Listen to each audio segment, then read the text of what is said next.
House will come to order. Good morning, everyone. This morning, the pledge is going to be said by Representative Jim Wilson from House District 60 in Salida, Colorado.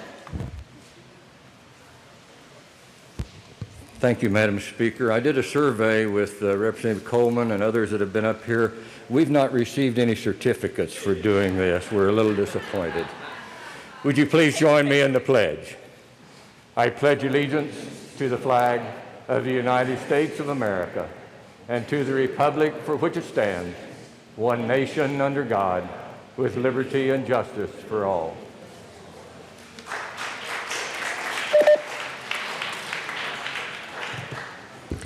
Mr. Gregorio, please call the roll. Representatives Arndt, Baisley, Benavidez, Byrd, Bockenfeld, Buck, Buckner. Buckner's not on. Excused. Puenteo. Representative Buenteo. Caraveo. Carver.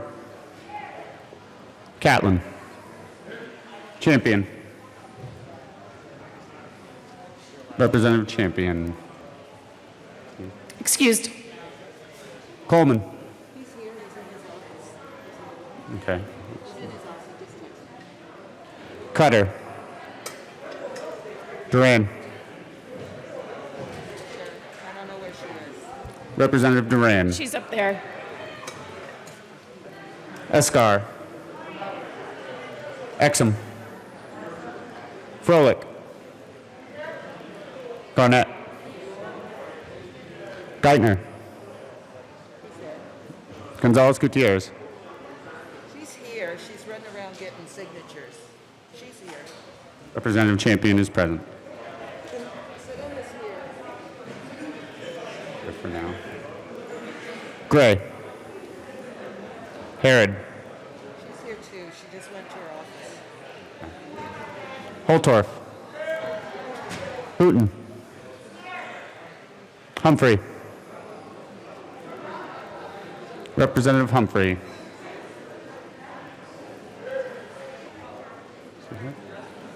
Jackson. Here. Hawkes Lewis. Kennedy. Here. Tip. Grafftharp. Landgraf. Larson. Liston. Montine. McCluskey. McKean. McLaughlin. Melton. Here. Michael St-Jeannet. Present. Mullica. He said for my mom and my other daughter. Representative Mullica. Neville. Pelton. Ransom. Rich. Roberts. Sane. Sandridge. Singer. Sirota. Snyder. Soper. Excused. Sullivan. Tipper. Titone. Valdez A. Valdez D. Van Winkle. Weissman. Williams. Wilson. Woodrow. Thank you. Young. Madam Speaker. Here. With 58 60. present and 7 excused, we have a quorum. 59 present and 6 excused. Let's see, Representative Mullica is not here to read the journal announcement. How about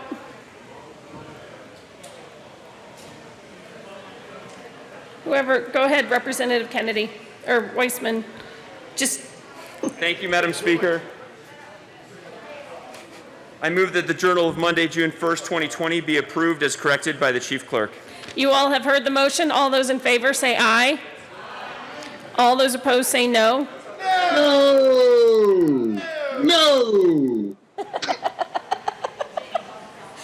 don't know why that makes me laugh every time. The motion passes. Okay, announcements and introductions.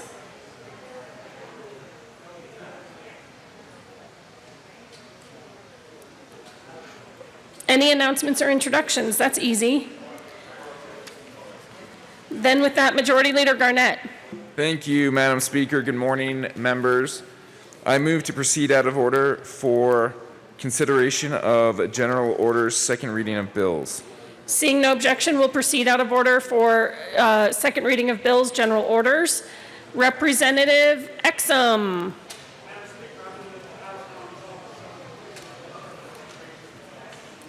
You all have heard the motion. Seeing no objection, Representative Exum will take the chair.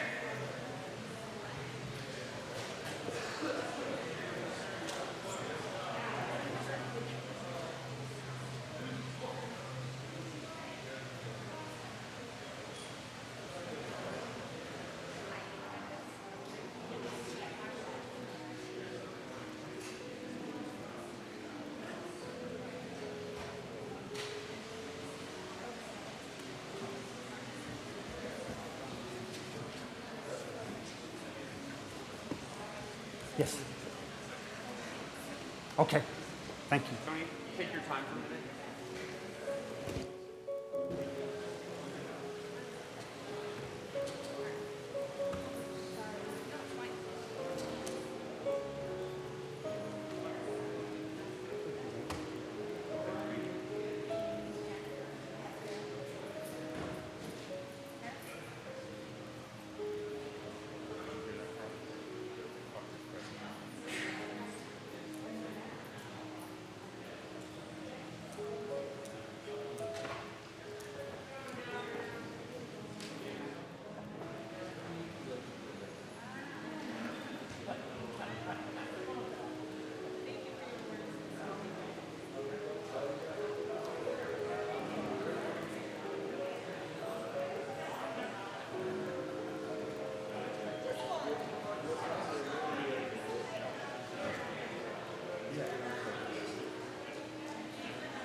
The committee will come to order. With your unanimous consent, the bills will be read by title unless there's a request for reading the bill at length. Committee reports are printed in your bill folders. Floor amendments will be shown on the screen and on your iPads. Bills will be laid over upon the motion of the majority leader, and the court rule is relaxed.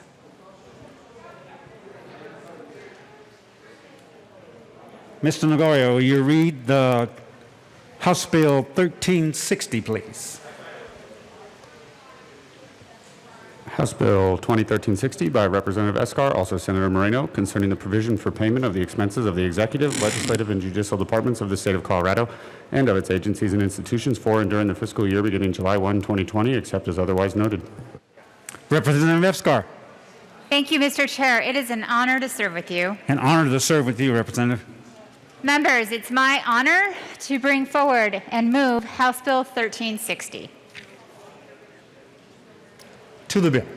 Thank you, Mr. Chair. Members, welcome to Budget Day.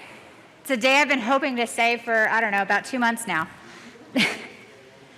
This is something that we are constitutionally obligated to complete. We are obligated to have a balanced budget. And I couldn't be more proud to tell you that we've accomplished that. We're in the middle of a health global pandemic. We are in the middle of a fiscal crisis. And now we're dealing with a country in a soul-awakening moment. And we had to cut $3.3 billion out of our state funding. I don't love this budget. I don't know many people who love this budget. But I gotta tell you, I am darn proud of the work that my JBC members accomplished, along with the amazing Joint Budget Committee nonpartisan staff, who many of you don't understand spent hours, countless hours. When we all left in the middle of March, the Joint Budget Committee and their staff came back that next week. We had a fiscal forecast that we knew was going to be tough. When we got that fiscal forecast, we got back to work that day. This Joint Budget Committee and the Joint Budget Committee staff have been working for the past 10 to 15 weeks, combing through every single line of this budget to help us find ways to come up with the money that we needed to come up with, without harming the life, health, and safety of our Coloradans. I am proud that we have not balanced this budget on the back of seniors. We have not balanced this budget on the back of education. We have not balanced this budget on the back of state employees. Let me tell you what we have done and what we made sure we kept at least funding ready to keep going in Colorado. We've protected housing. We protected CHIP. We've protected Medicaid. We've helped IDD folks. We protected seniors. We protected air and water quality for this fine state. We protected education, school counselors, school health professionals, special education, water infrastructure. We even protected the water nuisance species bill. It's important to keep our waters clean, folks. We didn't cut pay for state employees in the time of a pandemic. We didn't look at one thing and rip the money out of it and say good luck. We looked at everything and trimmed where we could. So no, I don't love this budget. But I'm gonna tell you, I am darn proud of the people who worked countless hours for this great state, who will never be recognized for that work. Today, I want to stand and recognize the Joint Budget Committee, nonpartisan staff, and my fellow members of the Joint Budget Committee for the work that we were able to accomplish.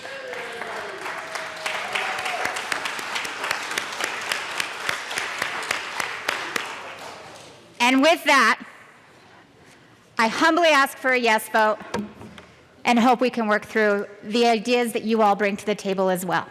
Thank you. Thank you, Representative Escar.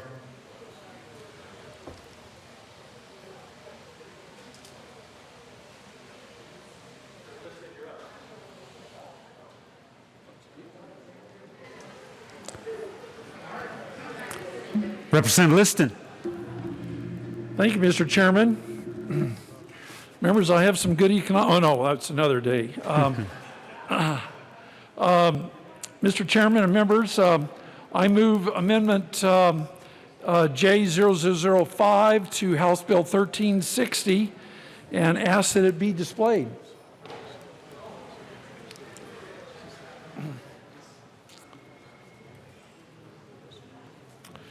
Thank you. The amendment has been properly moved and is now displayed. To Amendment J005 in your packets, Amendment number 1. Representative Liston. Thank you, Mr. Chairman. Members, with your packet here, I will direct your attention to Amendment 1, which is the first 3 pages of your amendment package. And these are the most important pages you will see all day. Members, what my amendment does is in the tough times that we've had here over the last 90 days with the onset of COVID, and unfortunately, I want you to put yourselves in the shoes of the working man or woman out there. Think of the store clerk who is just earning $20,000 and got laid off of their job. Think of the small restaurant owner who has his life savings invested, like one of my constituents in my house district. He has his life savings tied up in his restaurant that has now been closed for the last 90 days. And the prospects of him reopening are very, very slim. He's got his net worth tied up in this job, in his business, his small restaurant. Think of the waiters and the waitresses who have lost their jobs, the hundreds, if not thousands, across Colorado who have lost their jobs, that they were making a decent wage of $20, $25 an hour or whatever they were making. They've all been laid off. They've lost their jobs. Think of the nurse in the hospital whose hours were cut by upwards of 50% or more because the hospital could no longer have that nurse come in because of the COVID patients. Think of the stewardess or the steward on the airline who has been furloughed or totally lost their job. They were making a decent salary of $40,000 or $50,000 or less. Think of the welder who worked for a manufacturing concern and he was making $30 or $40 an hour and he's totally lost his job. And I could go on and on and on about the average working man or woman throughout Colorado who has lost their job or has had their wages cut significantly. So what Amendment 1 J005 simply does is that we have the department heads of the various departments, agriculture, correction, education, I won't go through the whole list, that are making upwards of $150,000, $175,000, $200,000 or more. All this amendment does is ask them to share in the pain just a little bit of the thousands of working men and women and ask them to take a $25,000 cut in their salary or their benefits where they're already making $150,000, $175,000, $200,000 or more. And it just takes that money and it moves it to the general fund so that it can be used elsewhere. So if the working man or woman out there who has lost their job and their future and maybe their business, if they can lose almost everything, then I think it's only fair and reasonable that the department heads in the various state agencies who have lost nothing share in the pain just a little bit. So with that, I ask for an aye vote on J005, Amendment 1. I ask for an aye vote. Thank you very much, members. Thank you, Representative Liston. Any further discussion on Amendment L's? Yes, Representative Escar. Thank you, Mr. Chair. And Representative Liston, thank you for the amendment. I understand exactly what it is you're attempting to do. We don't have the power or authority to directly pay or take cuts specifically from specific employees. What we have done is take a 5% reduction from the health, life, and dental line for every department already. In fact, the people that you speak about that make very little money during this pandemic includes our state employees, many of our state employees.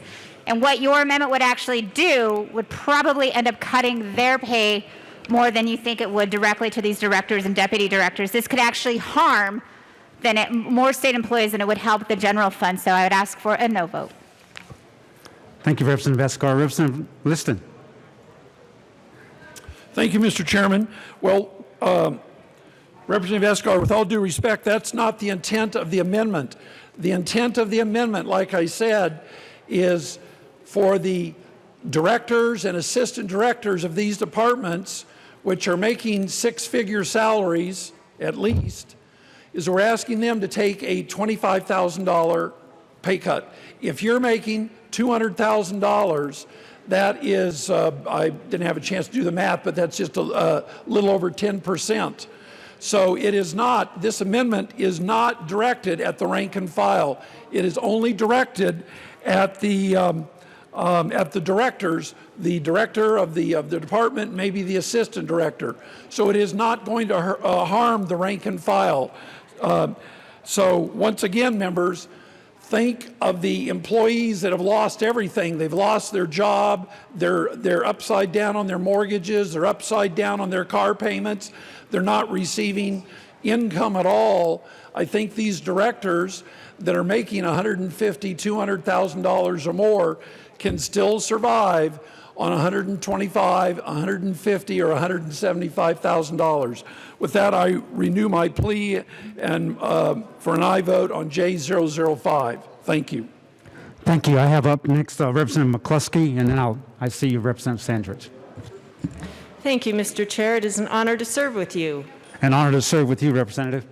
I urge a no vote on an amendment that clearly targets salary reductions for some of what I would consider some of the finest leaders in our state, individuals who have been contributing around the clock during these days, leading our COVID-19 pandemic response, both from the emergency and medical side, but also from the economic side.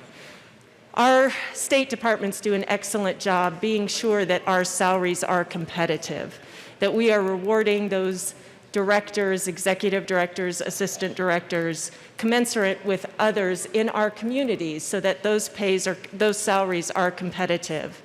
I do believe, as Chair Escar said, and we discussed, that the 5% reduction on personal services gives flexibility, gives the opportunity for reductions to occur within departments in an appropriate way, really defining the departments and their role right now during the response in a way that allows them that flexibility to make sure we're not harming employees or staff unnecessarily. I urge a no vote on the amendment. Thank you. Representative Sandridge. Thank you, Mr. Chair, and I stand in support of this amendment because what it does is it focuses on the people who are making the big salaries and leaves the people who make less salaries alone.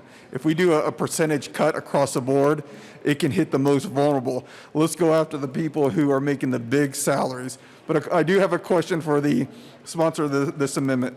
Is this for 1 year, or is this a pay cut that goes on past 1 year? Thank you. Representative Liston. Thank you, Mr. Chairman. Thank you, Representative Sandridge, for that question. Members, this is just for 1 year. Just for 1 year. We're just asking the most highly compensated directors, and please, for those of the directors out there, this is nothing personal. I know you do a good job, but there's such a thing as leadership by example. And if you can take this reasonable pay cut for 1 year, then that shows a lot of leadership. So we're not asking anything, like I say, this does not go on forever. It's not in perpetuity. This is just for 1 year. We'll get past this crisis in a year or so, and we'll be able to move on. This does not affect the rank and file. So I just asked the department heads, and I haven't named any names, though I probably could. I haven't named any names. Quite frankly, when I was trying to craft this amendment, in all candor, members, I was willing and wanted to have a pay cut for all of us of at least 10%. And I would vote for that. There again, that's leadership by example. So if we can ask these department heads that are making $150,000, $175,000, $200,000 or more to take a 10 or 15% pay cut, the last time I checked, if you're making $150,000 a year, you're still probably able to put food on the table and make your mortgage payments and your car payments and probably still take a vacation. So once again, I renew my motion and ask for an aye vote on J005, Amendment 1. Thank you. Representative Escar. Thank you, Mr. Chair. And Representative Sandrich, to your point exactly, this would actually hurt the rank and order employees that are in the department, because we cannot say, here's the cut for this specific employee. We just cannot do this. So this would be a cut to the department, which then would filter down to those state employees who are already getting a 5% cut within this specific line item. This would just add to that. We cannot say, this is only for the director, this is only for the deputy director. We don't have that authority. Representative Williams. Thank you, Mr. Chair. I stand in support of this amendment. And what I'll say is this. I mean, the amendment itself does not direct cuts to the rank and file. I think it's been very clear what the intent of Representative Liston had here was to be directed at those administrative levels. And if it's up to the executive branch to go ahead and decide how to implement these cuts, and then they filter it down to the rank and file, shame on them. It's very clear what's going on here. We have people that are hurting, and it's not about whether or not these people in leadership positions are doing a good job. It's about the shared sacrifice that we all need to spread around here. There are people who are really hurting. Their businesses have shut down, and they're not receiving a paycheck. And all we're asking is a modest one-year reduction for these higher level positions. And so I stand in firm support of this amendment, and I ask our colleagues to do the same. Thank you. Representative Geithner. Thank you, Mr. Chair.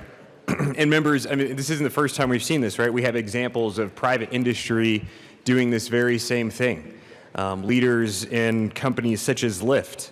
These are all CEOs and leaders in companies that have voluntarily or decided that it's for the betterment of their employees, their company, to go ahead and take some sort of an exercise leadership role by taking a reduction in salary. This is nothing new. We've seen this. So we've got Lyft. Lyft has done the very same thing. We've got Chrysler, Marriott, Wyndham, GE, Disney, Comcast. I mean, the list goes on of leaders in these businesses that have said, hey, it's incumbent upon me to demonstrate good leadership and lead by example during these tough times. And that was all specifically related to the issue that we face nationwide and here in Colorado, which is the issue of coronavirus, obviously. And so that just is a good demonstration. Certainly here, we can do the same thing by position. This is not by individual. And so I stand in support of this amendment too. This is an example of what we're already seeing being done nationwide, and it is imperative upon us to find and follow this same path. So I rise in support of this amendment, and I thank the sponsor of the amendment for bringing it forward. Thank you. Representative Hotorf to Amendment J005.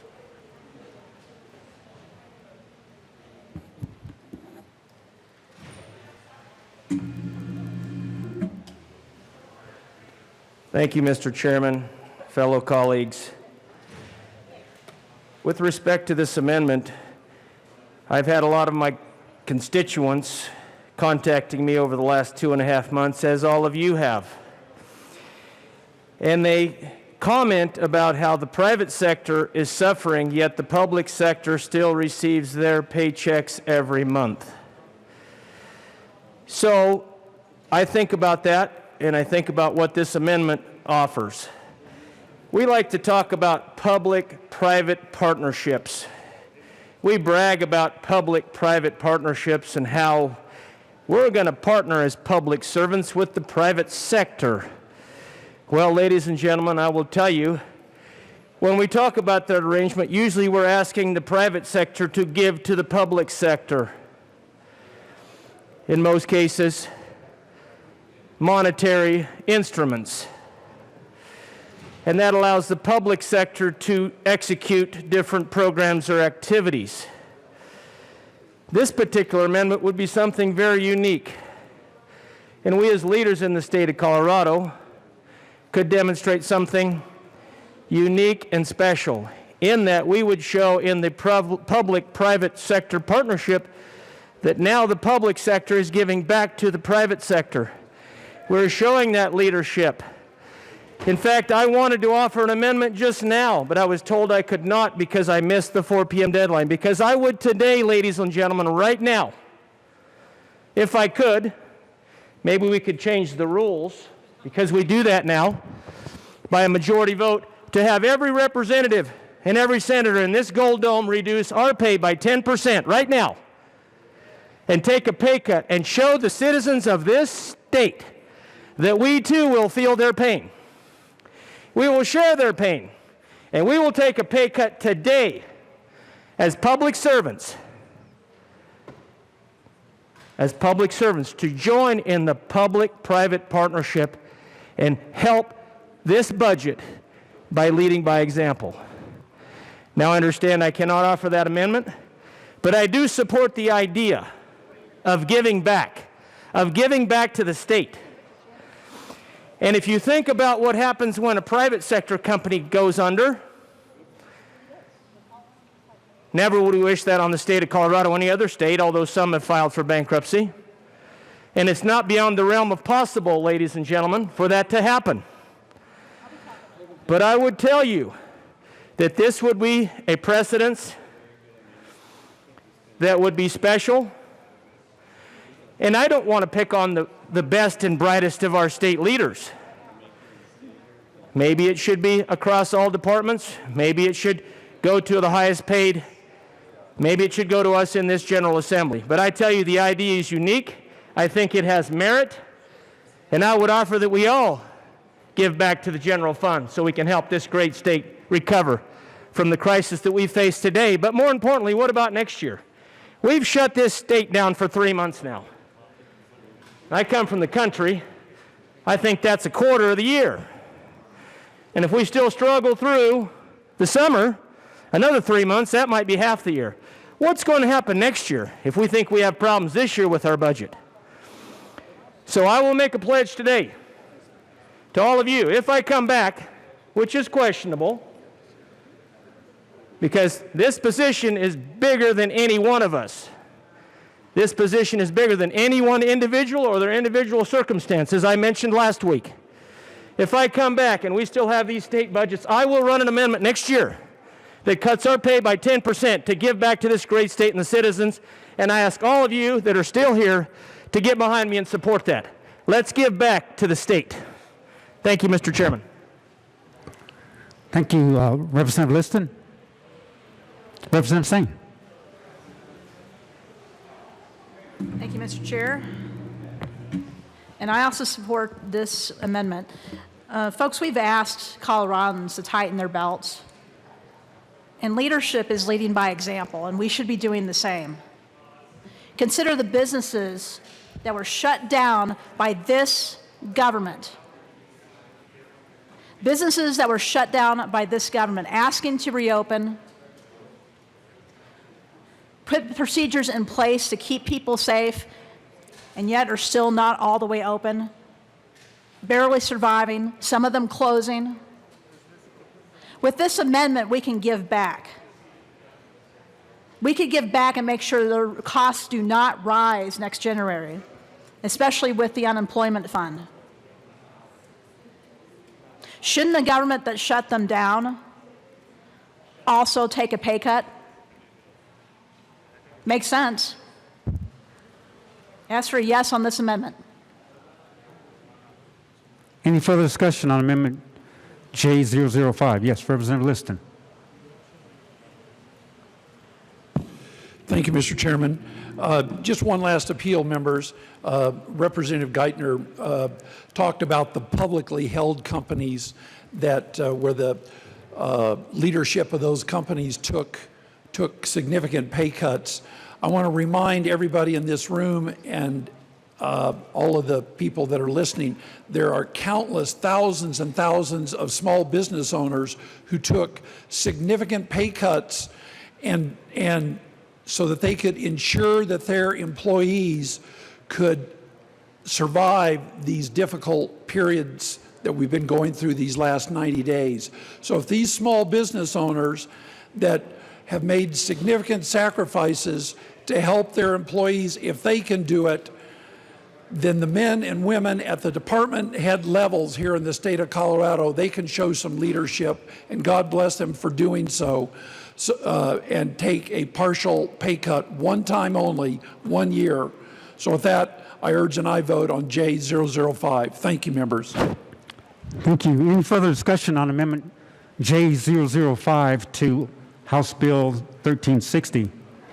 Seeing none, the question before us is the adoption of Amendment J005. All those in favor say aye. Aye. All opposed say no. No. Amendment L, a division has been called. Okay, it's too late to call the division. We had already called for the vote. And that amendment is lost. Next up is Representative Williams on Amendment 2 in your packet and J019 in your folder too. So Representative Williams. So amendment number 2. Yes, sir. Thank you, Mr. Chair. Members, I move Amendment 2 and ask that it be displayed. The amendment has been properly moved and is now displayed to Amendment J019. Representative Williams. Thank you, Mr. Chair. Members, what this amendment would do is it would eliminate funding for the state fair. The reason I'm offering this amendment they're plentiful. First off, is this going to still happen in light of the pandemic that we're facing? Do we want it to still happen? Especially if we're going to use taxpayer dollars to potentially endanger the lives of people that may go. Furthermore, the state fair has lost money every time that it's been had, which is why state government, the majority, keeps funding its enterprise even though they should not. Furthermore, it's unfair. Why is it always being held in Pueblo? Why isn't it held in Weld County? Why isn't it held in Douglas County? Why isn't it held in El Paso County? So everyone from the state has to contribute via taxpayer dollars, and then the people who benefit are Pueblo, no one else. Furthermore, the audit committee in the past has given bad reports about the state fair. This is a money-losing operation, and the fact that we need to cut and find places to make reductions so that we can balance our budget, and the JBC does not recommend to take money from this, I think is unfortunate. But even what's more unfortunate about it is that we actually have a lot of needs already that aren't really being addressed. If those of you who recall, the JBC had to decide orbital bills. There was one bill that came up that unfortunately, well, not unfortunately, fortunately, did not pass and was not a JBC bill, and that had to do with the suspension of the senior homestead exemption. That was put on the back burner. There's rumor of that very issue becoming a late bill. And this is why this is important here.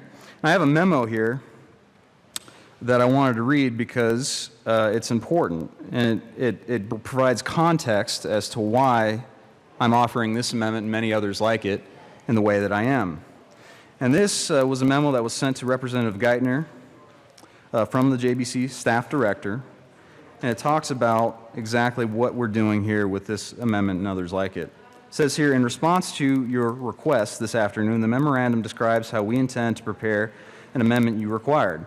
I understand that you have requested that we draft an amendment to the long bill that would reduce the amount of one or more general fund appropriations. I also understand that the purpose of this amendment is to identify proposed reductions in general fund appropriations in order to reduce the potential need for the General Assembly to consider legislation to suspend the senior citizen and disabled veteran property tax exemption, or homestead exemption for short.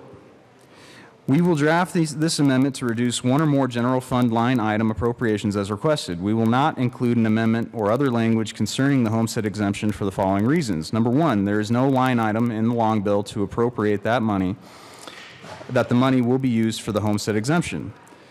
The annual long bill includes an amount of general fund in the Treasury Department that is informational only. This amount is an estimate of how much the state will be required to pay to local governments under the state Constitution and Section 39-3-207, CRS. Based on the JBC's decision to use the OSPB May 2020 forecast, we are reflecting OSPB's estimate of the state payments for the homestead exemption at $163,663,420 general fund. See page 531 for reference. The payments related to the homestead exemption are not subject to annual appropriation, and the Treasury Department is required to pay the full amount due to local governments, regardless of whether it exceeds the informational amount we reflect in the long bill. Aside from having no legal effect, increasing the informational line item in the long bill by the amount equal to the decrease would be incorrect because it is not actually the amount that the state anticipates will be used for this purpose based on the current OSPB forecast. There is no other line item in the long bill that we can amend to convey your intended purpose that the reduction will make revenue available to pay for the homestead exemption. It does not appear possible to draft a footnote that could include the homestead exemption. And it goes into what the footnote is, and I won't bore everyone here about the rules as it relates to the footnotes. And number 3, the homestead exemption cannot be included in a purpose clause. We draft our neutral purpose clauses to describe what is included in an amendment. If the homestead exemption cannot otherwise be included in the amendment, we won't include it in the purpose clause. As I explained during our phone conversation, we are not able to express your intent in the long bill amendment. It is entirely appropriate for you to describe your intent in proposing reductions to one or more long bill appropriations when you offer the amendment on second reading. And so, members, I wanted to give that context here because the amendment itself, as drafted, does not actually talk about the senior homestead exemption for the reasons that I just outlined in the memo that was given to us. But the point here is that right now we have an enterprise that loses money, that not all taxpayers get to benefit from during a global pandemic. And are we suggesting we want to spend taxpayer money to potentially endanger people so that they can get coronavirus? Kind of doesn't make sense. Instead, what we should be focused on is protecting our seniors.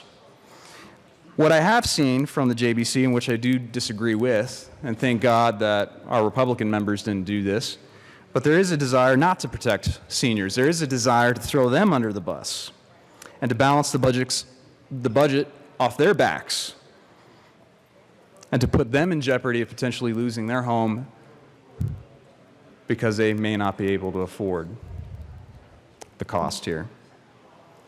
And that's not right. That's not compassionate, especially when these people could very well be the victim of COVID-19. That's wrong.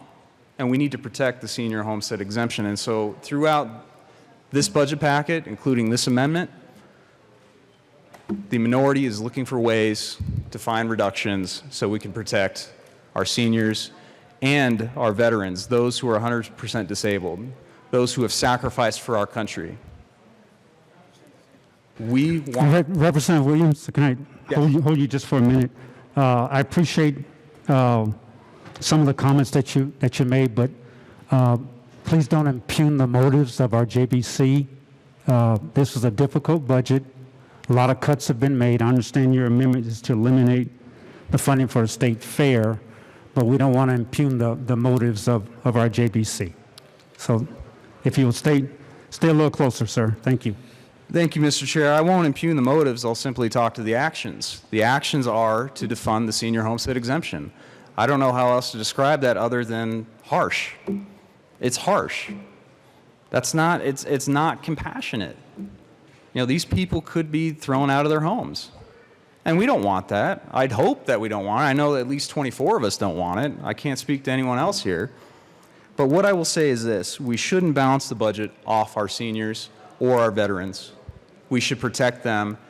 And our job today should be doing everything we can, combing through this budget and finding reductions that could eventually be put towards shoring up and protecting senior homesteads. So I would ask my colleagues to please vote yes on this amendment and other similar amendments to protect seniors. Thank you. Representative Escar.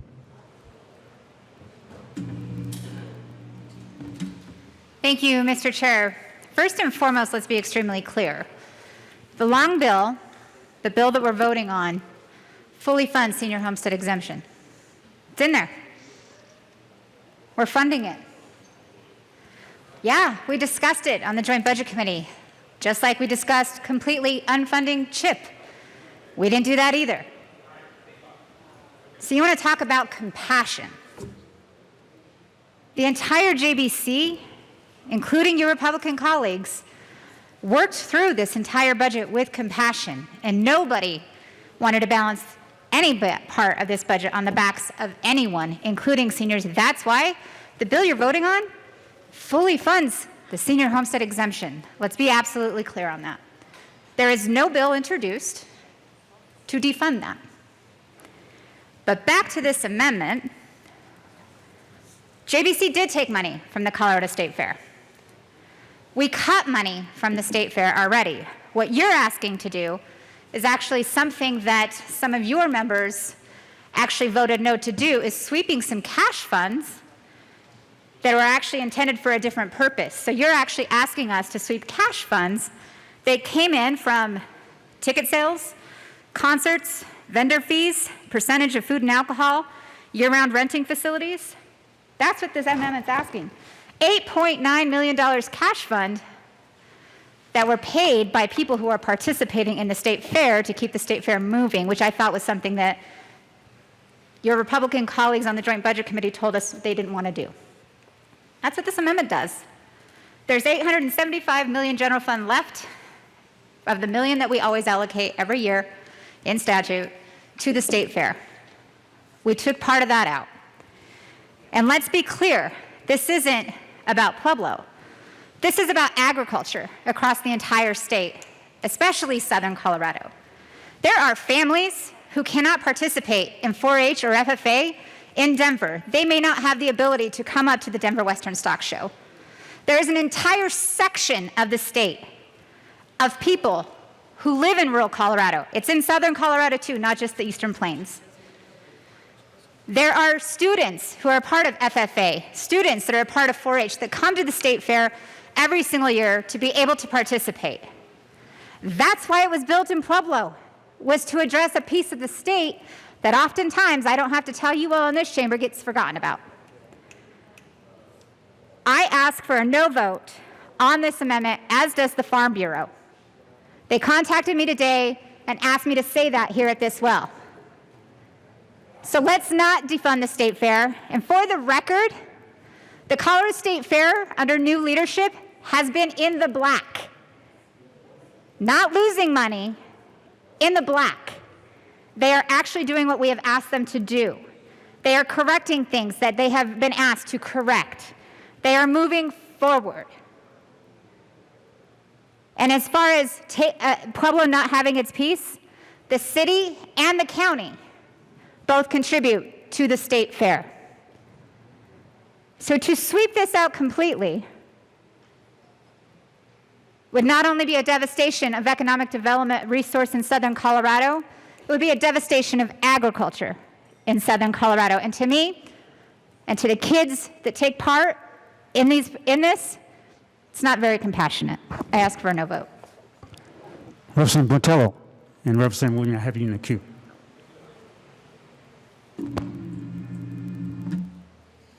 I'm a little taller than Madam Chairwoman. Anyway,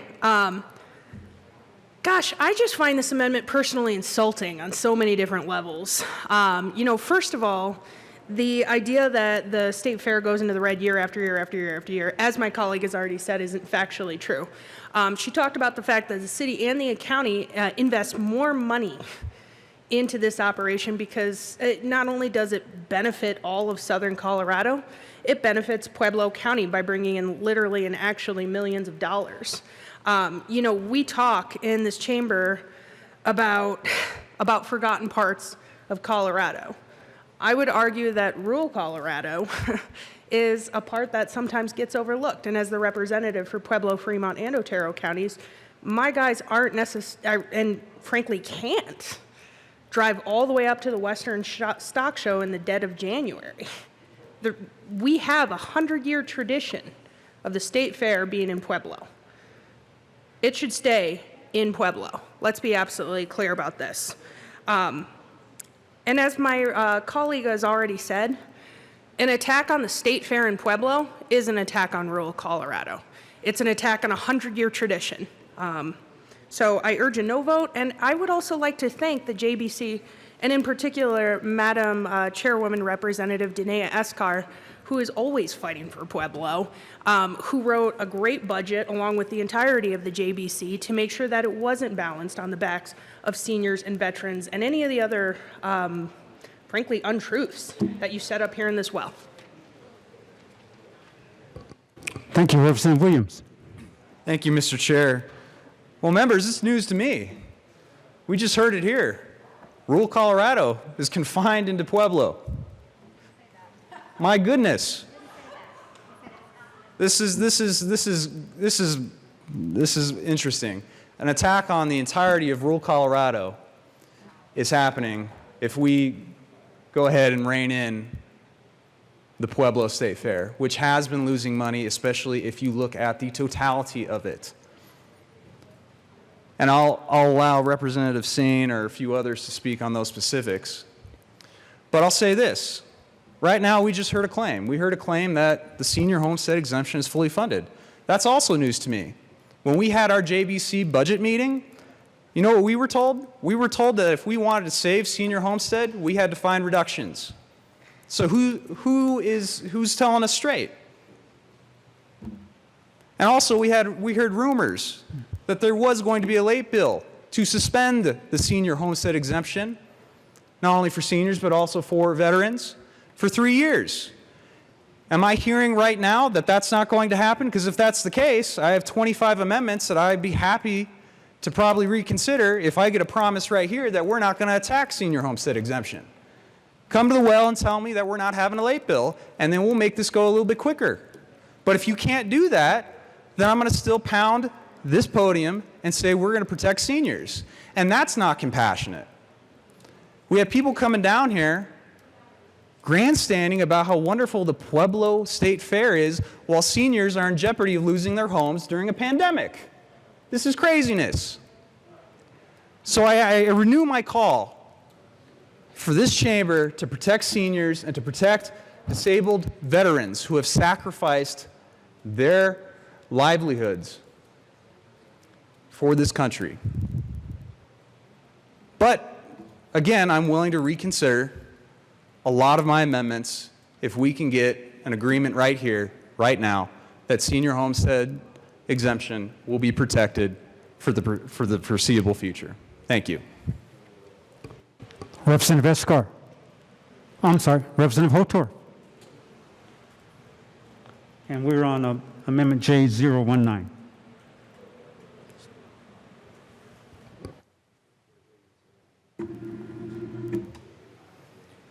Thank you, Mr. Chairman. Thank you, fellow colleagues. I always hearken back and will every day for the rest of this session to the words of Representative Coleman. So well spoken about tempering our emotions, being responsible and calm in this time of trouble, in this time of crisis, in this time of fiscal crisis. So let us always work towards that end, because, sir, your words have touched my heart. And let it touch all of our hearts as we move forward in the coming weeks. There are some very hard decisions to make. Now, I'm a representative from Southeast Colorado. I know that's no surprise to all of you. If you know where Baca County is, Bent County, Prowers County, Las Animas County, Kiowa County, Lincoln County, Elbert County, Washington County. I have adjacent counties that have adopted me, Otero County. Also, I can't forget my hometown and my home county of Washington County, Yuma County, Logan County. I know a lot of people in eastern Colorado, and I will tell you that as a youth, I participated in 4-H and FFA. As a youth, I attended the state fair and I showed at the state fair. If you'd like to go back in the annals of history, you might find out who the champion junior showman was consecutively in the state of Colorado for livestock. Now, here's what I will say. For rural Colorado, the state fair is important. Our budget crisis is critical and important. Our senior population and our disabled veterans are important. Now, for those of you that have been in the military and have served in combat, you've seen disabled veterans in the making. And it is post-traumatic stress syndrome deluxe. It's no fun. So there is no person in this state, and I speak from the heart, there's no person in this state that I want to do harm to, but I especially do not want to invoke any kind of harm to our disabled veterans who deserve the greatest privilege and consideration of any of our groups in society. And closely behind those are our seniors. But I will tell you, I cannot stand here and represent my House district and ask for us to defund the state fair. Now, the state fair is for everybody. It has a long history in Pueblo. And I don't know if this is the right approach. But my colleague, Representative Williams, makes some very good points. And I, too, would like to guarantee that our seniors and disabled veterans do not have any fiscal harm this year. But I also cannot support the amendment as written, because I, too, cannot have those youth that have started their projects a long time ago. And for those of you that have been in these programs, you know that oftentimes to qualify for the state fair, you have to place at a certain level in your county fairs. And for those kids that are out there, many of them and many of the fair boards in every county that has a county fair are wondering whether they can even have a county fair. Of course, right now, by what I saw out here last night and the last 4 nights, I think we might have more attendees out here in front of the Capitol than we've ever had at the state fair on any one given day. Social distancing be damned. Coronavirus health risk be damned. We're not concerned about that right now. We're concerned about something else. Not that that's not important, ladies and gentlemen, because it is. Injustice is important, and I will stand with you on that. But I won't sit here and be a hypocrite. Now, having said that, I want us to try to do everything we can, and the JBC has worked towards that end. But let's not start killing entire programs. Let's not do that. Thank you, Mr. Chairman. Thank you, Representative Escar. Thank you, Mr. Chair. And again, I ask for a no vote on this amendment, and I just want to clarify because I believe I was misrepresented. I did not say that rural Colorado is in Pueblo. I said rural Colorado is also southern Colorado, not just the Eastern Plains, to be clear. I've been here 6 years, and I know exactly where rural Colorado is. In fact, my family lives in Deer Trail, Colorado. You ever been there? You're going to go see. Exactly. I spend more time there in the summers than I do in Pueblo. I know where rural Colorado is. My point is it's also southern Colorado, not just the Eastern Plains. So I was misrepresented here in the well, and I wanted to clarify that. I ask for a no vote. Thank you. I have Representative Sane up next, and then Representative Donald Valdez. Representative Sane to Amendment J019. Thank you, Mr. Chair. And I am glad that our JBC members clarified that they are going to save the senior homestead exemption. That's very important because when I look at the footnotes, there's a placeholder there for $202 million. And so this side of the aisle is also concerned because the largest portion of that could possibly be filled is with the senior homestead exemption of $163 million. So if we're saving that, that's fantastic because that's exactly what we're trying to do. That's exactly what we're trying to do with this amendment as well. We're trying to find that money to ensure we can keep that promise that we are going to save the senior homestead exemption, because that's going to save a lot of homes. And let me just remind you about the state fair, which has lost money for 21 years straight. This last audit, 21 years straight. Now, if you don't want to read the whole audit, sir, you can go to the Colorado Sun. There's a great article in there. No comprehensive marketing, no targeted audience, despite spending $1.1 million on marketing. Let me tell you something. I support the state fair, and the state fair will go on without bureaucrats managing it. Because the people of Colorado, of rural Colorado, of some of the counties you just heard, will pick up the pieces, and they'll have that show even if it's around the state. They'll be more innovative than you can possibly imagine. I'll remind you that I offered the Commissioner of Agriculture. I double-checked with my commissioners. They offered to build brand new facilities for the state fair if you move it up to Weld County, which, by the way, is one of the top counties in the nation for agricultural production. Location, location, location. We also asked Pueblo to step up because they're making so much off the state fair and economic outputs. They did a little. But they also need to step up if they're going to keep the state fair in Pueblo. It can't keep going on like this with the buildings crumbling. It cannot keep going on like this. But for right now, with the issues we're having in the state, let's go ahead and put some of that ingenuity to work. Let's not take our failures of 21 years and make our seniors pay for that. We want to make sure that's guaranteed. Please vote yes for this amendment. Thank you. Thank you. Representative Donald Valdez.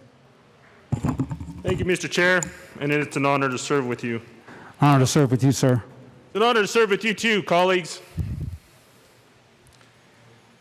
And I rise here today to talk about the State Fair because it's an important facility for agriculture education, not only for the communities, not only for rural Colorado, but for the whole state. I want to thank the fair commissioners for all that they have done, the past and the present. Yes, they're running in the black, but it's not easy. They've made a lot of sacrifices.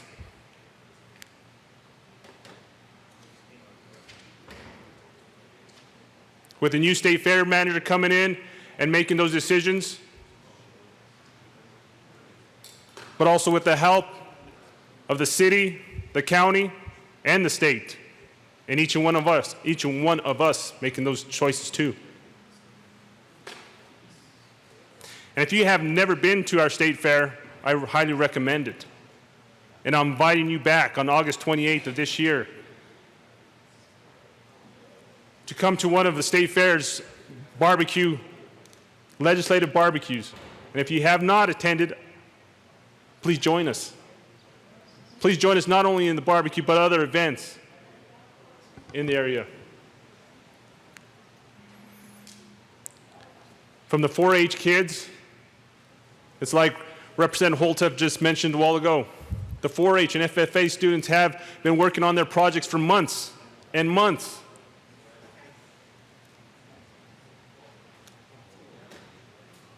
And they're dedicated to those projects.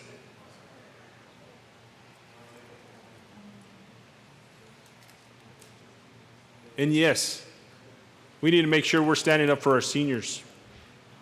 And as you've heard, and you will see, that it is there. So with that, I do not support this amendment, but I support our state fair. And I want to thank all those who will continue to work hard in our state fair activities and events. Thank you. Thank you. Representative Williams. Thank you, Mr. Chair. Again, I want to point out in the long bill, page 531, it shows the senior homestead exemption and the line item as informational only. And with that, in light of that, I renew my question. Is there going to be a late bill or is there not going to be a late bill? If there's not, then I have 25 amendments. I'd be happy to really consider not offering them, because the whole point of what I'm trying to do is protect seniors. And I ask that question. I mean, is that going to happen? And I'll pause for 1 second and see if anyone in the majority wants to come up and tell me truly that this session, seniors are not going to have their homestead exemption and veterans are not going to have their break suspended for 3 years. So I'll ask the question and I'll invite a response.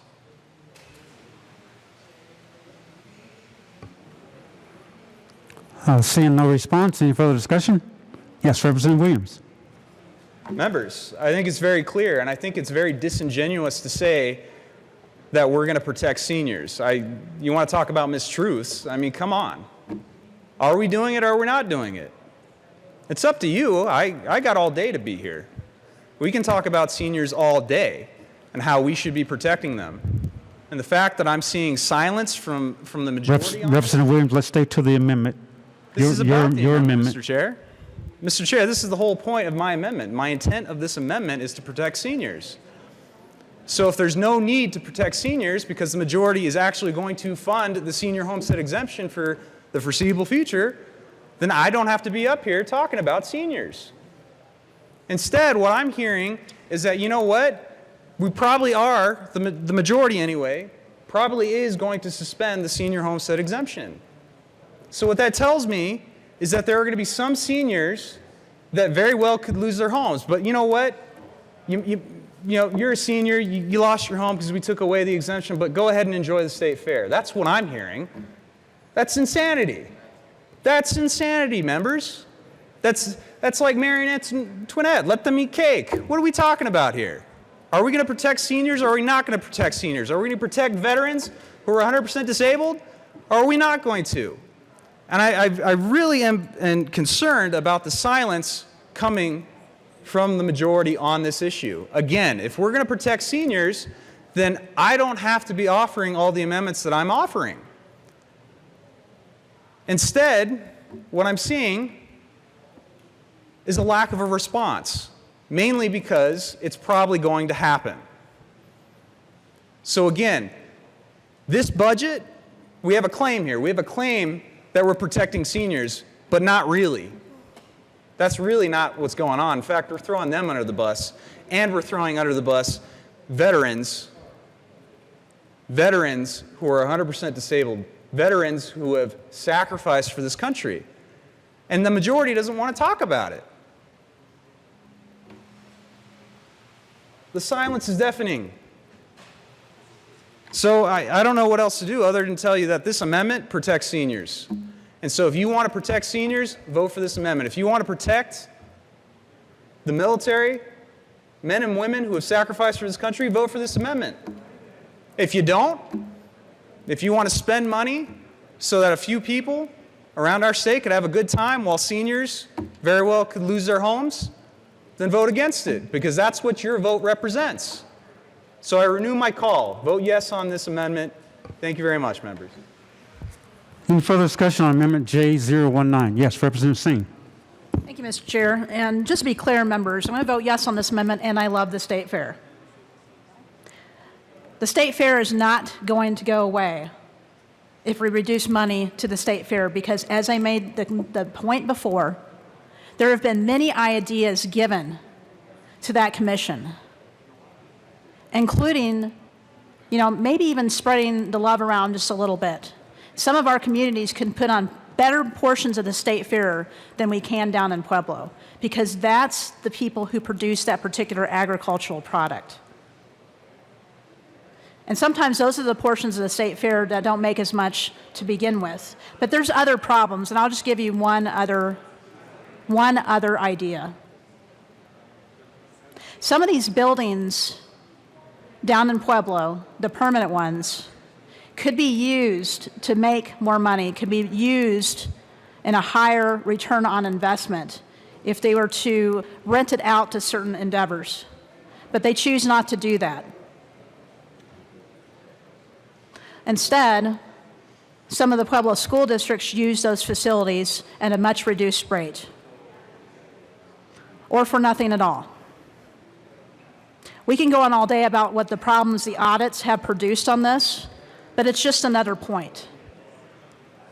It's not attacking Pueblo, it's simply saying we can do better. We can do a lot better. And it seems the more money we throw at it, the worse it gets. And to be honest, these buildings are starting to be unsafe. And nobody here can deny that. So it's time to start being innovative, like a lot of our business owners are having to do right now. Like the rest of Colorado is having to do right now, to be innovative, to try something different. The one thing we shouldn't try different is taking away money from our seniors. And that's what we're trying to protect. Again, I'm going to vote yes for this amendment. I love the state fair, and I'm going to do whatever I can to make sure that tradition continues, especially for our young people. Thank you. Thank you. Any further discussion on Amendment J019? Seeing none, the question before us is the adoption of Amendment J019. All those in favor say aye. Aye. All opposed say no. No. Amendment J019 is lost. Up next, Representative Larson, Amendment 3 in your packet, and on the sheet would be Amendment J066. Representative Larson. Thank you, Mr. Chair. I withdraw Amendment J006. Thank you. Amendment J006 has been withdrawn. Next up, Amendment number 4, and the number is J053.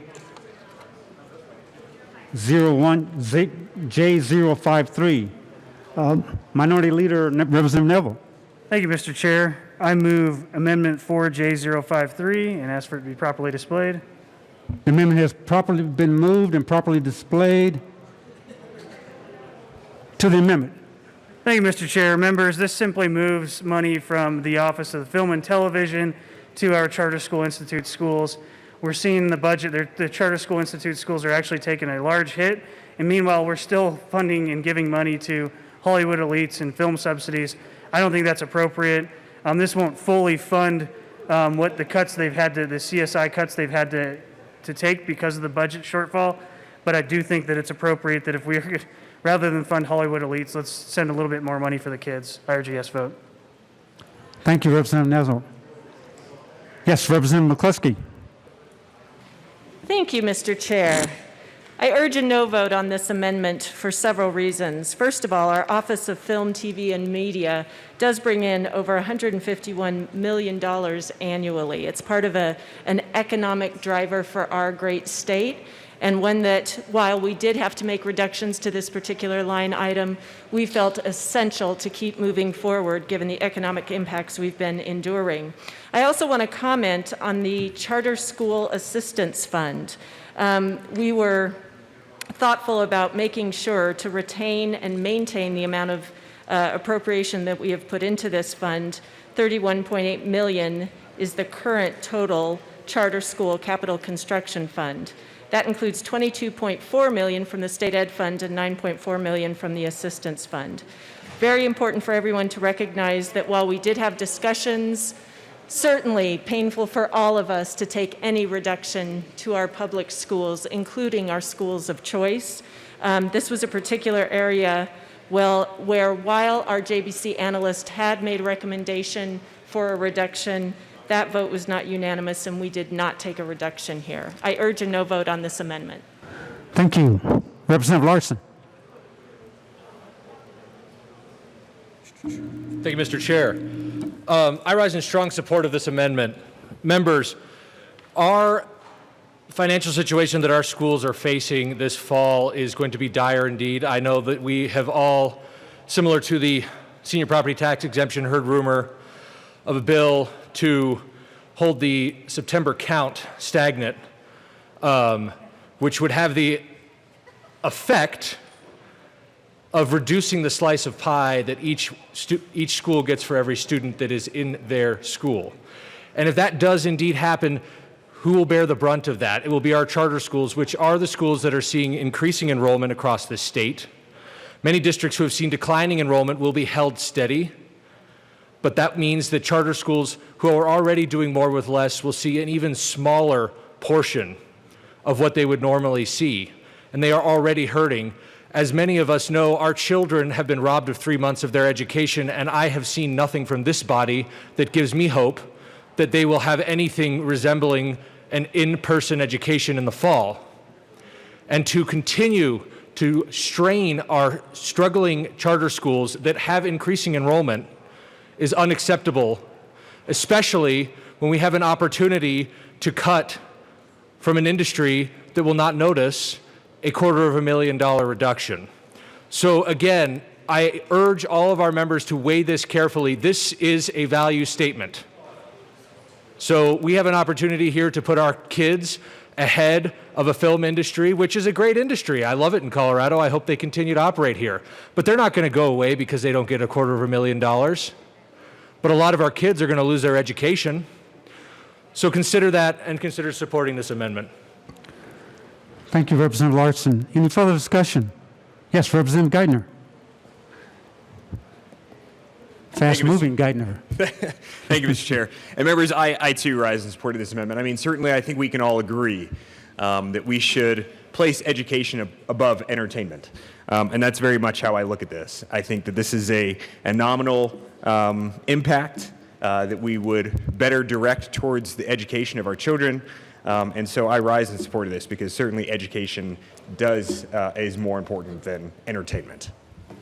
Thank you. Any further discussion on Amendment J053? Representative Liston, I'm sorry.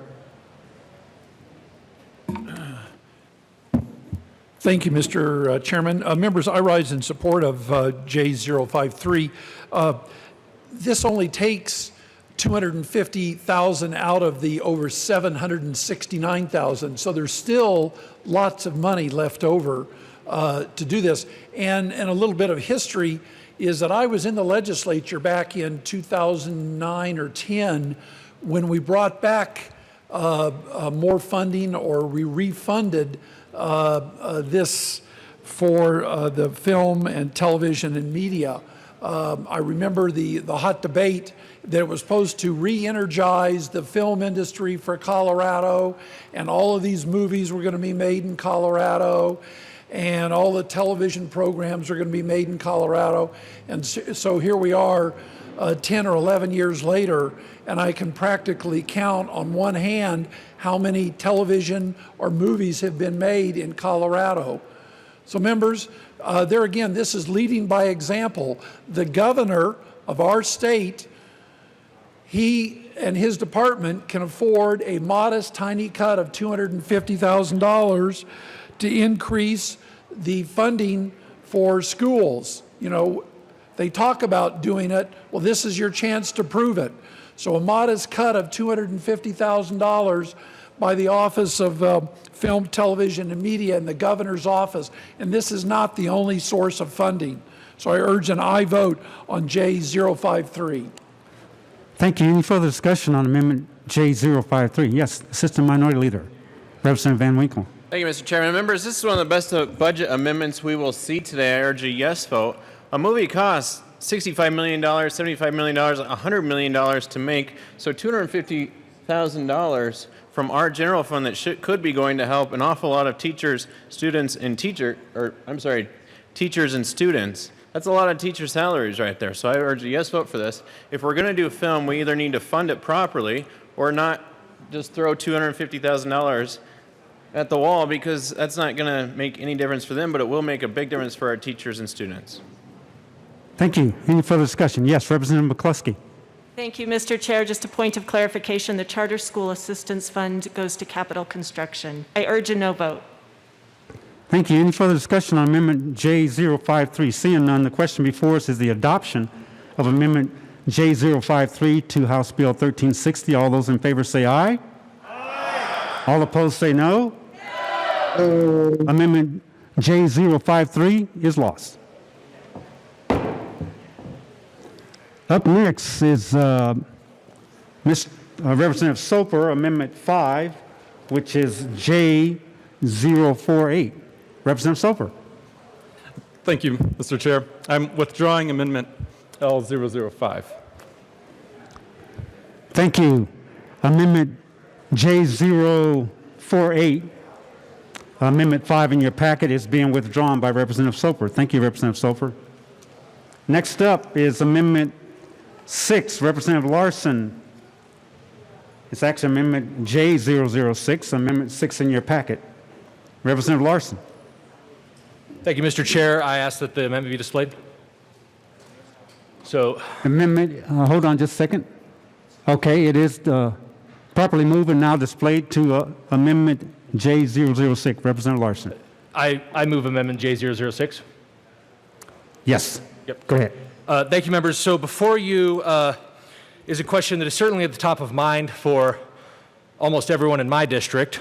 And I've alluded to it earlier. Obviously, there are a number of parents who are concerned about the quality of the education their children will be receiving in the fall. I think that we have 3 months before the fall semester is supposed to start. We have made great accommodations here in our own chamber to safely meet in person. And I think that we owe it as a state to the parents, to the children, to prepare for in-person learning in the fall in a voluntary manner for those that want to seek that option. What this amendment does is it simply makes it clear that it is the intent of the General Assembly that this money be used to purchase the necessary equipment, to hire the necessary staff, make the necessary policy accommodations so that we can have in-person, full-time learning for the fall semester on a voluntary basis. So that's all that I'm asking for in this amendment. This is something that I can pretty safely say the majority of each and every one of our districts, certainly anyone with kids between the age of 4 and 18 want, and I urge a yes vote. Thank you, Representative Larson. Nice face mask. Representative McCluskey. Thank you, Mr. Chair. And thank you, Representative Larson, for your amendment. I do urge a no vote, but I want to explain why. I really lift up your comments about public education right now and the challenges that our schools are facing in ensuring that every single child is learning, is growing, is thriving academically in a situation that certainly is unprecedented in the world of our public schools. I think it's important for everyone to realize that the executive order referenced in this amendment speaks to funding from the federal government that is to be used for very specific purposes in response to COVID-19. It is important to recognize that the executive order outlines how that funding should be used, facilitating distance learning in those moments and times when gathering students in a classroom is not safe, is not okay for their health, nor the adults' health in that instance. It is also to be used for the economic support to make sure that we're supporting Colorado's workforce and getting our kids back to school. It is important that we recognize the role of local control in our school districts, that all of the school districts have now received the funding through this executive order and are appropriately preparing to use that, again, in line with federal guidance as well as the guidance issued in the order, so that our students continue to grow and thrive. I also want to mention that while I think this is you will see several bills today coming forward to protect funding and or to make sure that our public schools benefit, our Department of Education benefits in the long bill budget. We worked very hard as a JBC team to protect every dollar we could so that as our very last decision over the course of weeks of work, we decided what we had to take from the School Finance Act. But we did that with tremendous thought and care because we really did prioritize K-12 first. And I'm grateful that that was a bipartisan effort from your JBC members. We're so proud that we were able to do as well as we did. As to that, I urge a no vote on J006. Thank you. Thank you. Any further discussion on Amendment J006? Mr. Chair? Yes. Representative Landgraf up in the balcony. Thank you very Welcome. much, Mr. Chair. Members, this is a footnote. It's a footnote that's actually supported by exactly what Representative McCluskey just said. I know that the JBC did their absolute best to balance a very difficult budget And all this says that when they find more money, which I believe they will, because I believe in the state of Colorado and our ability to turn things around, that we need to prioritize something that's important to everybody in this chamber, and that's education. So I would ask for a yes vote, keeping in mind that it is a footnote. No more, no less. It is giving notice to the people who set our budgets to make sure that they prioritize education when the opportunity comes. So for our children and for the future of Colorado, I ask for a yes vote. Thank you, Representative Landgraf. Any further discussion on Amendment J006? Oh, I'm sorry, Representative McKean. Thank you, Mr. Chair. So when people ask me about our budget and some of the woes that we have as a state, number one, I try to compliment our JBC members because I know how hard this is.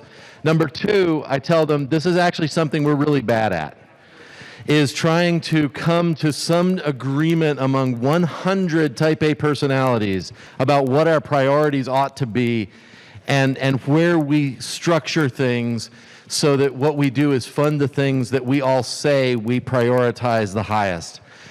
I urge an aye vote here. Again, this is a footnote, but this really is a declaration of our priorities. This is a declaration that says that if you find more money, and again, I think we shall, then this is where it ought to go. It gives us direction. How many of us have had to go back and define our legislative intent on a bill as it starts to be interpreted by departments and other people? This is our legislative intent. And it says, please, let's make sure that we fund education, one of our absolute necessities in this state, defined by our Constitution. So let's come together and prioritize around this footnote. I urge an aye vote. Thank you, Representative McKean. Any further discussion on Amendment J006? Seeing none, the question before us is the adoption of Amendment J006. All those in favor say aye. Aye. All opposed say no. No. Amendment J006 is lost. Up next is Amendment 7 and Amendment J011. Representative Will. I move Amendment J011. It has been properly moved and now displayed. To the amendment, Representative Will. Thank you.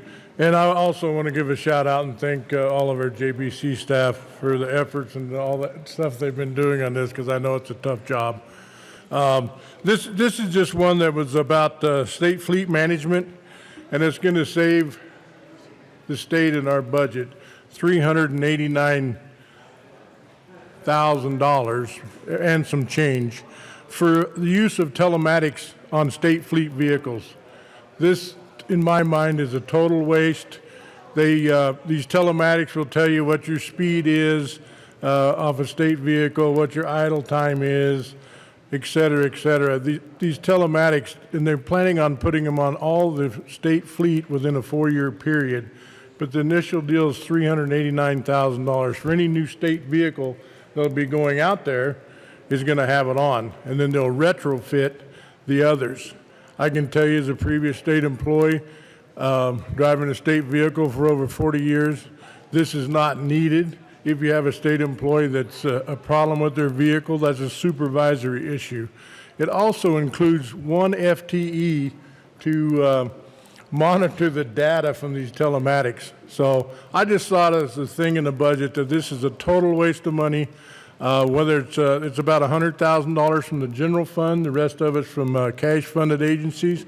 But I can tell you in my circumstance with CPW and the Department of Natural Resources, I certainly don't want my license fees in a cash funded agency being used to put telematics on vehicles. So I would strongly, strongly ask for a yes vote on this amendment. Thank you. Thank you, Representative Will. Representative McCluskey. Thank you, Mr. Chair, and thank you, Representative Will, for the kind words and also for your thoughts behind this amendment. We did speak quite a bit about the State Fleet Management and Motor Pool Services Program. One of the important points to note here is that by postponing the replacement of any vehicles We result in higher maintenance costs. We save ourselves $2.24 million in maintenance and fuel savings by leaving the state fleet program and maintenance program alone as is. And while I too certainly want to see more funding go to our schools, I don't think the appropriate place to take it is from this fund. With that, I urge a no vote. Representative Wilson. Thank you, Mr. Chair, and thank you, Representative Will, for bringing this.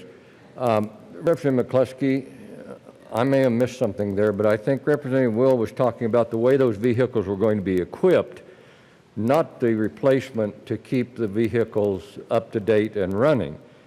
So my question is, am I wrong in hearing what Representative Will says? That's kind of like, do I want extra things on my new vehicle, or am I fine with the standard model? And from what he's saying, they're using all this let's find out where everybody is and how long it. I've got that on my diesel truck, how long it sits and idles. I can tell you, unless I absolutely absent-mindedly press the button, I never look at it. It's not necessary. So is that not what we're saying? Is that Representative Will is saying, replace the vehicles, maintain vehicles, but don't put the bells and whistles on them? Thank you. Representative Escar.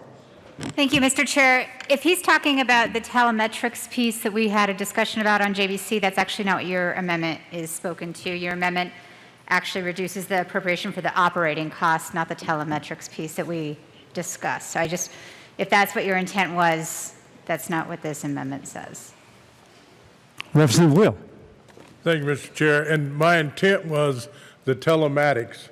Now, if it didn't get written quite correctly, my whole situation, and Representative Wilson said it so eloquently, that I just don't want $389,000 spent on putting telemetrics on state fleet vehicles. It's not about replacing them.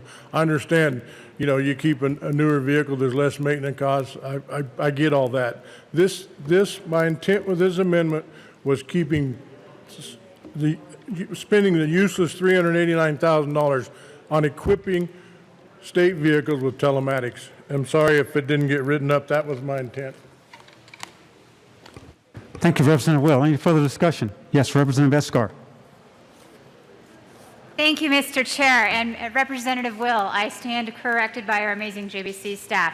Telemetrics that we discussed that you are talking about is actually under this line. So the amendment's correct if that is your intent. I just want to be clear. Yes, any further discussion? Representative Holtorf.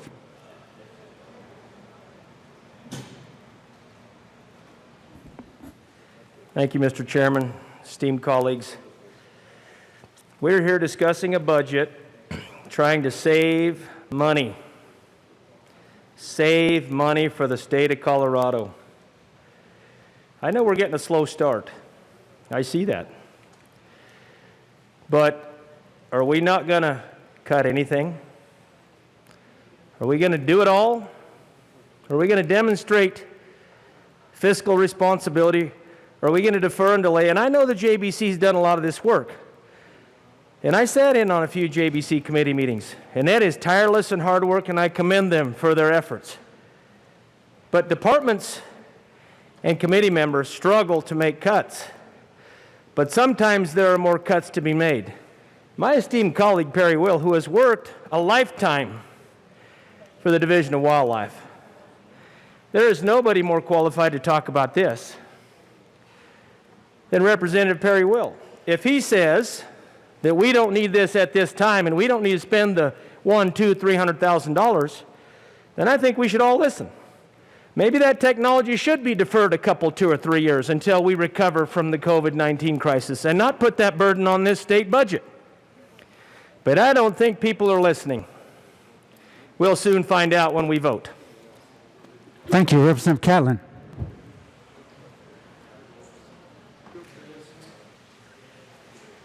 Thank you, Mr. Chair. It's an honor to serve with you. Honor to serve with you, sir. Thank you. I'm down to support this amendment for a reason that was stated as Mr. Will presented it. From my point of view, it seems like we in the state of Colorado should not be spending cash funds to retrofit vehicles. Those funds are for the natural resources out in the field and for the state of Colorado. So for that reason, I would suggest that we all vote yes. Thank you. Thank you, Representative Catlin. Any further discussion on Amendment L or J011? Yes, Representative Escar. Thank you, Mr. Chair. Members, as a JBC member, it is my obligation, unspoken, to ask for a no vote on this amendment, but I am hearing you and understanding what you're saying. Thank you, Representative Escar. Any further discussion? Seeing none, the question before us is the adoption of Amendment J011. All those in favor say aye. Aye. All opposed say no. Amendment J011 is lost. Up next is Amendment 8 in your packet, J054, and it's Representative Soper. Representative Soper. Well, thank you, Mr. Chair. I move Amendment J054, also known as Amendment 8. The amendment has been properly moved and now displayed to the amendment. Representative Soper. Thank you, Mr. Chair. So this amendment reappropriates funds from the motor pool to fund the Department of Education for the share of the district's total program funding. And this is because it's pretty hard to fathom that the state of Colorado spends $46 million every year for leasing and purchasing new vehicles. And I'm asking that we actually delay $5 million of that and put it towards K-12 education. Because education is very important. It's our future, it's our kids. I feel very passionate about that. And it's really hard to justify having new cars for state employees, especially when we're in the middle of a pandemic. All of us need to share the burden and cut into that. And so I would ask for a yes vote. Thank you, Representative Soper. Representative McCluskey. Thank you, Mr. Chair. And I just want to restate that by not maintaining our fleet, by not making sure that we're replacing vehicles as necessary, we end up spending more money as a state. And the purpose of those vehicles, I think, really important to understand. It's a big state. There's a lot of geography out there, a lot of places that we need to be. Allowing our employees, allowing our personnel to get to the meetings, to be able to do their jobs in the appropriate way locally, really critical that we maintain the fleet at the level that it is today. Again, $2.244 million more in maintenance and fuel savings if we make reductions here. I urge a no vote on the amendment. Thank you. Representative Escar. Thank you, Mr. Chair. The only other part I'll add is I completely understand the thought process behind this amendment, but when the vehicle lease payment line item isn't funded, then to provide spending authority approved for common policy allocations, operating cost line items will then be expected to pay for these costs. And given the budget that we are presenting, most agencies will not actually have the operating budgets that can accommodate these types of lease payments if the funding is removed from their vehicle lease payment line items. These are leases just like any other lease that we would have with a, I guess it's a car dealership. Any other lease that you would have, if you break that lease, there's going to be an issue. So to take this $5 million out of paying for those leases would mean the departments would have to absorb that cost and continue to pay the leases anyway. So it would actually be hurting the departments more than actually stopping us from being able to use these vehicles, because the lease is still a contract that we're still under. Ask for no vote.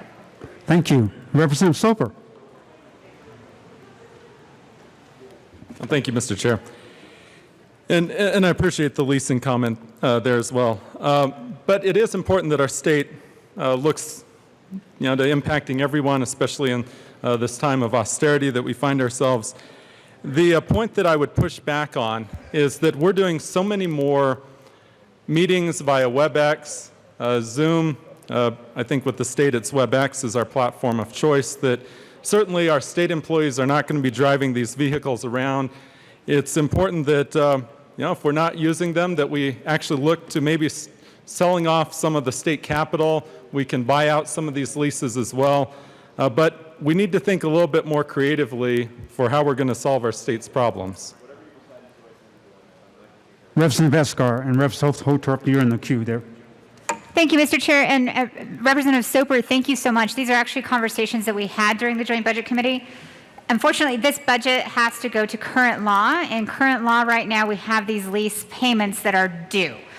I would love to explore that idea for the next year, the next fiscal year, which is even going to be harder for us to be able to balance in. Those are conversations we are already having. So I appreciate you bringing that to the table and encourage more dialogue as we move into next year. But for this year, this budget, we have to adhere to the contracts that we're under. Thank you. Representative Hotorf? No? Any further discussion? Yes, Representative Hotorf on Amendment J0154.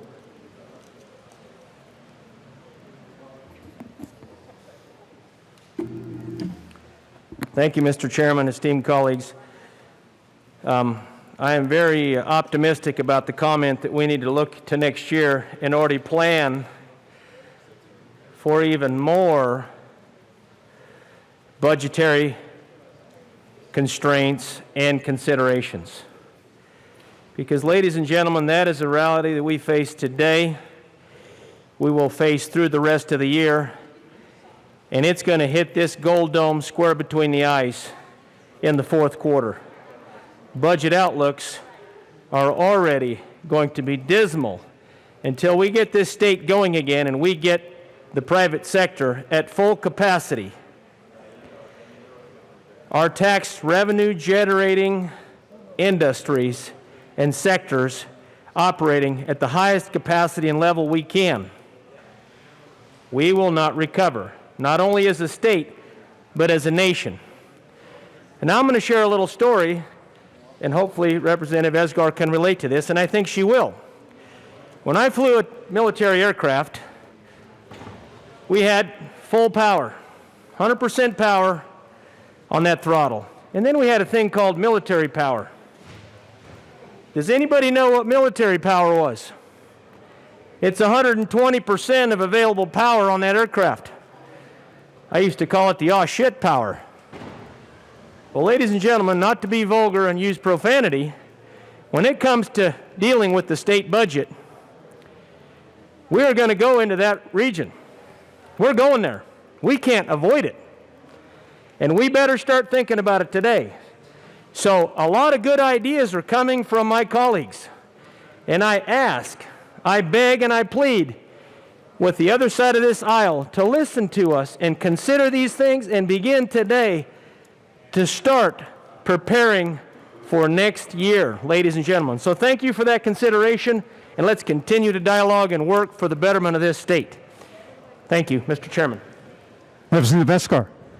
Thank you, Mr. Chair. And Representative Holtorf, thank you for those comments. One thing I want to point out, if we do actually, because I know this isn't the only amendment that takes these lease payments, if we don't pay our lease payments, it actually impacts our state's credit, which is the absolute last thing we need walking into even a more devastating year next year. So just want to make sure that that's out there and on the record as well. I still ask for a no vote. Thank you. Representative Soper. Thank you, Mr. Chair. And I want to thank Representative Esgar for certainly listening to these comments and taking notes, because in addition to working on this year's budget right now in the middle of the long bill, there are ideas that are coming out of this process that we can employ, whether it's this year or next year, but certainly we have to be very creative with what we're doing moving forward, because certainly for our kids, it's worth it. Thank you, Representative Soper. Any further discussion on Amendment J054? Seeing none, the question before us is the adoption of Amendment J054. All those in favor say aye. Aye. All opposed say no. Amendment J054 is lost. Next up is Amendment 9, or Amendment J067, which is Representative Williams. You're back. Thank you, Mr. Chair. Members, the whole theme that I would like to convey, with respect to the amendments I'm offering or the overall discussion of the budget, I hope is becoming clear. Representative Williams, please move the amendment first, and then we'll proceed. Okay, thank you very much, Mr. Chair. I move Amendment 9 and ask that it be displayed. It has been properly moved and now displayed to the amendment. Thank you, Representative Williams. Mr. Chair. Yes, sir. Members, I want to get back to the theme, right? The intent of this amendment as well as other amendments that you've kind of been seeing from the minority here. You know, Republicans, House Republicans, want to make it very clear, right, that our number one priority is making sure that we deal with K through 12 education spending. And you've seen amendments that get to that. And the amendments that I'm offering will also speak to that as well. Our second priority is ensuring that our seniors and our disabled veterans are also taken care of. That's one, that's two. These represent our most vulnerable populations in the state right now. And these are the populations that we want to protect. We want to make sure that our past, our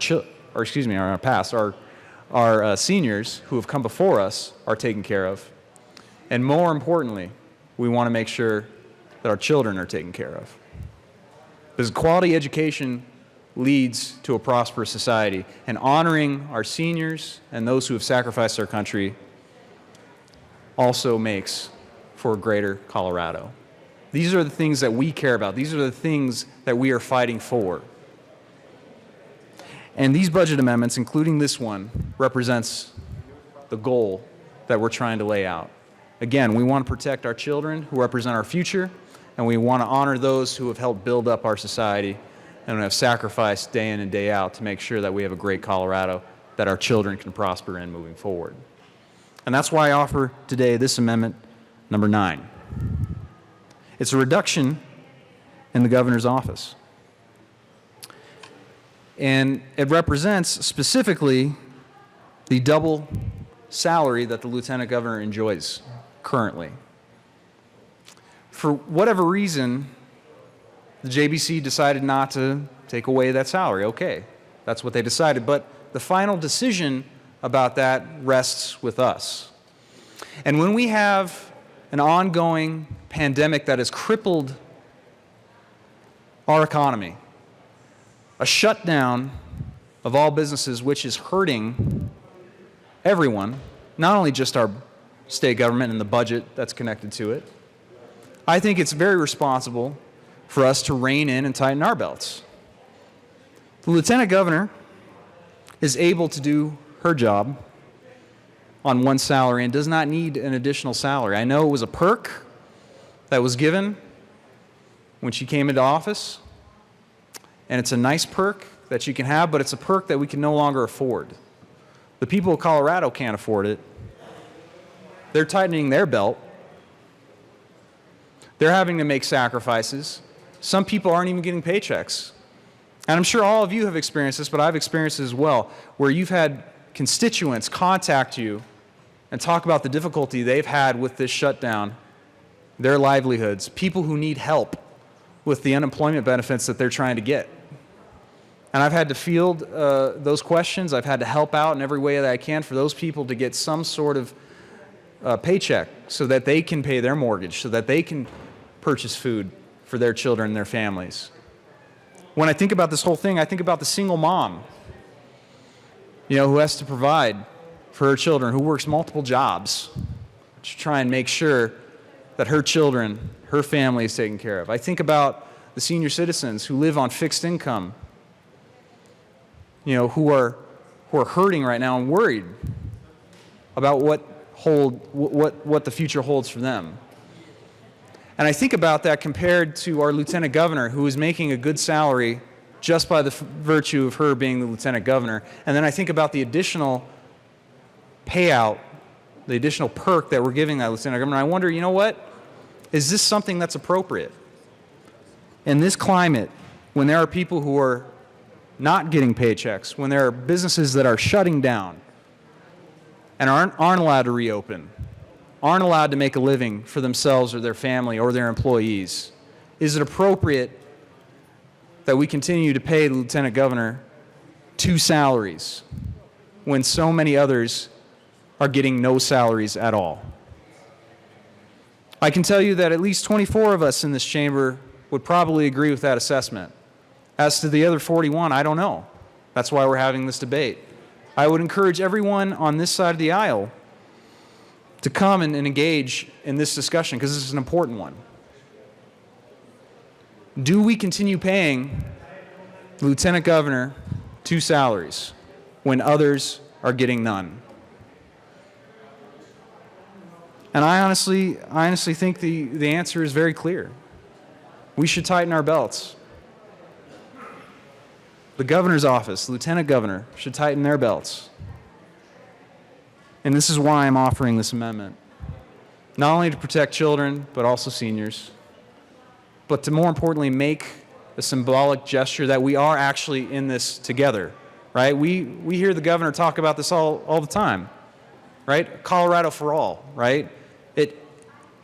It implies that we're all in this together, that we're all trying to get to a place that's better than it was before. And so if we're all going to do that, then that requires shared sacrifice for all of us. And if we can't do that, if we can't reflect that in this budget, then I question whether or not that's an actual true statement and a true sentiment. So members, for the sake of our constituents and our taxpayers who have lost their jobs, who are struggling, who are worried about the future, let's go ahead and do what's right here and ensure that we are acting in a way that's appropriate, that we're tightening our belts, very, very much like those CEOs out there that Representative Geithner talked about in a previous amendment, where they're tightening their belts, trying to help out their organizations and the people they're responsible to. Let's do the same, and let's go ahead and eliminate this secondary salary, not the whole salary, just this portion of it. So please, members, vote yes. Thank you, Representative Williams. Representative Gray. And Representative Liston, I see you in the queue. Thank you, Mr. Chair. And I don't generally participate in budget debates all that much, but when the attacks come upon elected officials from the great city and county of Broomfield, like the bat signal, I arrive. I'd like to say the reason that the lieutenant governor's salary is apportioned across 2 different items is that she does multiple jobs. And we've been doing that recently in a great number for several lieutenant governors, because the office of lieutenant governor is very important and it does very important work, but it's not called upon all the time in the same manner.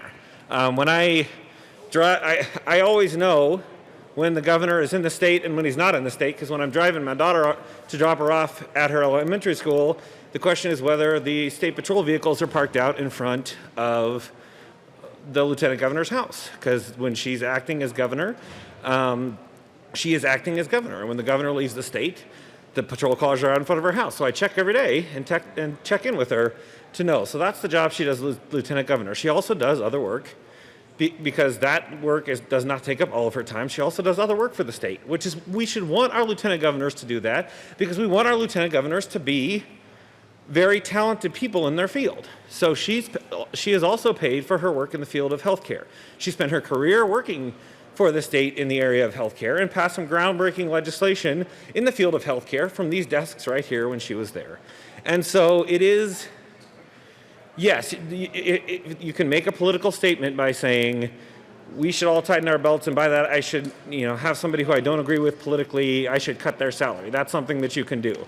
But she's paid for the value that she delivers to the state, which is both to say she is the second in command of the state government. She is the first in command of the state government when the governor is out of the state, and she also provides invaluable service when it comes to providing health care in this state. And so the fact that her salary comes in 2 line items and not 1, I get how you can make a political statement about that, but it's also fair to pay people for the value they confer, and our lieutenant governor confers that value in spades. Thank you very much.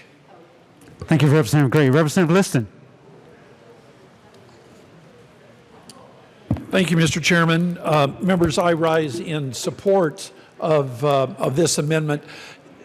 When this is a time for sacrifice, this goes back a little bit to my amendment. We're asking people in leadership to make a reasonable sacrifice. And it really doesn't matter who the lieutenant governor is, as far as I'm concerned, or where they're from, or whether they're male or female or whatever. We don't care. We're just asking because, quite frankly, I think the public at large does not realize that our lieutenant governor is getting a salary of $93,000 plus an additional salary of a little over $90,000 for doing certain extra jobs. And when people out in the private sector are taking significant cuts to their original salary of 50, 60, 70%, our leadership and our lieutenant governor, no matter who they are, because most people couldn't pick the lieutenant governor out of a lineup, or if they were walking by them, they don't even know the lieutenant governor's name. With all due respect to our lieutenant governor, we're just asking that the office of the governor show a little bit of leadership and a little bit of sacrifice, and I'm sure that our lieutenant governor can make ends meet on $93,000. So because most people don't realize that our lieutenant governor, no matter who they are, where they're from, is getting an additional salary of over $90,000. So yes, the lieutenant governor might be doing some extra duties, but in these tough times, we're asking that the office of the governor go up to the lieutenant governor and say, Lieutenant Governor, would you mind just for this year surviving on your salary of $93,000? Because if you can survive on your salary of $93,000, we can use that $90,000 that you're already making and put it to better use in other areas that can help some people, the public at large. So I think this is a very reasonable amendment. Lord knows that people out in the real world, the business world, and like I said, there's people that have had their salaries, they've lost their jobs, they're losing their business. So if they can make that extreme sacrifice, why cannot our lieutenant governor take a temporary pay cut of $90,000 and still survive on his or her salary of $93,000? I urge and I vote on this reasonable amendment. Thank you. Representative McCluskey and Representative Larson, see you in the queue. And Representative McKean, I see you. Representative McCluskey. Thank you, Mr. Chair. And I want to make a couple of comments. Having worked in the Lieutenant Governor's office about a decade ago, the job responsibilities that both that individual and that office oversee are extensive. And I think that when the Office of Saving People Money on Healthcare was created last year, certainly with the goal of reducing the incredible healthcare costs that many folks in this state are facing, the idea of increasing the salary of our lieutenant governor to make it commensurate with other cabinet positions. I would appreciate maybe some clarification from our amendment sponsor. The $90,000, as I recall, the position received an increase of $66,000 to add on to the base salary, again, to bring the salary for the lieutenant governor in line with those of other cabinet members who are overseeing specific offices, roles, and responsibilities. I urge a no vote on the amendment. Thank you, Representative McCluskey. Representative Larson. Thank you, Mr. Chair. I rise in support of the amendment at the risk of beating a dead horse. This is a time of shared sacrifice. And to have a plus up to an elected official who has a constitutionally set salary in a year where we have unprecedented budget cuts is not something that's going to pass the smell test with the people of the state. How many phone calls have we gotten over the last 2.5 months, each of us personally, to our offices, to our cell phones, asking us to give up our own salaries? We've all gotten those calls. How many from constituents how many people have you talked to over the last 2.5 months who don't have a job, who are worried about where they're going to make their next mortgage payment, who say they don't have anything left in their bank account and they never thought they'd be in this situation? And exactly, nothing against the lieutenant governor, but the base salary that's set in our Constitution is adequate to live on in good times. And it is certainly more than adequate to live on in a time when our state is hurting. This is a small, symbolic gesture that I think is totally commensurate. We're not asking her to go without a salary. We're asking her to go to the one that was set in the Constitution of our state. So I think this would go a long way toward letting the people of our state know that we're listening, that government is sharing in their sacrifice. And I urge a yes vote. This should be a very simple vote. Thank you, Representative Larson. Representative McKean. Thank you, Mr. And Representative Chair. Sanders, I see you. And I would like to thank my colleagues for describing how much work the Lieutenant Governor does, and I appreciate that very much. However, Lieutenant Governors in the past have been able to live within their means and live within what the Constitution and what our statutes set as their salary. Last year, we plussed up that salary. Said, well, there's so much work, and many of us didn't agree with it, but the argument was made and succeeded that there was so much work to do about this, notwithstanding where our Lieutenant Governor is from.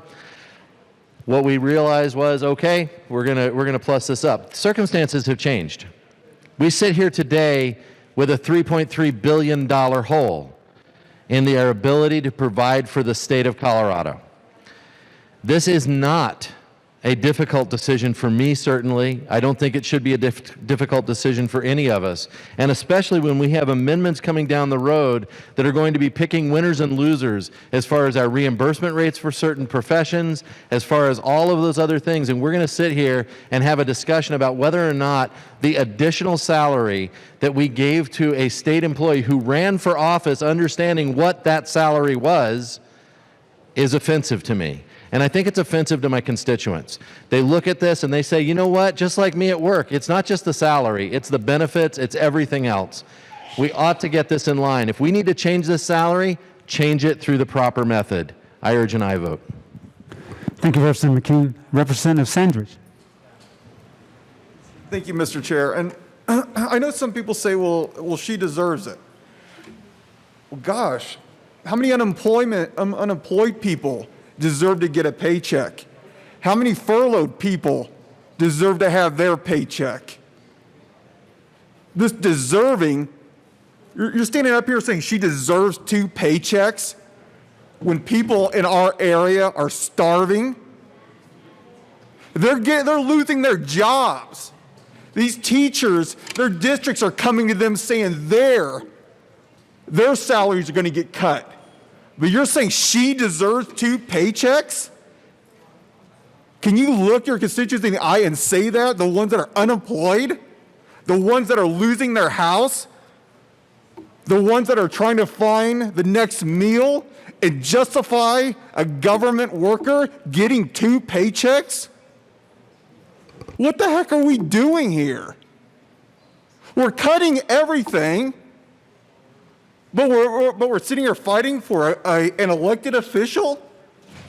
How does an elected official get 2 paychecks in the first place, especially during the worst economic crisis in our state history?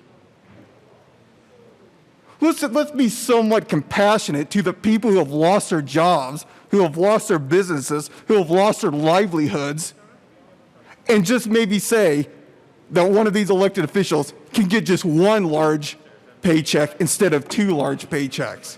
With that said, I stand in support of this amendment. Thank you. Representative Gray.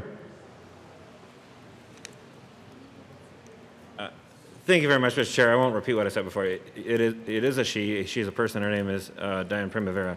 And also, again, there's really something about saying we need to have shared sacrifice when you're cutting somebody else's salary.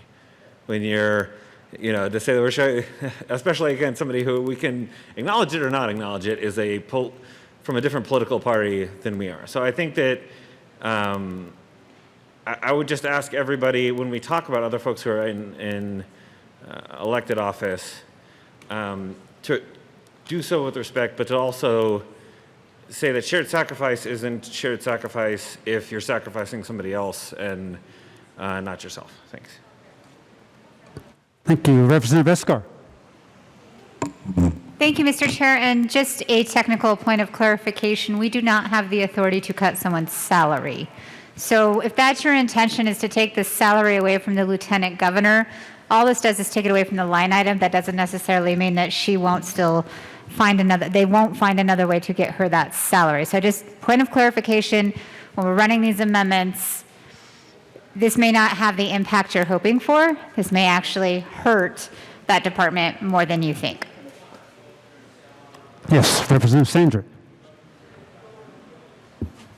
Thank you, Mr. Chair, and I thank you for allowing another member to speak about politics, so I will too. You are correct. She is from a different political party. But I think you all know me well enough is that I don't care what party you're with. I don't care if you're a Republican, if you're a Libertarian. You deserve only one paycheck during the worst economic crisis in our state's history. So yeah, maybe there is some top politics involved, especially associated with you wanting your person in your party to get 2 paychecks.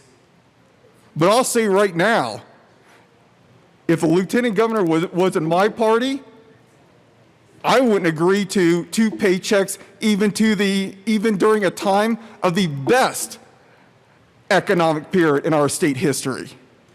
So yeah, there is some politics involved, but how about we do the right thing? How can any of us look at our constituents in the eye and actually justify, I don't care what party you're in, justify 2 large paychecks when our constituents have lost their jobs? Really think about this, no matter what party you're with.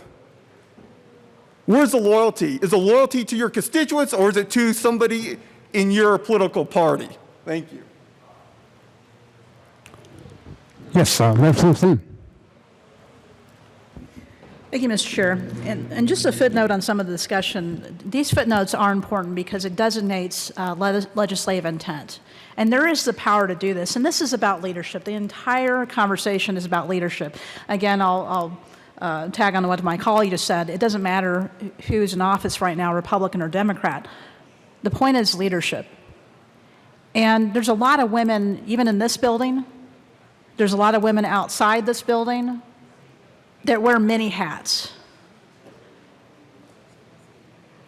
And they volunteer on those topics, including teaching their children when school was out, being a mother.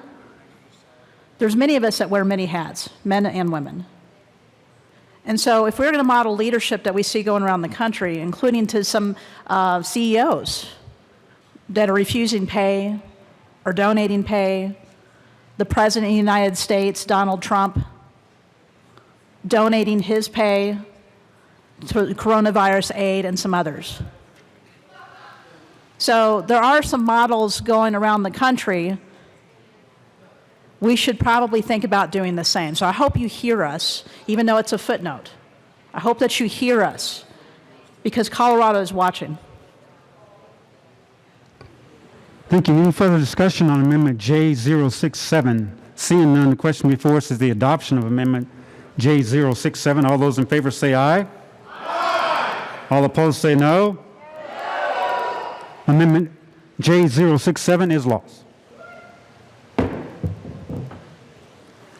Next up is Amendment 10, or J065. That would be Representative Williams and Representative Geithner. Representative Geithner. Thank you, Mr. Chair. I move Amendment J065 and ask that it be displayed. Amendment is properly moved and is displayed to the amendment. Representative Geithner.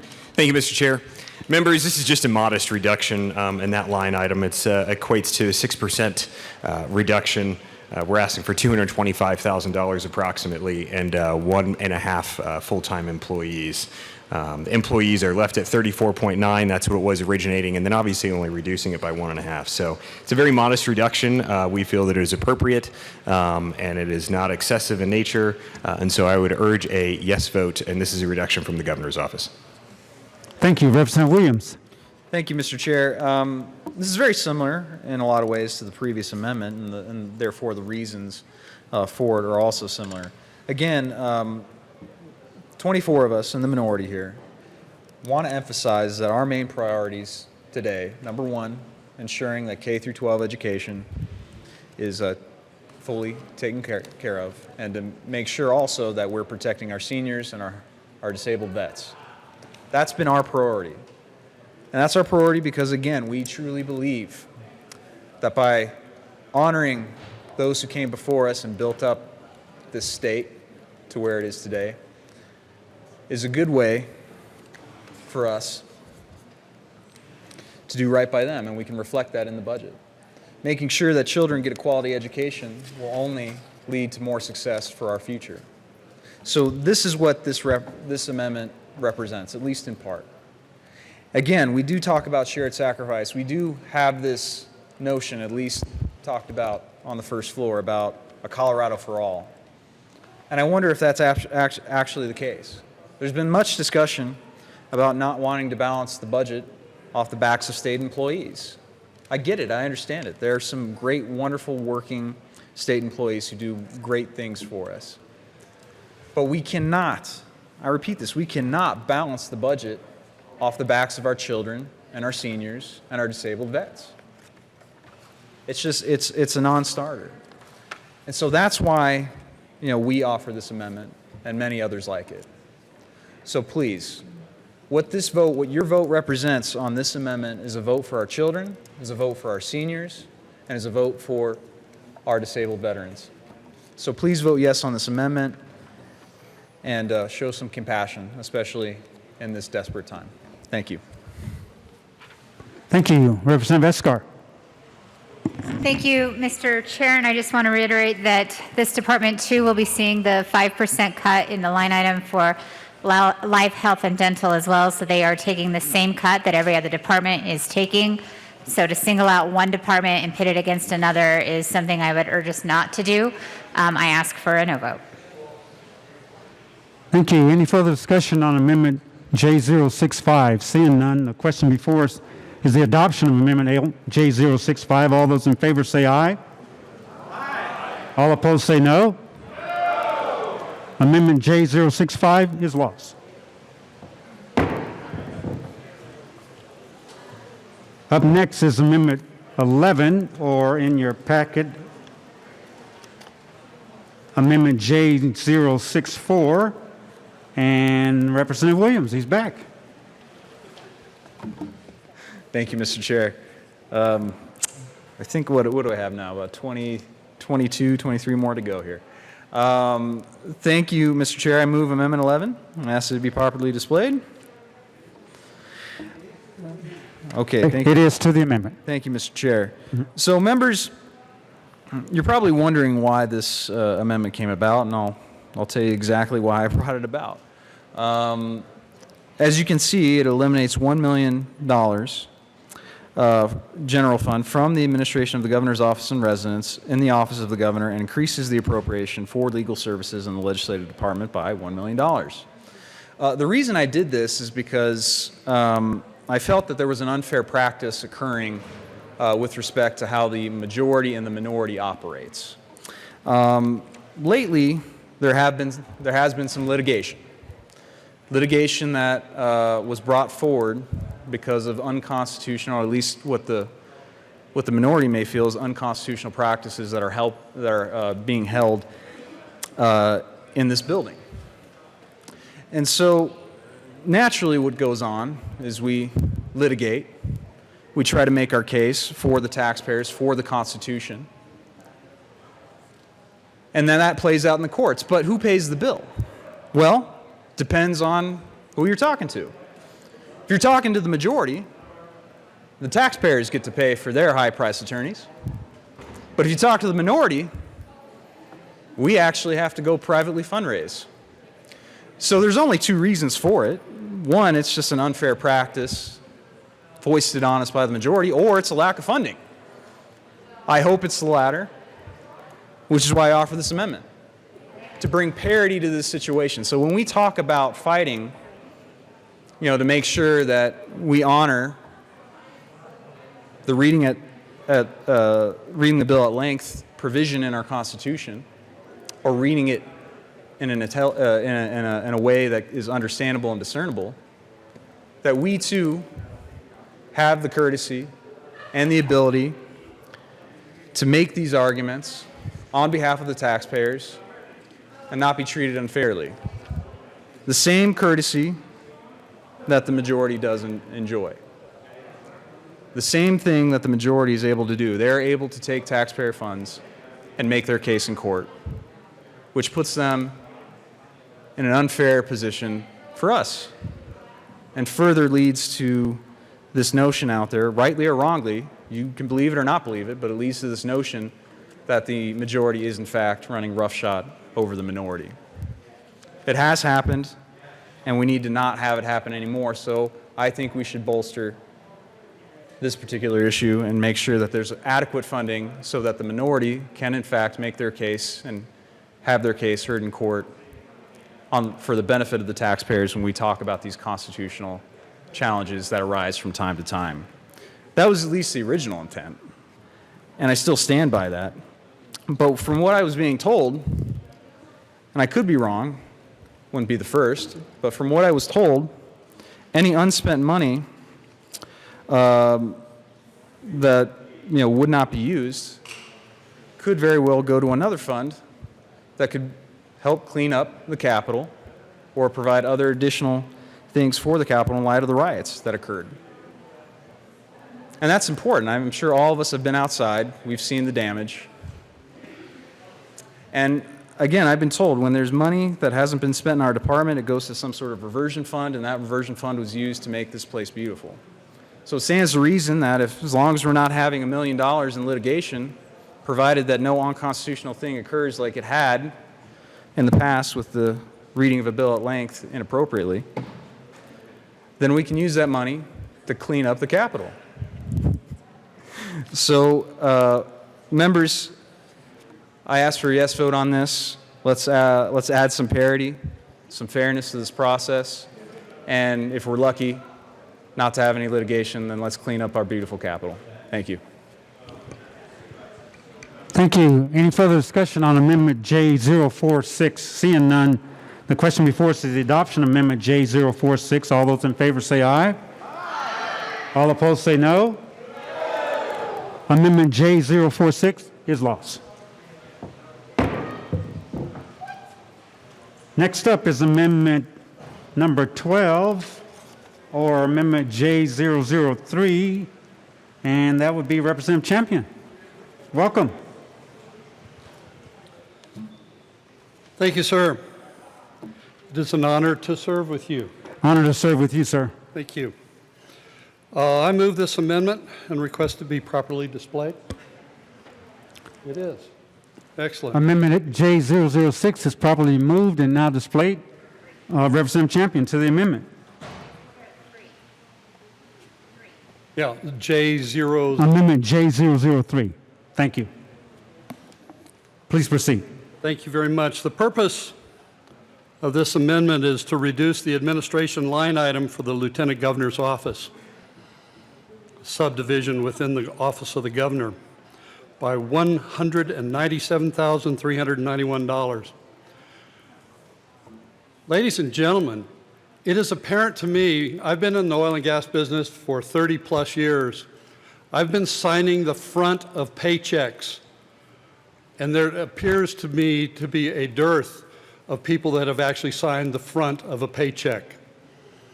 There just doesn't seem to be any sense around this. There is no reason in the world for the office of the Lieutenant Governor to have $394,781 in an administration. The office of the Lieutenant Governor, when I was not a legislator, I never heard of the lieutenant governor. I didn't even know who it was. Now I do. And now I think that it is way overpriced and way taking an awful lot of money from the citizens of the state of Colorado to fund that. And that's why I think it should be reduced by half for the administration, for the office of the lieutenant governor. We've already listened to the double salary that the lieutenant governor gets. In the business world, what you do is when you're running the company, you take the hit. Not your employees, but you take the hit. I know of many times during my lifetime that we didn't have much of a Christmas because I didn't have enough money to make sure that we were paid and all of the people that work for Champion Resources were paid. I know what that feels like, and it hurts. I suggest and I move that you consider positively and vote for amendment number 12J003, which reduces the administration line item for the Lieutenant Governor's office. Thank you. Thank you, Representative Carvajal. Thank you, Mr. Chair. And as we talk about the Office of the Lieutenant Governor, what we're really talking about with this amendment is the Office of Saving People Money on Healthcare. And while I will be the first one to admit that it's a silly name for an office, I must acknowledge the importance that this office has to reducing the cost of healthcare. I may not have signed the front of any paychecks, but I take care of people in clinic every single day. And whereas in medical school I learned about diagnoses and treatments, I never learned that I was going to have to talk with people about the cost of their healthcare and whether they could afford to actually take care of themselves.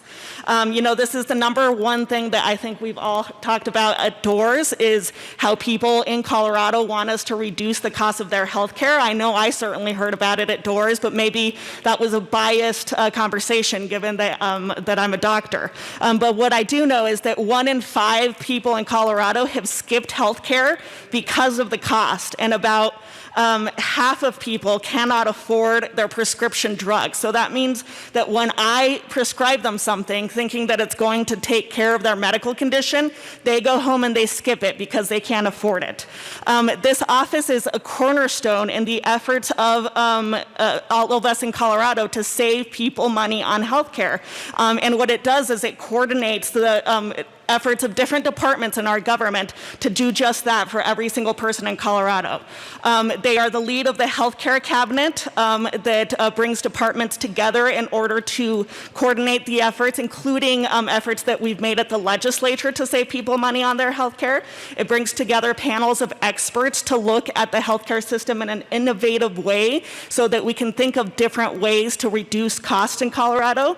It ensures efficient implementation of the legislation that we spend so much time on talking every year when it comes to healthcare, and it focuses on priorities that are important to Colorados, like implementing price transparency and reducing the price of prescription drugs. So as a physician who really does not enjoy having to talk about the cost of care, but really would rather focus on the efficiency of care and the access to care, I ask everybody for a no vote in an amendment that would greatly reduce the ability of this office to do their job and reduce the health care prices that we all pay. Sorry, Representative Escar. Thank you, Mr. Chair. And Representative Carvajal, thank you so much for your perspective on that. I just have a technical piece to this. Again, we cannot, if your intention of this amendment is to cut the salary of the Lieutenant Governor, we can't do that. We can't actually cut salary. It will be paid under statute 249102, but rather it will come from some other administrative expense. So I just want to make sure you all understand that.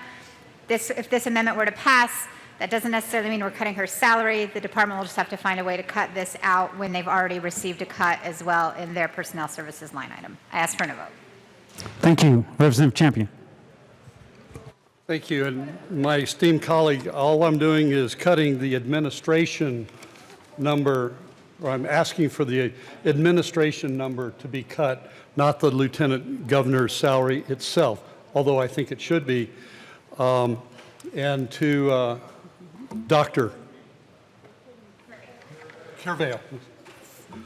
Dr. Carvale, I respectfully say that the office that is trying to cut health care, and if the lieutenant governor is in charge of cutting health care in the state of Colorado, she is failing miserably. Miserably. It isn't working. And so I still think that we need to vote yes on this particular amendment. Thank you. Representative Longteen. Thank you, Mr. Chair.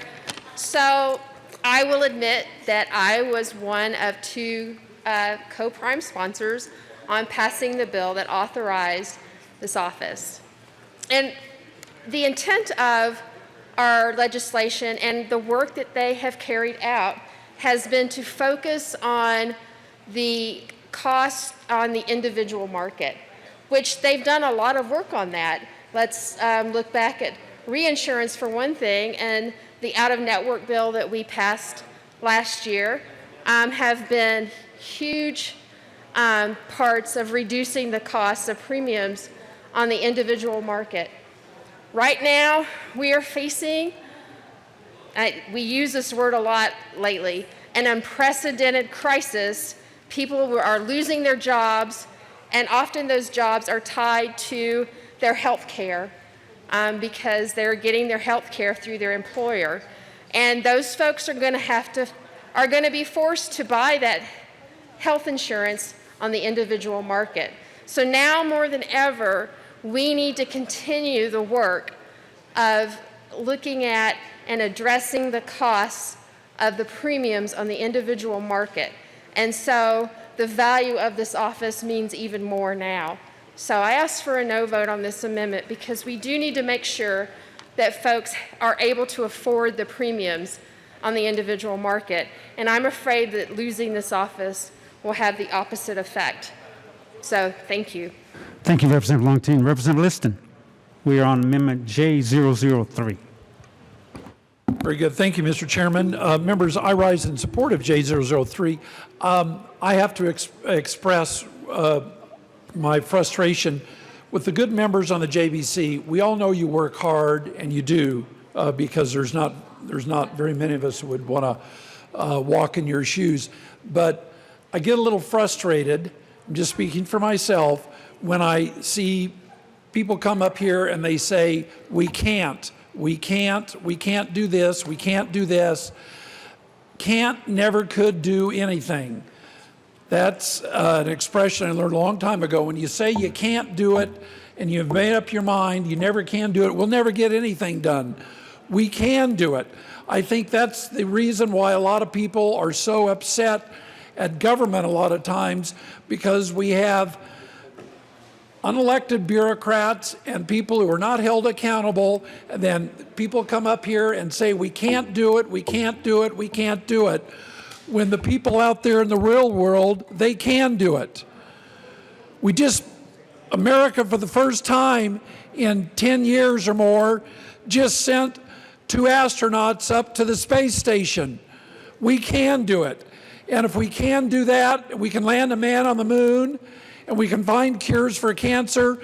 We can find tiny little cuts to help the people of Colorado, whether it's cutting the administration of the lieutenant governor's office that, quite frankly, most people don't even care about or know about, or making him modest, or asking the lieutenant governor to take a tiny cut in her double salary. We can do it.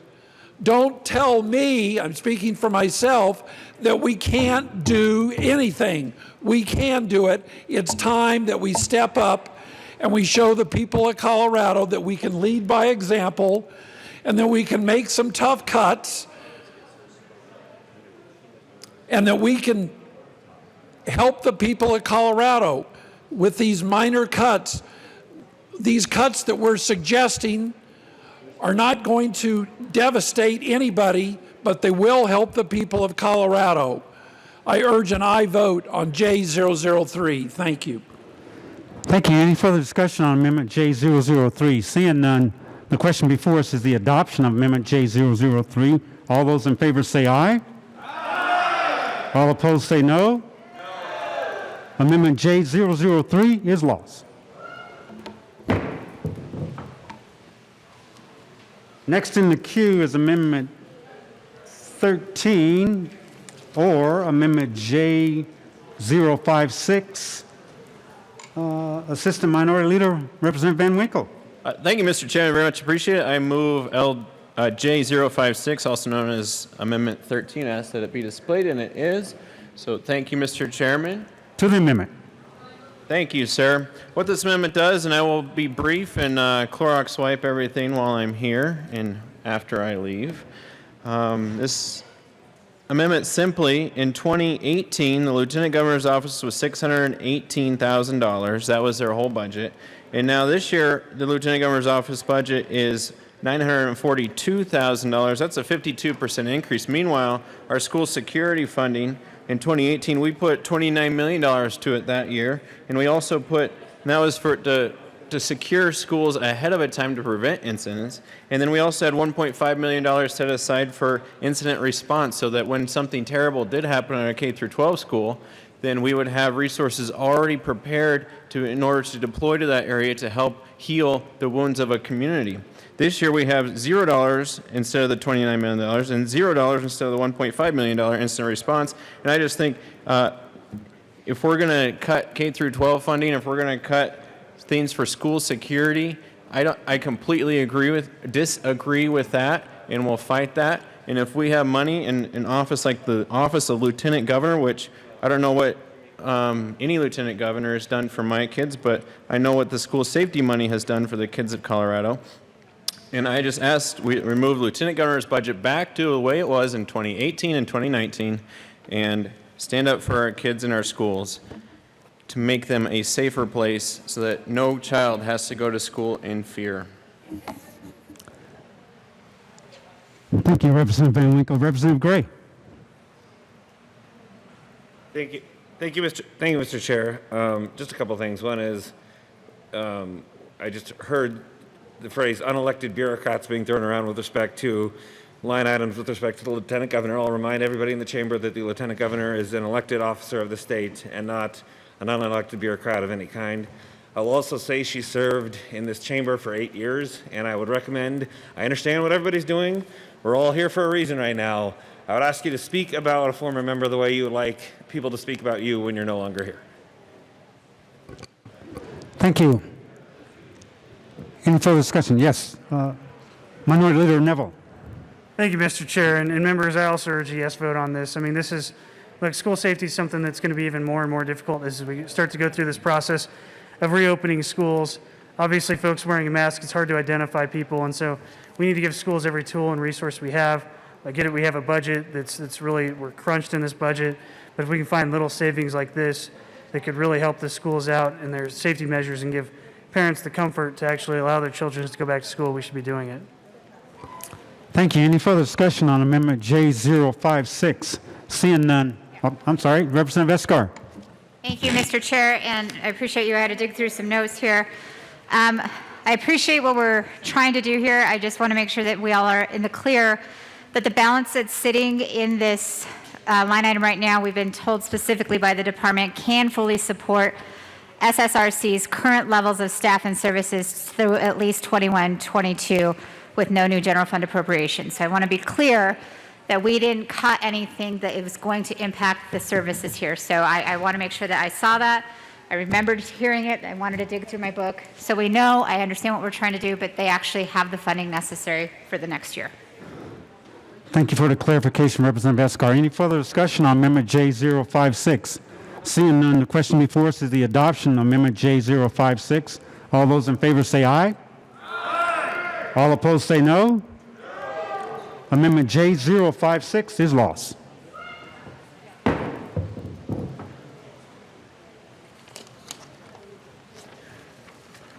Next up is Amendment 14, or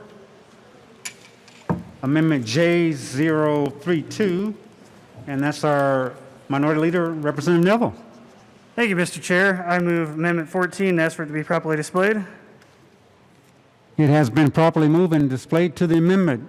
Thank you, Mr. Chair. Members, this just simply moves $2.5 million from the Economic Development International Trade within the governor's office. Thing that's kind of a nice to have, but quite frankly, when you're not reopened, you can't really use it. And it actually moves the money to the School Safety Resource Center. We heard previously the School Safety Resource Center might actually have the funding to operate their office as it's needed. The problem is we don't have any money to actually distribute grants to schools who need the money. So the way we set this program up in the past is that basically schools would come forward. They might need tempered glass or something on a door. They can't fund it. They would actually apply for this grant program and they could actually get that tempered glass placed on their school. So again, this is something that I think that's going to be more important while we start going in and we start talking about reopening schools. With everyone wearing masks, we still have that mask mandate. You don't know who might be, someone acting nefariously coming into a school. And it would give that just the students and the parents one more thing of safety. I mean, there's so many different things that the children are going to have to worry about mentally as they start going back to school. One of the things they shouldn't have to worry about is their actual safety. And if we can put a little bit of dollars towards that, I think that's wise as us to do as a legislature. So I urge a yes vote.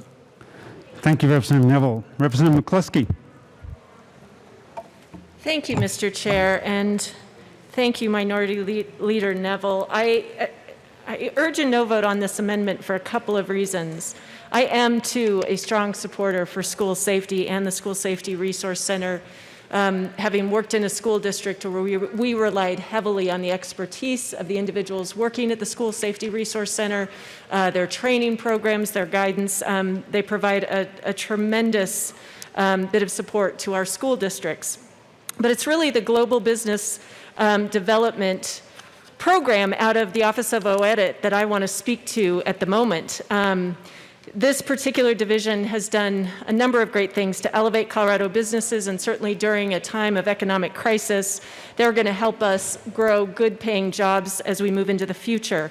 Probably something many of you don't realize is that they've helped establish a response to the public health crisis that we're facing. They have been able to link us to 20,000 N95 masks, 240,000 surgical masks, 100,000 coronavirus test kits.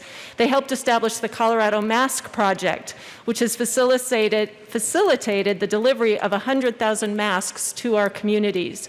It was a bit of a surprise even to me that this particular program has played such an important role in our public health response. Additionally, and as an aside, the Advanced Industries Program, which also is a part of this division, has helped to fund numerous Colorado businesses, including those that manufacture PPE. So while I appreciate the importance of school safety now more than ever, this particular amendment isn't maybe accomplishing that in a way that I think serves us best. With that, I urge a no vote. Thank you, Representative McCluskey. Any further discussion on Amendment J032? Seeing none, the question before us is the adoption of Amendment J032. All those in favor say aye. Aye. All opposed say no. No. Amendment J032 is lost. Next up, Amendment 15, or J035. Representative Williams is back with us, along with Representative Soper. You're doing solo. Okay, Representative Williams. Thank you, Mr. Chair. I move Amendment 15, and I'm sure Representative... It has been moved and is now displayed. Go ahead, Representative Williams. Thank you, Mr. Chair. I'm certain Representative Soper will make his way back to the chamber and talk on his amendment. But for the meantime, I'll go ahead and get it kick-started. Members, it's a very straightforward amendment here. It makes the reduction, and you can see the numbers right here for film. And the reason we're doing this, again, I know it's going to sound like a broken record, is for our children and our seniors. Specifically, though, I do want to, and there's Representative Soper, everyone. I'll stall this out a little more for him to get here, but I'll renew my call, though. It was a serious question here. You know, there's been a lot of discussion about the senior homestead exemption that also not only applies to seniors, but also 100% disabled veterans. You know, there was a statement earlier in our debate that, you know, that's protected. You know, that's in there, right? But then I asked the obvious question, is there going to be a separate piece of legislation that suspends it? And I got no answers. And so I renew that question here today. Are we going to have a suborbital bill, so to speak, that addresses the suspension of the senior homestead exemption? Because if we do, then we're clearly, anyway, the majority anyway, is clearly not protecting the seniors in our budget. And that's what we need to be doing, and that's the purpose of this amendment along with so many others. I don't think it's appropriate that we're going to be spending money towards film when seniors could very well be losing their homes, when disabled veterans who sacrificed for this country could very well be losing their homes. It's inappropriate, and we need to do what we can to show some actual compassion and put every dollar that we can to make sure we have $163 million total for that program. So I ask for a yes vote on this. Thank you. Representative Soper.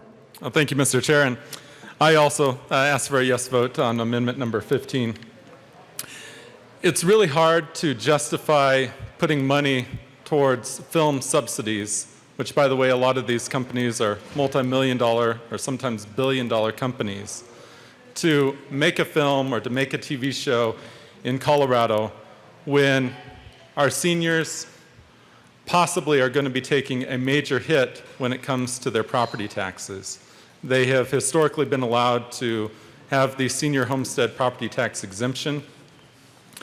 They may be on a fixed income, like Social Security. It was never part of their budget to actually have to be paying this additional money. And they've just been through a pandemic. They've been spending a lot of money that they didn't plan to spend. And it would very much negatively impact Coloradans everywhere, but especially in rural Colorado. So I'd ask for a yes vote. Thank you. Any further discussion on Amendment J035? Representative Williams. Thank you, Mr. Chair. And I appreciate the comments from Representative Soper. I think he did a good job of articulating, what many of us, at least 24 of us, are thinking in this chamber. I asked a question. It was a simple question, and we're not getting any answers on it. Again, I'll say it one more time. If we're actually going to protect seniors, then there's a number of amendments here that we can forgo. I don't have to introduce them. I can withdraw them easily. But if we're not doing that, then I absolutely want to make sure that it's crystal clear to the people out there that we're all being held accountable, that we're all on the record if we're not going to be protecting seniors. That's my goal with this amendment and so many others. And if we're not going to protect seniors, then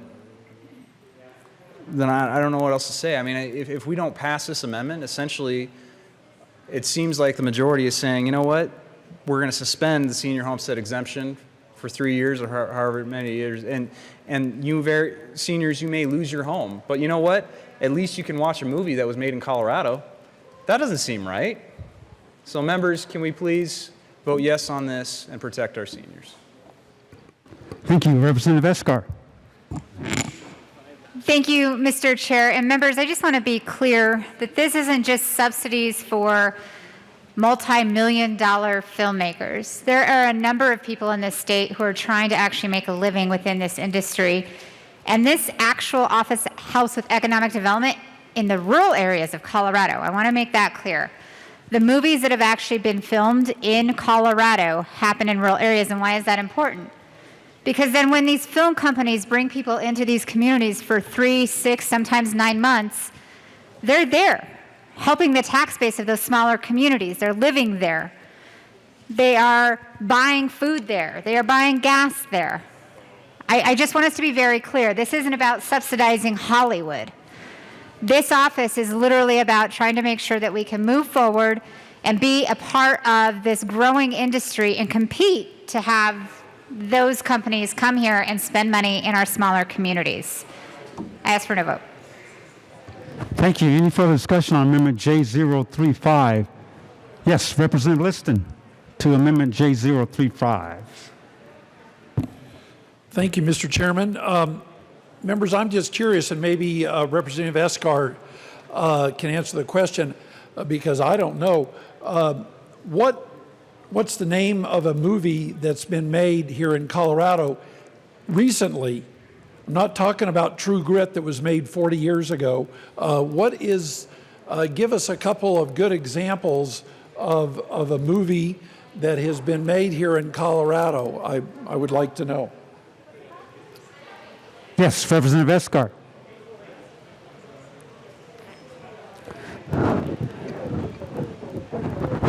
Name that movie and give us the rating. Representative McCluskey. Thank you, Mr. Chair. Christmas Vacation was filmed in Frisco, Colorado, and Pueblo. And Representative Liston. when was that movie made? That movie was made years ago. We're talking about, Mr. Chairman, I'm talking about within the last year or two. I'm not talking about movies that were made 15 and 20 years ago. I want to know a movie that's been made within the last year that's, really had a good economic impact. Representative Escar. Thank you, Mr. Chair. Hateful Eight, Walking Dead, Dumb and Dumber, and there was just one, actually, I think in Representative Wilson's area with Jane Fonda. I don't know the name of it, but Jane Fonda was just living in that area filming a movie, to your point. Lone Ranger. The new one. Hey, we've got some recent movies. Thank you. Yes, seeing no further discussion, yes, Representative Williams on the movies in Colorado. I appreciate the little bit of levity was here, but in all seriousness, okay, sure, there was some films that were and television programs that were conducted here, but we are dealing with people's lives, seniors, 100% disabled veterans that could very well lose their homes because we want to help this film office, which, by the way, if you guys read the budget balancing documents and some of the other documents that came from the JBC, we're not even being competitive with the amount that we're funding right now as compared to other states. So at this point, given the crisis that we're in, let's just not do it and protect seniors and veterans and make sure that we're doing right by them and not coming up here and being jovial about the films that may or may not have been filmed here. Let's protect seniors. Thank you. Seeing no further discussion on Amendment J035, the question before us is the adoption of Amendment J035. All those in favor say aye. Aye. All opposed say no. Amendment J035 is lost. Next up in the queue is Amendment 16, or Amendment J027. Our friend Representative Williams is back with Assistant Minority Leader Representative Van Winkle. Representative Van Winkle. Thank you, Mr. Chairman. I move J027, Lucky 27, also known as Amendment 16 in your packets. And it has been moved and properly displayed to the amendment. Thank you, Mr. Chairman. We have discussed the film office at length. I do know The Hateful Eight was about the biggest film that received the most amount of money. That money did go, frankly, out of state. The shots that were filmed here in Colorado were beautiful, but of course Harvey Weinstein, soon after he received those taxpayer dollars, became a convicted sex predator, and it was a complete mistake on our part. So I don't think we should point to that as a success for our taxpayers. What this money does is it takes that $250,000 and moves it again to school security, something that is vital and on the minds of every parent in Colorado. Our teachers and students and parents should know that their kids are safe in school and that they know that they are safe in school, and this amendment will help do that. So I urge a yes vote. Thank you. Thank you, Representative Van Winkle. Representative Williams. Thank you, Mr. Chair. I'll just say ditto to that, and I couldn't say it any better, so please vote yes. Thank you, Representative Escar. Thank you, Mr. Chair. I have a question for the amendment sponsor. Is your intention for this to go to the grant programs? Representative Van Winkle. Thank you, Mr. Chairman. Yes, again, in 2018-19, we put $29 million to 95 schools and made those 95 schools much safer for our Colorado kids. We also had $1.5 million put towards an incident response program so that if something terrible did happen in a school, those kids could have the state ready to come in and lend support and guidance to helping recover a community from that. And this year we have $0 in either of those funds. So what this will do, it'll give it to them, and we always can, it can be directed to one of those two grant programs. Thank you for that clarification. Representative Escar. Thank you, Mr. Chair. I just want to make sure that the House understands that that grant program is actually set to repeal at the end of 2021. Assistant Minority Leader Van Winkle. Thank you, Mr. Chairman. I do have a bill to deal with that. It's not on this, it's not part of this bill, but it is a separate piece of legislation that we could discuss if we have the ability. Thank you. Representative Escar. Thank you, Mr. Chair, and I appreciate that, and I look forward to talking about that because I don't think this needs to go away myself. I just want to make sure that you understand that we have to balance the budget to current law. Current law is that this is actually repealing, so this money would essentially, if we switched it, if we moved it to there and your bill didn't happen, it would be sitting there and we actually wouldn't be able to use that money for anything else within the budget. Thank you. Any further discussion on Amendment J027? Seeing none. Division has been called.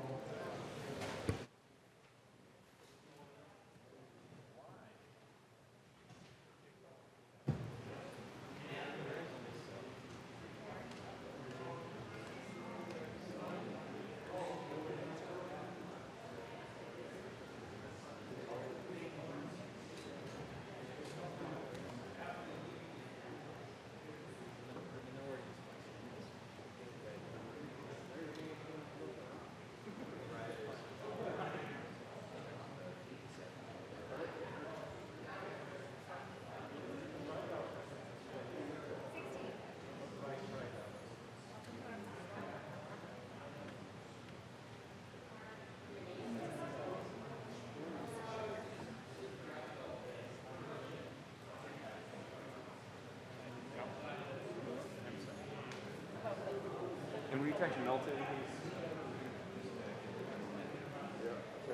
Thank you. Give us a few more minutes, Tony. Just want to make sure everyone online is available.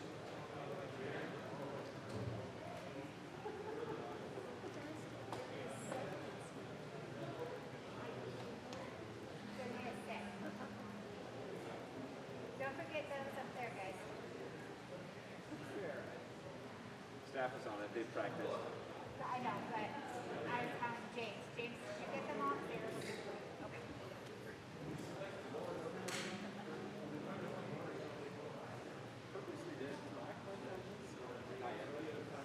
Sorry, Kevin.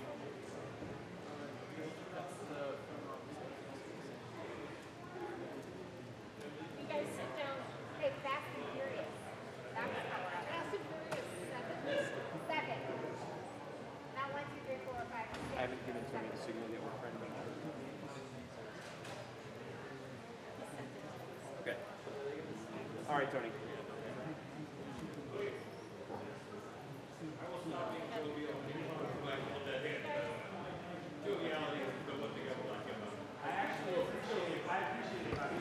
Okay, a division has been called. I requested all those in the chamber not entitled to vote, please be seated and remain seating. All those in favor of Amendment J027, please stand and remain standing in one place until the count is taken.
Thank you. You may be seated.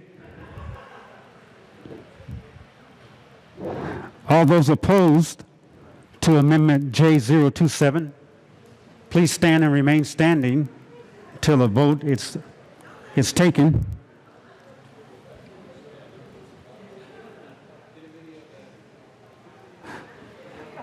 And thank you to the members online. We see you.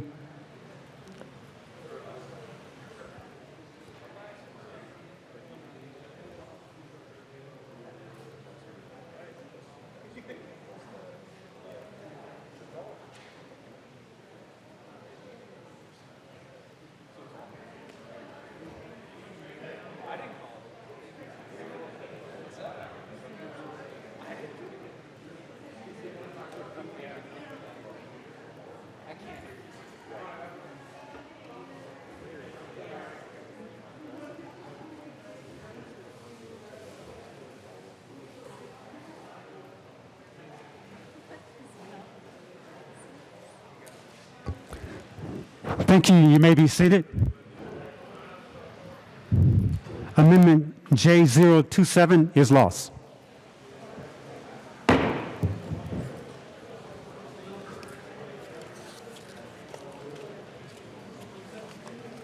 Next up in the queue is Amendment 17, or Amendment J040, and that is Representative Soper. Welcome back, sir. Thank you, Mr. Chair. I move Amendment 17, also known as J40. The amendment has been properly moved and is displayed to the amendment. Representative Soper. Well, thank you, Mr. Chair. While we're still on the topic of film subsidies, what this amendment does is it moves $250,000 to the tourism office to promote Colorado. If there's one thing that occurred throughout the budget process, it seemed like the tourism office took an unfair hit. And in addition to that, we have a lot of communities that have come to rely on tourism, particularly in my district in western Colorado. And as we're coming out of this pandemic, we really do need to promote Colorado, visit Colorado, Colorado tourism now more than ever, to allow Coloradans to know that it's safe to visit your own state, to allow those in other states to know that Colorado is open and ready for business when that time comes. And I just can't say enough good things about our Colorado Tourism Office and the work that they're doing. So I would encourage a yes vote. Thank you, Representative Soper. Representative Escar. Thank you, Mr. Chair. I appreciate this amendment. I just am a little nervous that taking money out of the film line, which actually promotes Colorado as well, and put it back into tourism, which promotes Colorado, isn't really good policy. And I want to be very clear. Yes, we did have to cut part of tourism, but that's because we had to cut every single department. And we had to cut just a little bit off the top to make sure that we can balance. And we also took into account that right now there just isn't travel happening, period, anywhere. So we want to make sure we're getting prepared for the next year, but this year for this budget, we did trim, just like we trimmed every other department, but I wouldn't want to cut from one entity that promotes Colorado to give to another entity that promotes Colorado. I ask for a no vote. Yes, Representative Hortorf, Amendment J040.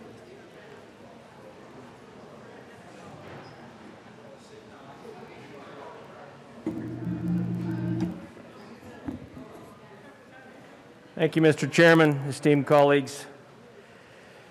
They say that $1 that comes into a community, county, or the state passes 7 times and turns into $7.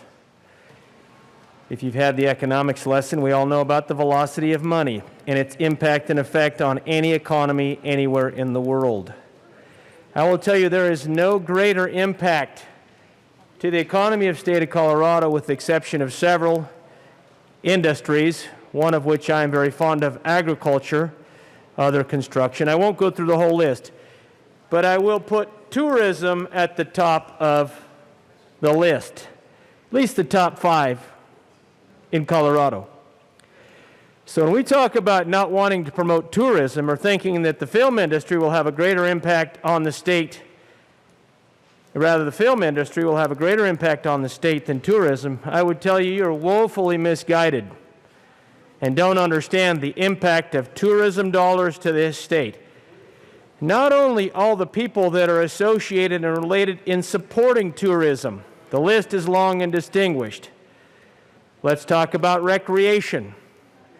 Recreational companies in the state that are desperately needing this state to get back to business. Now, some of you have written off the state this year by some of the comments I just heard in here. We've written off summer recreation, apparently. We're not going to have that. We can't have that. COVID-19. Social distancing. Heaven forbid if we go to the great outdoors of Colorado, where we have the greatest extent of social distancing perhaps anywhere. Sunshine and fresh air is one of the best remedies for any ailment, particularly a virus that might be airborne and transmittable, which can't survive in extreme heat. And oftentimes the conditions that the great outdoors of Colorado would offer. Or cold temperatures at altitude, for example. So, I don't want to get into science, but I will tell you that tourism needs to be reinstated in Colorado. We need to get back to the tourism business. This amendment, Mr. Chairman, is wanting to promote tourism and get us back in business as a tourist state, which is what we do best with the great outdoors that the Rocky Mountains has to offer. So let's not diminish that. As we sit here and pick winners and losers, let's remember that these mountain communities and many other communities, the tourist dollars has one of the greatest impacts, economic impacts to their economy. Restaurants, recreational industries, and so many other things are influenced by tourism. Now, my good colleague here is simply stating from his perspective in his district in the mountains of Colorado that some of you need to have some more consideration for what is supporting his district's economy. And I think that's getting overlooked here.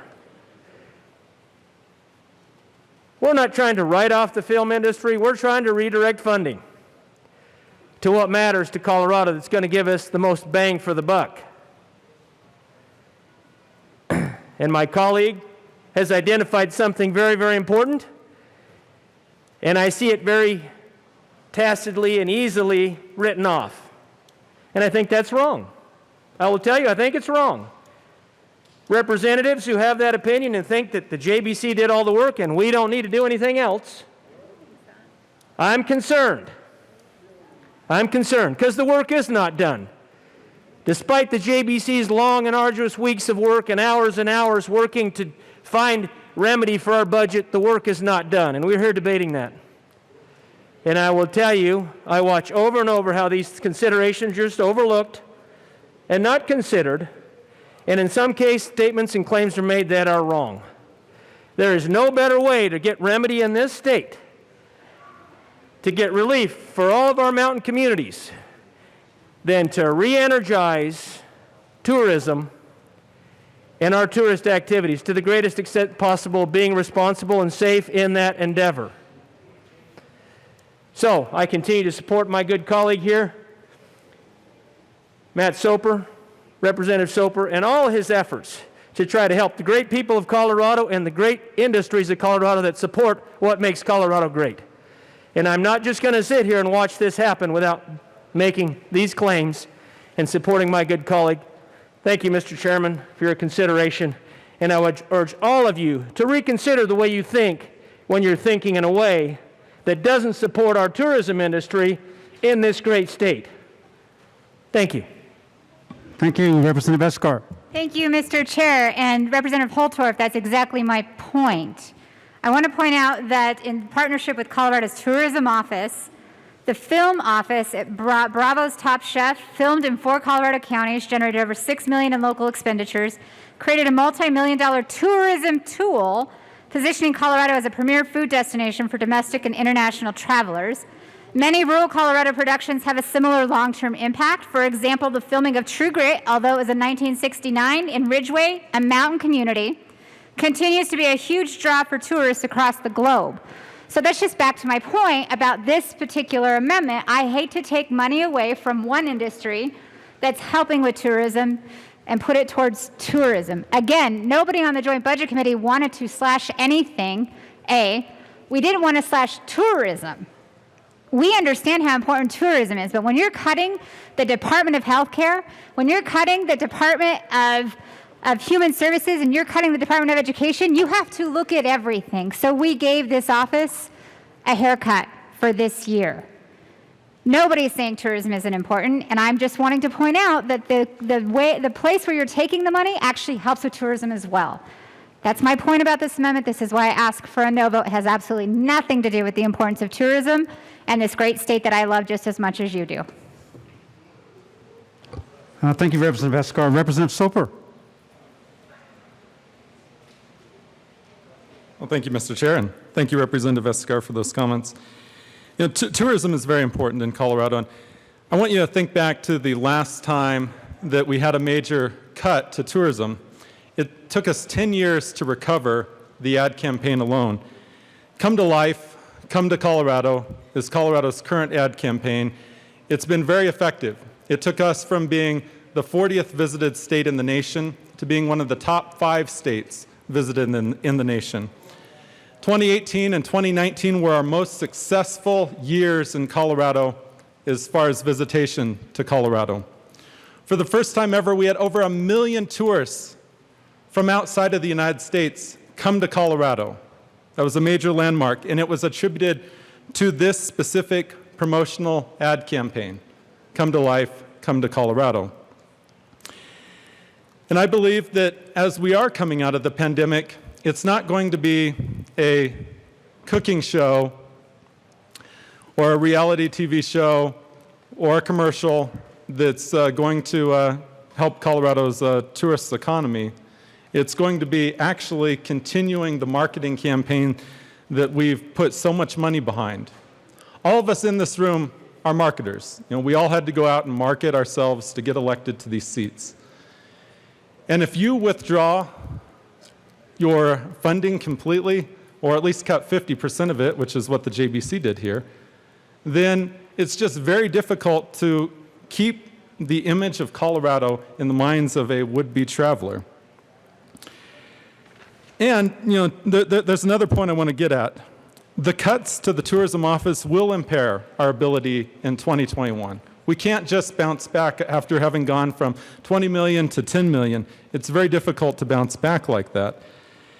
The other thing I would like to point out, while we took a 50% cut here in Colorado, that's a little bit more than a haircut, that's going bald. In Utah, they only took a 10% cut to their tourism office. So if we're really looking at competing with our neighbors that also have mountains, that also have skiing, that also have agritourism, we also need to look at how their legislature is trimming their budget for tourism promotion. And I think it's really important to keep that in mind. So think very carefully about this. The reality of promoting Colorado through film right now is probably going to be very limited, given the fact that we still have a lot of restrictions in place from COVID-19 and the pandemic. So I would encourage this one-time shift. We'll be able to bring that money back in future years, subsidize different films being made here if that's the will of the General Assembly. But for right now, I would encourage members to help out the tourism office and to keep all of our tourist economies alive. Thank you. Thank you, Representative Soper. And before we move on, just a note to everybody. I know this is a very emotional topic. The budget is very, very difficult. A lot of cuts have to be made. Let's keep our comments to the policy and not on each other. I appreciate that. Representative Escar, did you still want to speak on this? Okay. Representative Hotor. Thank you, Mr. Chairman, for your leadership and your comments. I think they're appropriate. I know that when you start talking about shortfalls in budgets and funding. People who have strong interests and strong stake in those cuts do get emotional. So thank you for your leadership, sir. What I want to talk a little bit about is something that I call flash to bang in the military, but it is the impact of an action, economic, and then when that economic action actually puts money into the economy. We know in the film industry it takes a long time to make a film, a lot of money to make a film. Oftentimes they'll start the film and it won't be produced and won't be available to the public for sometimes 12, 18, 20 months. And tens of millions, if not hundreds of millions of dollars have been invested in that. And yes, I will not deny that that impact, that economic impact does help the state. But your flash to bang time on a tourist dollar is the minute that car crosses the state lines or the minute that airplane lands at DIA. Ladies and gentlemen, I live in eastern Colorado. And when those tourists drive in from Michigan, from Indiana, from Illinois, from Iowa, from North Carolina, one of the first things they do after traveling across the great expanse of Kansas or Nebraska is stop at a filling station in Colorado, and that's where the economic impact starts, oftentimes in our small eastern communities. And they might need to get something to eat, and they stop at a restaurant or a convenience store and they get something to eat. And that's an immediate economic impact. And then they travel along, and they might stay at a hotel just to get to the mountains. In our small communities, that's an economic impact, immediate, in the week that it occurs in that day. Not only to the local industry, not only to that municipality, and not only to our state, but everything and everybody. Immediate, that day. And within 30 days, or 45 or 50 or 60 days, as you have this lesson they call the exponential effect. I've gotten so many classes over the last 2 months about the exponential effect of COVID-19. Oh boy, 3, 9, 27. Didn't get that class in high school. Oh yes, they taught it in Akron High. We got it in our little rural school. We got the class, but let me tell you about the economic effect of the immediate impact of these tourism dollars. If you want to talk about impact to the economy and this state, let's be real. If you want economic impact, if you want to turn dollars in this state, let's get the state tourism office, let's get the governor, let's get this state in a situation where we can open our recreational areas up safely and responsibly. Let's get the tourists coming in by funding these programs, not just for the here and now, but for next year too. Because we will have a recovery, and if we properly fund it, we will have the great benefit of the impact of tourism on the great state of Colorado, which is huge, ladies and gentlemen. Nothing against the film industry. So Representative Sofer, I support you on this strongly, and I wish for reconsideration for the aforementioned reasons. Thank you, Mr. Chairman. Thank you, Representative Vortorf. Any further discussion on Amendment J040? Seeing none, the question before us is the adoption of Amendment J040. All those in favor say aye. Aye. All opposed say no. No. Amendment J040 is lost. Next up in the queue is Amendment 18, or Amendment J047, and that's with our Assistant Minority Leader, Van Winkle, and Representative Williams. Yes, thank you, Mr. Chairman. Well, I have tried several times already to move some money to school safety, and we have discussed this topic at length. However, I think I know the outcome of it, so I will withdraw Amendment 18. Thank you.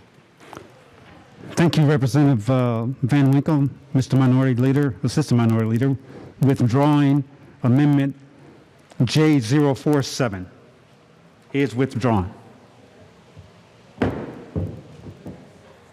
Next up is Amendment 19, or Amendment J038. Representative Williams is back. Welcome back, Representative Williams. Thank you for having me, Mr. Chair. I'm actually going to go ahead and withdraw Amendment 19. Thank you, Representative Williams. Representative Williams has withdrawn Amendment J038. Next up is Amendment 20, or Amendment J, let me get it here, J045. Representative Williams. Thank you very much, Mr. Chairman. Members, I've already stood up here and spoken at length about, I move Amendment 20, Mr. Chair. Thank you for moving Amendment J045. It has been moved, properly displayed. Proceed, Representative Williams. Thank you, Mr. Chair. Members, I've stood up here at length and have discussed what the priorities of, what my priorities are, as well as what the minority's priorities are. I think we're pretty much well versed on what we're trying to do here, so I just simply ask for a yes vote. Thank you. Any further discussion on Amendment J045? Seeing, yes, Representative McCluskey. Thank you, Mr. Chair, and I urge a no vote on this amendment. The all-payer claims database has been critical in helping us address some of the challenges we face in finding more affordable and accessible pathways for health care. We did eliminate the grant program, which helped to support nonprofits, academic groups, government entities in accessing this data for their local solutions. I know that was those grants were critically important up in my district because we were able to build the Peak Health Alliance, the healthcare cooperative that's now delivering health insurance to many of the folks up in Summit County at literally 50% less than what it was previously available at. And the all-payer claims database does provide a great research tool for us. Our challenges with healthcare aren't going away. We do not want to take any additional funding away from this very important service. I urge a no vote. Thank you. Any further discussion on Amendment J045? Seeing none, the question before us is the adoption of Amendment J045. All those in favor say aye. All those opposed say no. Amendment J045 is lost. Okay, moving on. Amendment 21, Amendment J057. Representative Williams. Thank you, Mr. Chair. I move Amendment 21. Amendment has been moved and is properly displayed. Please proceed, sir. Thank you, Mr. Chair. Members, just to go ahead and move this along, because I know that we have a lot more amendments going forward. I'm just going to simply say that a lot of what I've been talking about this morning has already been stated. We want to protect children. We want to protect seniors. Most of my amendments, if not all of them, are geared towards that. So please vote yes. Thank you, sir. Representative Escar. Thank you, Mr. Chair. I would ask for a no vote. The reduction here is not necessary. We've already taken a reduction from this line item, and at this time, I think customer service for HCPF is going to be of utmost importance as more and more people are going to have to move on to these services. I ask for a no vote. Thank you. Any further discussion on Amendment J057? Seeing none, the question before us is the adoption of Amendment J057. All those in favor say aye. All opposed say no. Amendment J057 is lost. We are moving along to Amendment 22, or Amendment J008 in your packet, and that's Representative Kennedy and Representative Longteen. Representative Kennedy. Thank you, Mr. Chair. I move Amendment J8 and ask that it be displayed. Amendment has been moved and properly displayed. Please proceed, sir. Thank you, Mr. Chair. Members, the reason I'm running this amendment is to restore some of the funding to the Commission on Family Medicine. This money draws a 50-50 federal match and offers critical support for residency programs as well as the rural training tracks. So if you want to see more family doctors in rural Colorado, this is a good amendment to help support those kinds of programs. The cut does come from the reimbursements to anesthesiologists, and I'm not saying that that's the easiest decision we have to make, but this is a balancing process where we have to make a lot of tough decisions. The anesthesiologists currently get 20% more compared to other providers in Colorado based on the same formula, and I think that that is not the highest priority right now. I think that family doctors are a higher priority, making sure we have more family doctors practicing in rural Colorado, so I ask for a yes vote. Thank you. Any further discussion? Yes, Representative Landgraf. Thank you, Mr. Chair. I rise in opposition to this amendment. One thing it doesn't mention is nurse anesthetists, and I want to make sure you know that they would be included in this amendment. They don't make as much as the anesthesiologists, but they do the same job. We've worked hard to get them to a position where they are now, and this would strip that from them. And I also want to tell you a little story. My daughter is a neurosurgeon PA, so every day since this has happened, she's been in the operating room. I've posted pictures with, a cap, a shield, a mask, and she has to stand there sometimes for 20 hours while they do brain surgery. So I asked her about that, and she said the real danger is to the anesthesiologist because they are up being subjected to, well, you can imagine, things coming out of people's mouths, nose, whatever. They are the ones who are at severe danger of getting this disease. So I would ask you, at this time especially, this is not a group of people that we should be reducing their rates on. I asked for a no vote. Thank you. I have Representative McKean up in the gallery, and then Representative Longteen, and then Representative Liston. Representative McKean. Thank you, Mr. Chair. I didn't want to cut in front of anybody down there, so I hope. No, you're okay. Go ahead. Thank you, sir. One of the concerns I had when I saw this amendment was the idea that we are picking winners and losers. That we have singled out an easy line item in the budget to say that this group of people should not have an adequate rate of pay, which we established last year. So as we look at this and we say, okay, how are we going to go about this? How are we going to go about looking at some of the reimbursement rates we have? Why then are we not looking across the board? Why are we not looking at every single practitioner and reducing their rates? But yet, no, instead what we did was we created a carve-out for a specific group of people. If I'm an anesthesiologist or a nurse anesthetist in this state right now, then I'm sitting here saying, well, hold on. My contribution to the healthcare of Coloradans, the healthcare of COVID-positive patients, the healthcare of Representative Hugh McKean. I recently had to have a tendon repaired in my arm, and I required anesthesia, and I required to be intubated, and I certainly had no interest as a patient in paying less to that provider for what I considered absolutely essential service. So my question really is, why is it that we are selecting out one group of people? Why is it that we're selecting out one practice to say that this is the group that should not be reimbursed at a rate that is commensurate with their experience and their technical expertise? When we sit here and we talk about how, oh no, we don't pick winners and losers, well, you're picking a loser right here. I urge a no vote on this amendment. Thank you. Representative Longteen. Thank you, Mr. Chair. So this particular amendment has history, and so I want to take you back to 2015.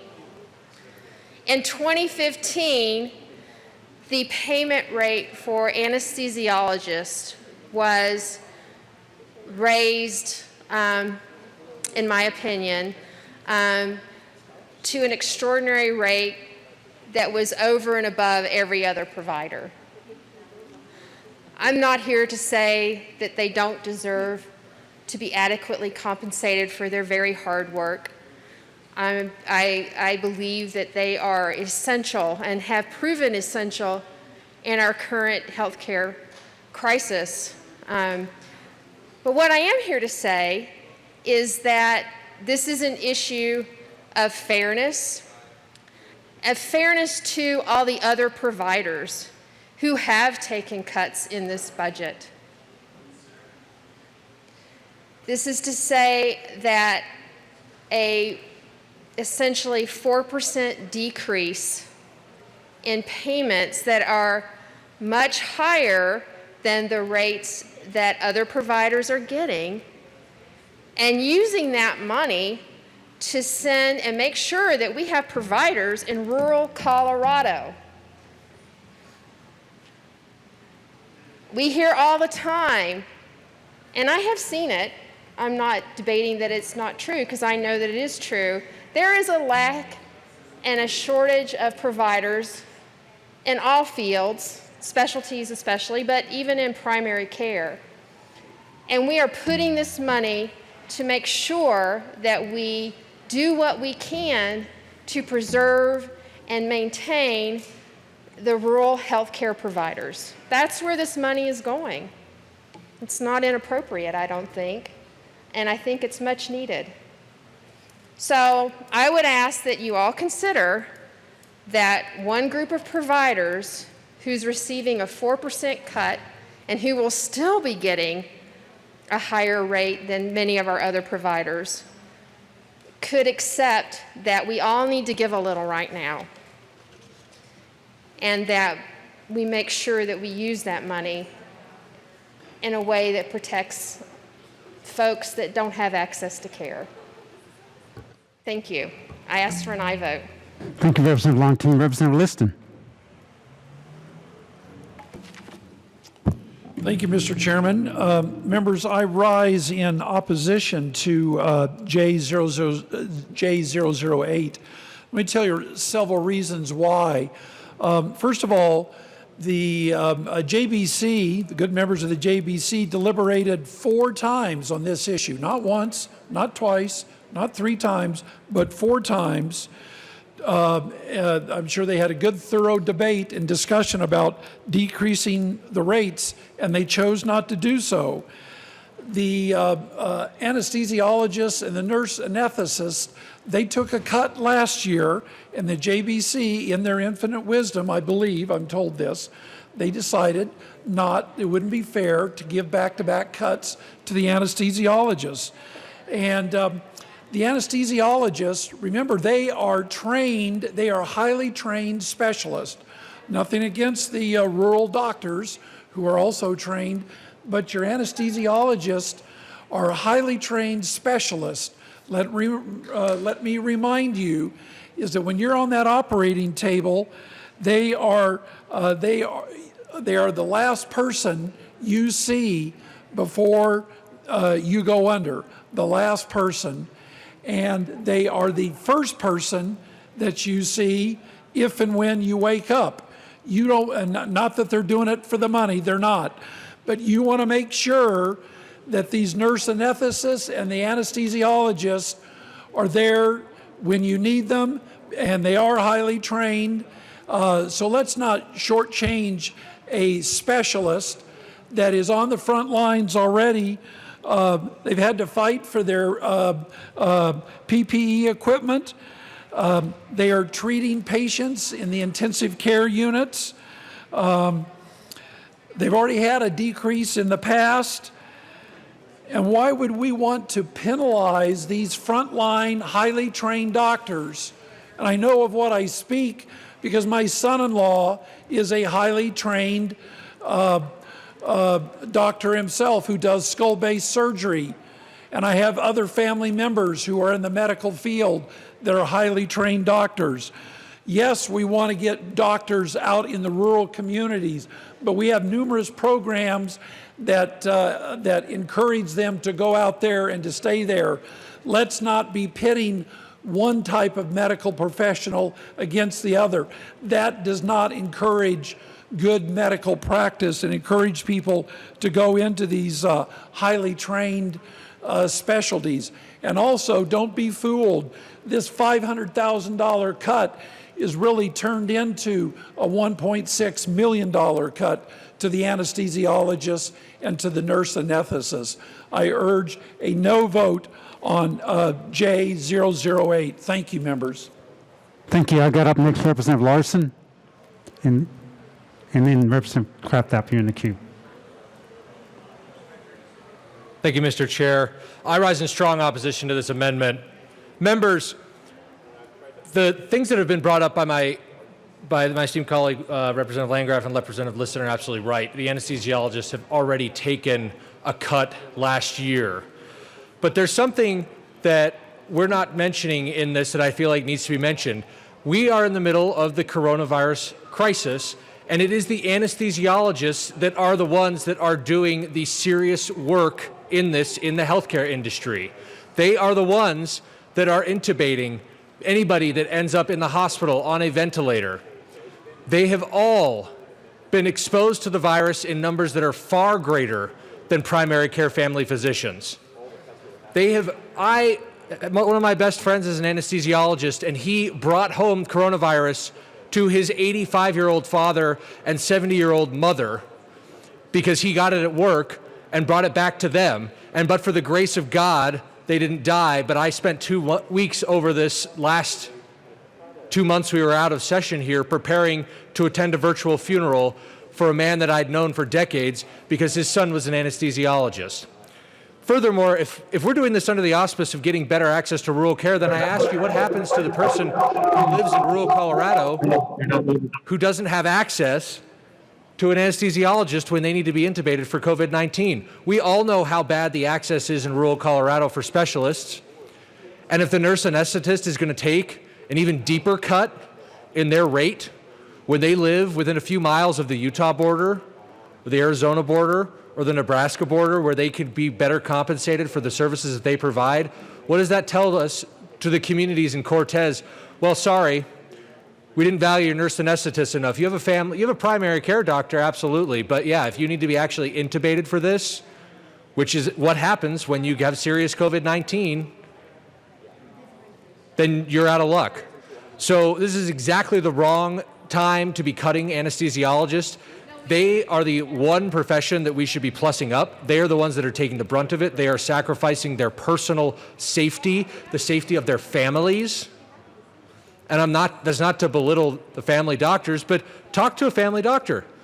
They're not the ones that are dealing with these patients that are on ventilators, the ones that are dying. It is literally anesthesiologists. This is the specialty that is on the front lines. If there is somebody who is a frontline healthcare worker, it is nurse anesthetists and anesthesiologists.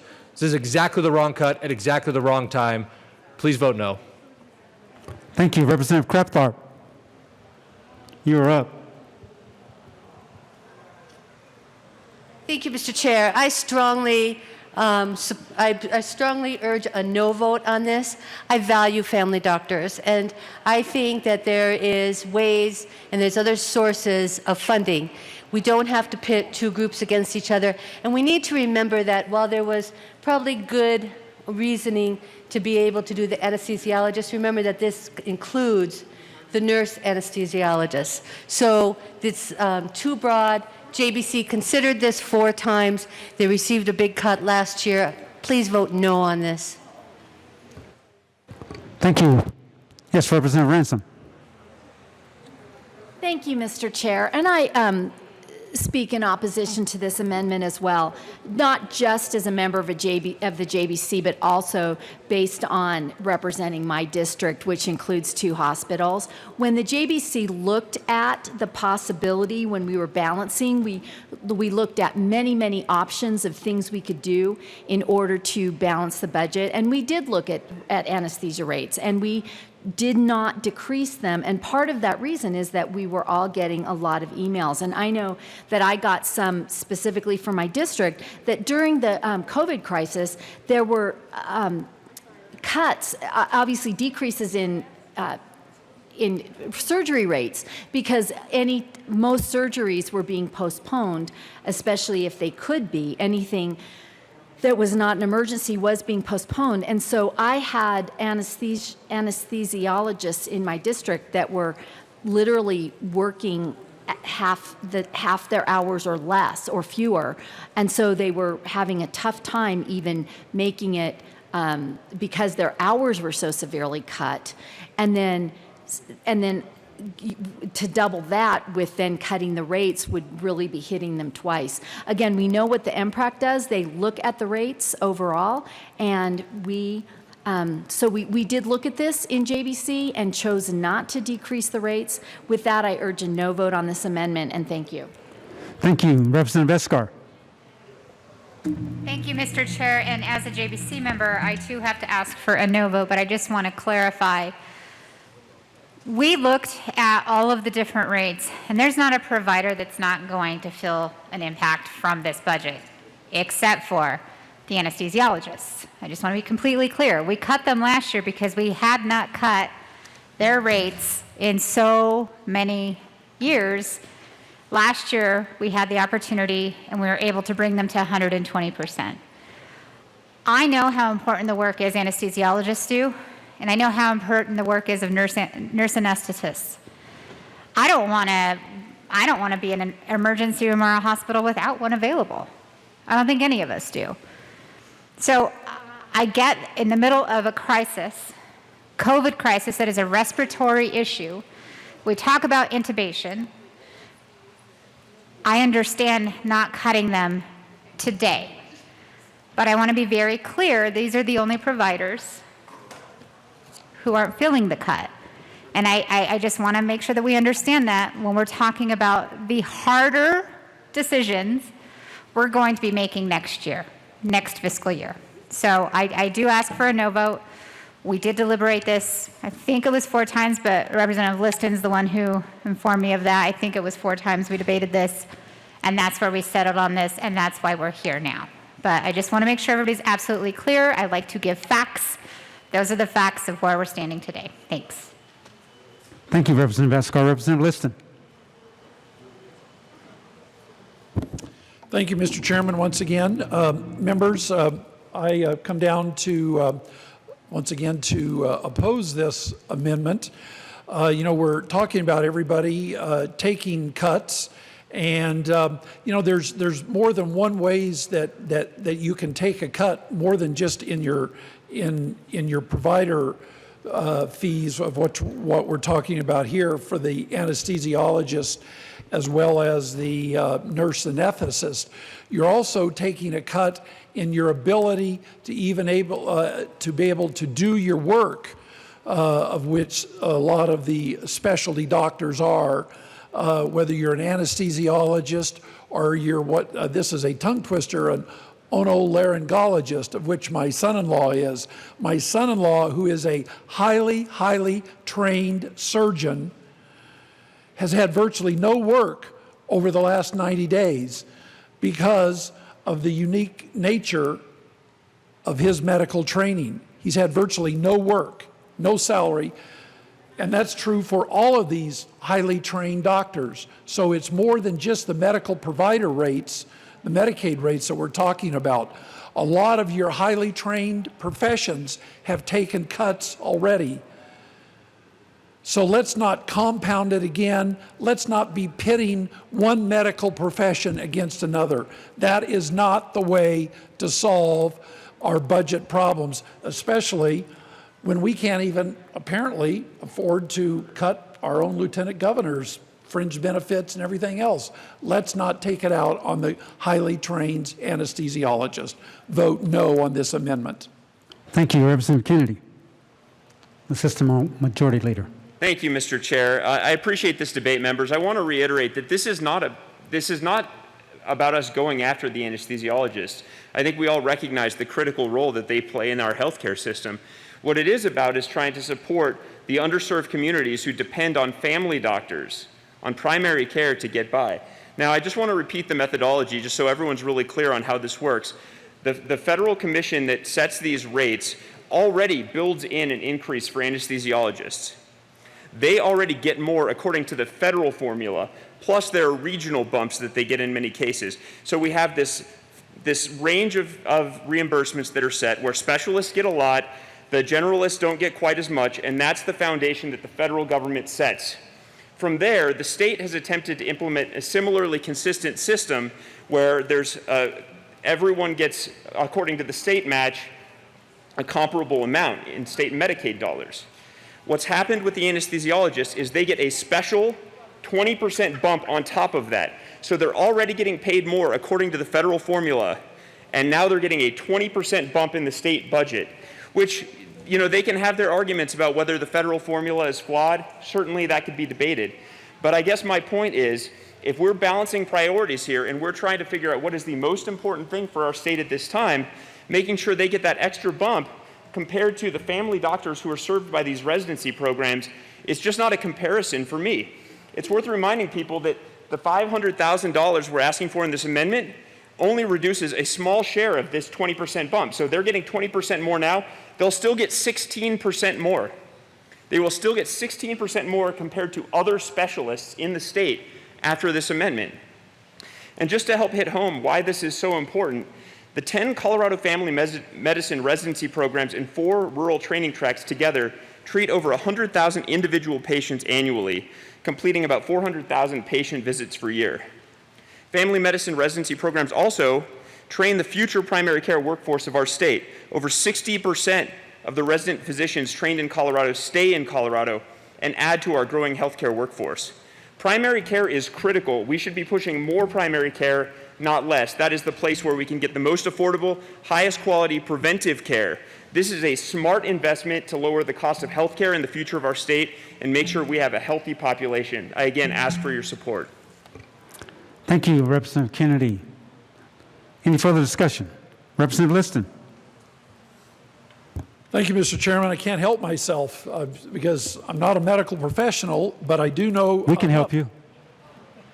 What was that? I'm just kidding. Go ahead.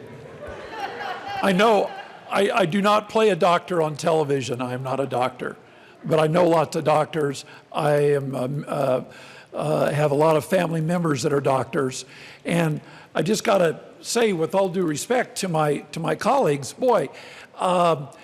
If we really want to have a disincentive for a highly trained anesthesiologist not to practice here in Colorado and not to be available, when a general practitioner realizes that their patient needs surgery, the general practitioner, the family doctor, does not do that surgery. He calls up the anesthesiologist and says, "Hey, I need help. I don't know how to do this, but I need help, and I got to make sure that it's done right, because if it's not done right, the patient will die. I need you, Mr. Doctor Anesthesiologist, to make sure that when the patient goes under, that you're there with your trained nurse anesthetist and you to make sure that the patient not only survives and we can do the surgery, but they come out of it alive." So if we want to have a real disincentive for anesthesiologists to work and to save patient lives, then vote against this amendment. This is not the way to do this. The anesthesiologists, of course they deserve a bump in their pay because they've gone to school, medical school, an extra year or two. I know from experience, my son-in-law, once again, who is a highly trained surgeon who works with anesthesiologists, he didn't go to medical school for 4 years. He went to medical school for 9 years. 9 years to do what he does today. Because if you can't hear, you go and you see my son-in-law, and he works with an anesthesiologist. These specialists get more because they go to school longer and they pay more and they deserve more. Vote no against this amendment. Thank you, Representative Liston. Any further discussion? Yes, Representative Hotorf. Thank you, Mr. Chairman, esteemed colleagues. The impact on rural Colorado is unique, and I just want to highlight it. I don't think the representative that has sponsored this amendment may understand the negative impact, but when you have either emergency surgery or elective surgery in a rural hospital where you don't have a lot of staff or a lot of technical residents, you have to, in many cases, schedule the surgery. The hospital has to schedule the surgery around the availability of these technicians, including the anesthesiologist. Oftentimes, you're waiting for surgery, and it might have to be deferred days or weeks just to get this particular medical specialist at the hospital in the surgery room. So if we disincentivize their important role, we pass this amendment and cut and diminish what some people think is one of the most important roles in the emergency room or the surgery room, because we all know without the anesthesiologist, that surgery may turn out a lot differently. That role is so important. The availability of these practitioners is so important to rural Colorado, to urban Colorado. This could have a potential negative impact as practitioners in this specific practice all of a sudden start finding other places to do this specific practice. And that would not be good for my constituents in eastern Colorado. So I oppose this amendment. Thank you, Representative Porter. Representative Carabeo. Thank you, Mr. Chair. I really did not intend to come in and speak on this amendment because I don't like pitting one group of doctors against another, being a medical professional myself. I would say, honestly, that I'm neutral, I guess, on this amendment because it is taking from one specialty to, in the minds of many people, I guess, give to another. But what I will share, so first I'm gonna fix a few technical issues. We all go to medical school for 4 years. One person doesn't go to medical school longer than another. We all come out with the exact same education. And then we choose to specialize in different areas, which, yes, anesthesiologists and otolaryngologists go to residency a hell of a lot longer than I did, pardon my language. But they're also going to be able to pay off their student loans a heck of a lot quicker than myself or a family medicine doctor.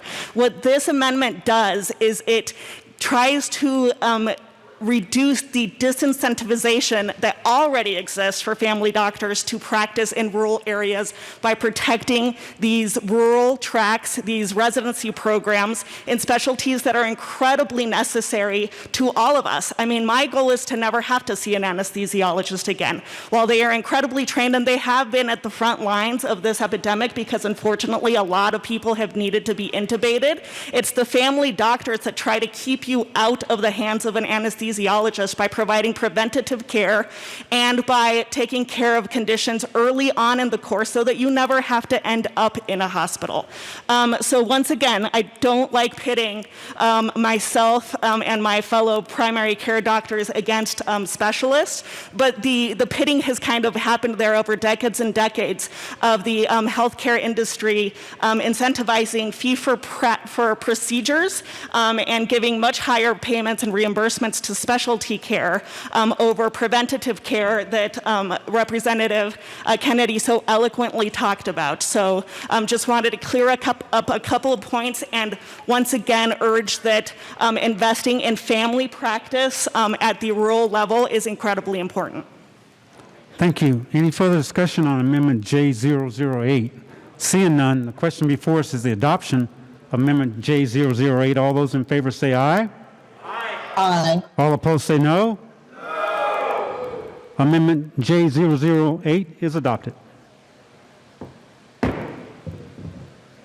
We are moving along to Amendment 23, or J004.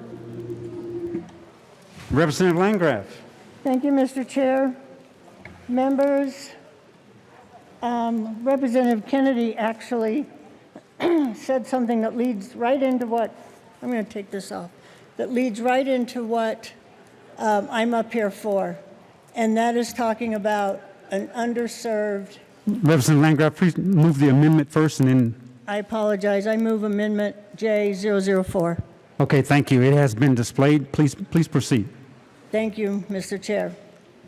So I'm up here because I believe people are more important than cars. Now, you're going to hear that if this amendment passes, it's going to destroy Colorado's credit rating. Our budget is over $30 billion. I received a call last night from the department saying I can't run this because taking $2 million is going to destroy Colorado's credit rating. Now, I ask you, how many people actually believe that? I'd like to see a show of hands. Now, a lot of things, 1, 2, 64. I forgot what I was going to say. Now you threw me off track. I'm going to tell you something about home health workers. I have an article here, and it talks about the many things that they tend to do. This is for the elderly population. They help our elderly to take the right medications at the right time, running errands, cleaning the house, meal preparation, making sure we keep the best diet as per our age and lifestyle conditions. Maybe I should hire one. Personal care, in-home health care. So what is in-home health care? It's the stuff you don't want to talk about. It's taking care of people who can't eat and they have a tube in their stomach, making sure they get the proper nourishment and that that's kept clean and sterile. It's cleaning up poop when people don't make it to the bathroom. It's cleaning up vomit. I could go on, but all of that is gross, but you can imagine.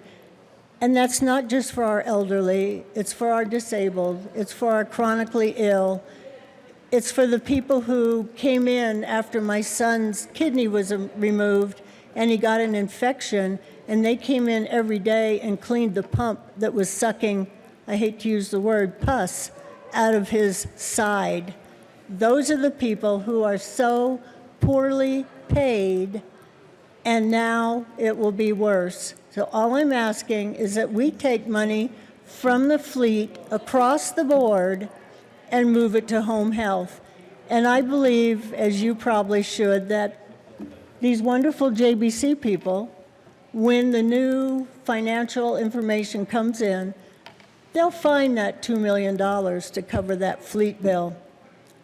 But right now we have an opportunity to cover the people who need it so bad, our home health workers. I ask for a yes vote. Thank you.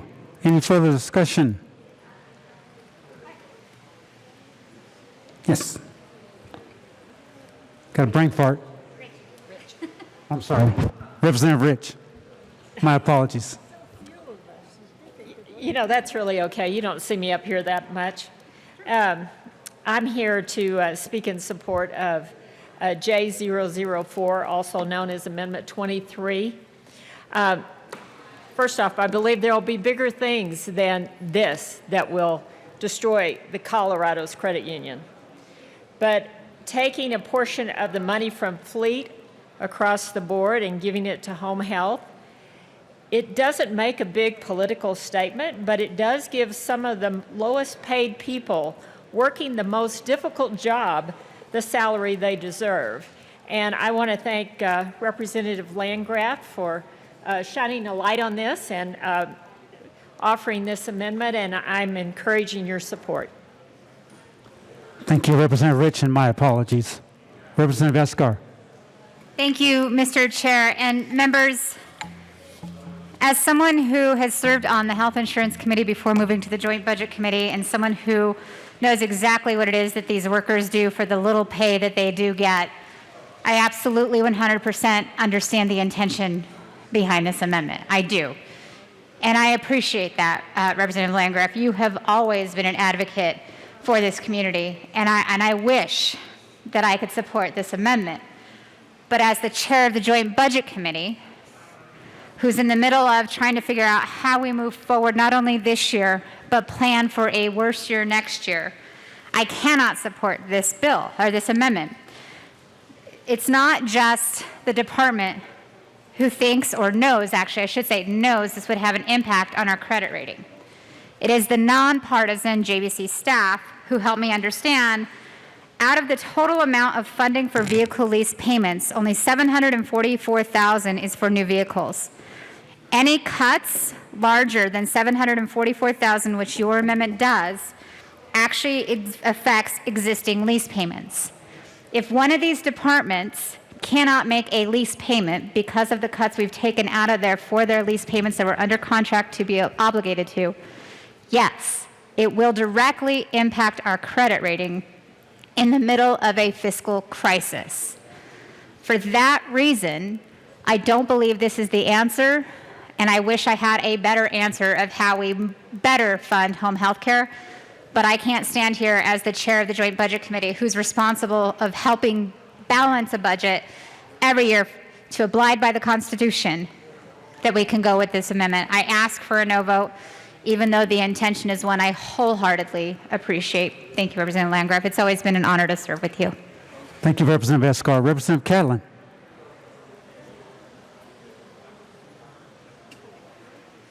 Thank you, Mr. Chair. It's an honor to serve with you. Honor to serve with you, sir. Thank you. Members, I appreciate the intricacies of credit ratings and those type of things, but maybe I'm too close to this one because my mother's condition was one of those that was mentioned earlier on.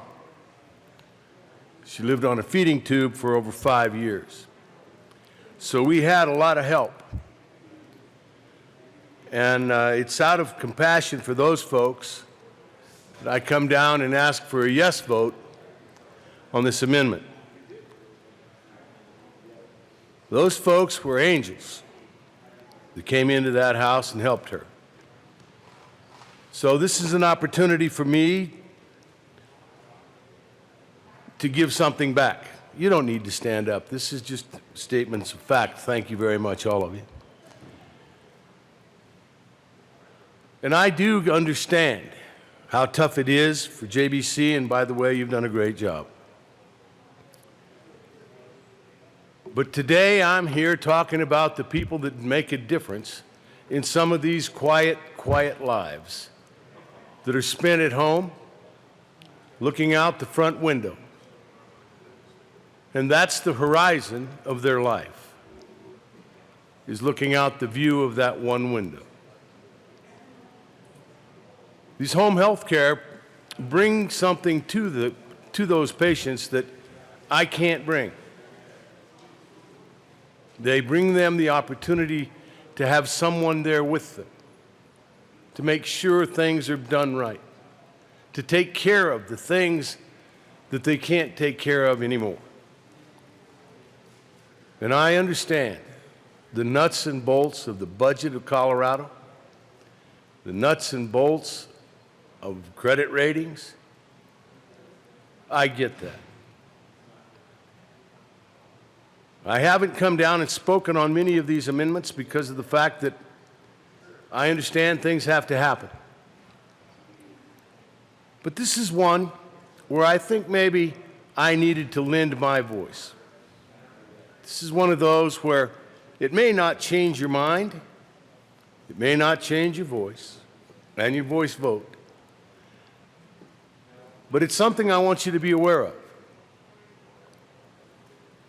These are the kind of things that civilized societies take care of.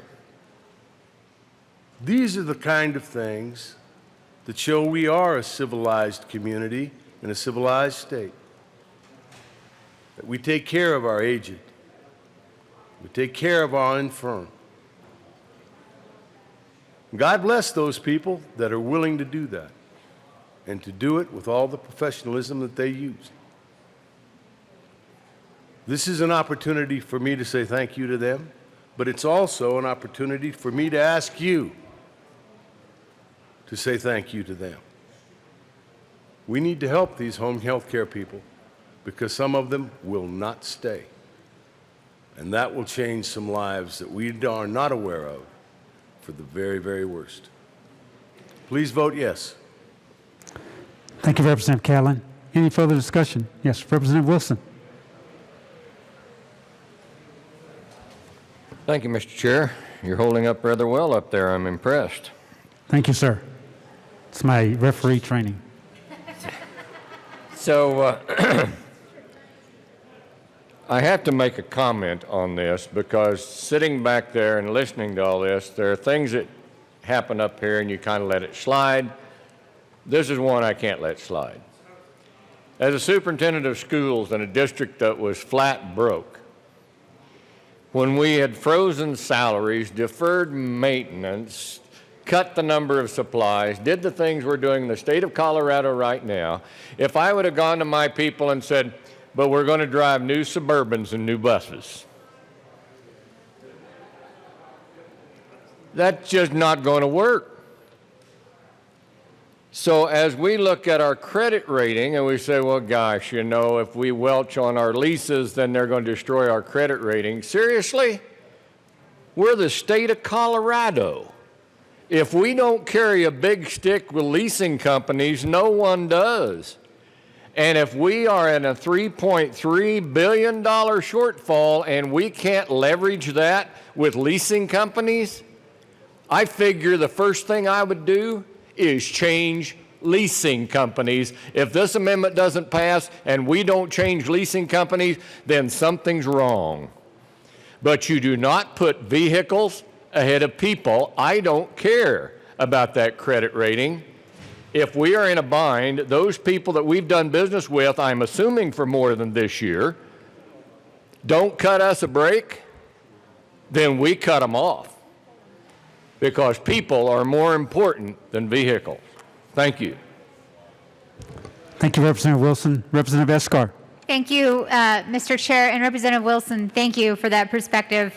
I completely understand. I just want to make sure we clarify that out of the total amount of funding for vehicle lease payments, only $744,000 is for the new vehicles, not this entire amount she's trying to take. So only the $744,000 is for new vehicles. The rest are the existing leases. I just want to be clear that we're not taking all of this that would fund brand new vehicles for every department. I may have misunderstood how you worded it, but I want to make sure that we're not telling people that this amount of money is going to buy new vehicles for the state of Colorado, because that is in fact not what that number is. Thank you. Representative Wilson. Thank you, Mr. Chair, and thank you, Representative Escar, for that. I wasn't implying that this is for all new vehicles, because it's a rotating basis. Last year we had new vehicles, number of them. Next year we'll have new vehicles. The year before last we had new vehicles. It's a rotation system. But if I tell my people in my school district, we're going to rotate through and buy 3 new school buses even though you don't get a raise, that's not going to work there. I don't think it should work here. I'm sorry. Thank you, Representative Wilson. Representative Liston. Thank you, Mr. Chairman. I had not intended to come down on this amendment, but I heard talk about credit ratings and municipal finance. That's the business I was in, ladies and gentlemen, colleagues, for 33 years. I can tell you definitively that whether it's Moody's or Standard & Poor's or Fitch's or any of the credit rating agencies are not going to cut Colorado's credit rating for a $3.8 million change in the budget out of a $32 billion one-time. Credit ratings don't change just because of a minor little change like that. So if people say that Colorado's credit rating is going to be impacted because of this, I don't believe it for 1 nanosecond. Thank you. Representative Landgraf. Thank you, Mr. Chairman. And thank you, Representative Liston, for that. So I won't ask you again. I know it'll be 1 to 64. I do not believe that this pittance is going to change Colorado's credit rating when you're looking at a $30+ billion budget. I mean, if you think that's what's going to cause it, I think you should rethink based on all the cuts we've had to make. And I also know for a fact that these brilliant JBC members have a way of finding funds when it's necessary. And they will do that if this passes. So I'm asking you to dig down deep, vote your conscience, vote for this, vote for the people who make 10, 12. Denver passed a minimum wage, so they have to make $15, which is actually creating a problem with the people outside of Denver who don't make $15. We're not talking about salaries of anesthesiologists or other physicians. We're not talking about that. We're talking about people who make very little to do jobs that we do not want to do. Frankly, we do not want these jobs, so we hire people who come in, care for our loved ones, and do the yucky stuff. Those are the people we're talking about. Those are the people who need to be compensated. I'm very appreciative of the fact that the JBC only cut them 1%. We were asking for, I think, a 5% bump, and we went from a 5% bump to being grateful for a 1% cut. This will restore that. This will allow these people to continue to work. And I can tell you, when COVID hit, we had to send the people that helped take care of our son home. We wouldn't let them come, but we kept paying them. We paid them out of our pocket so that when this is over, we would have them to come back. Because if we hadn't, they would have had to get jobs elsewhere because they don't make enough money to sustain not working. They have to work. Some of them work 2 and 3 and 4 jobs to make ends meet. Cutting this group of people is not the answer. So I ask you, vote your conscience. Don't vote the JBC. And please, this is the one that should pass. It really is. And as you heard, it's not a political statement. I'm term limited anyway, so, you know, I've got nothing to gain, but these people do. These people have everything to gain. Thank you. Thank you, Representative Landgraf. Any further discussion on Amendment J004? Seeing none, the question before us is the adoption of J004. All those in favor say aye. All opposed say no. Amendment J004 is lost.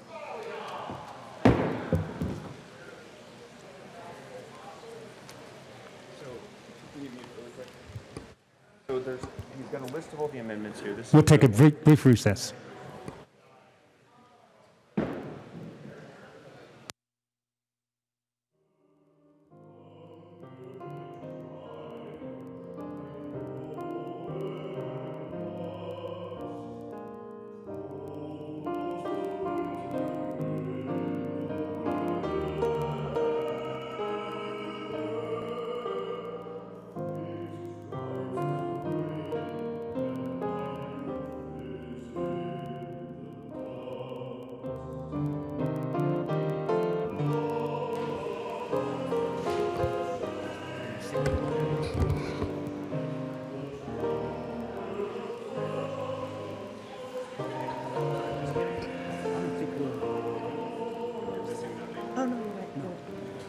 All right, the House will come back to order.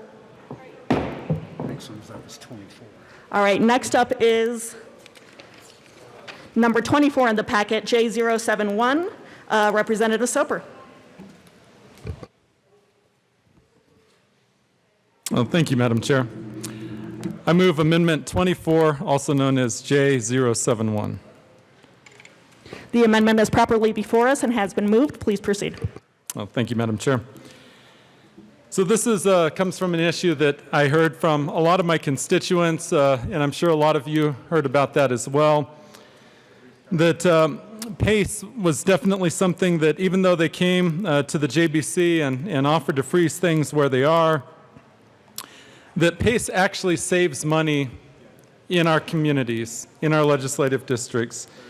And to move the pay increase for the Office of the State Public Defender, which was $2.8 million, and to move that over to PACE. Because PACE, in the end, if it's properly funded, it keeps people in their homes, it keeps them at a higher level of care and a higher level of life, thus saving our healthcare system. And certainly when we're in a pandemic, we need to make sure that we're saving our healthcare system as much as we can, keeping our seniors out of the hospital. And PACE definitely does that.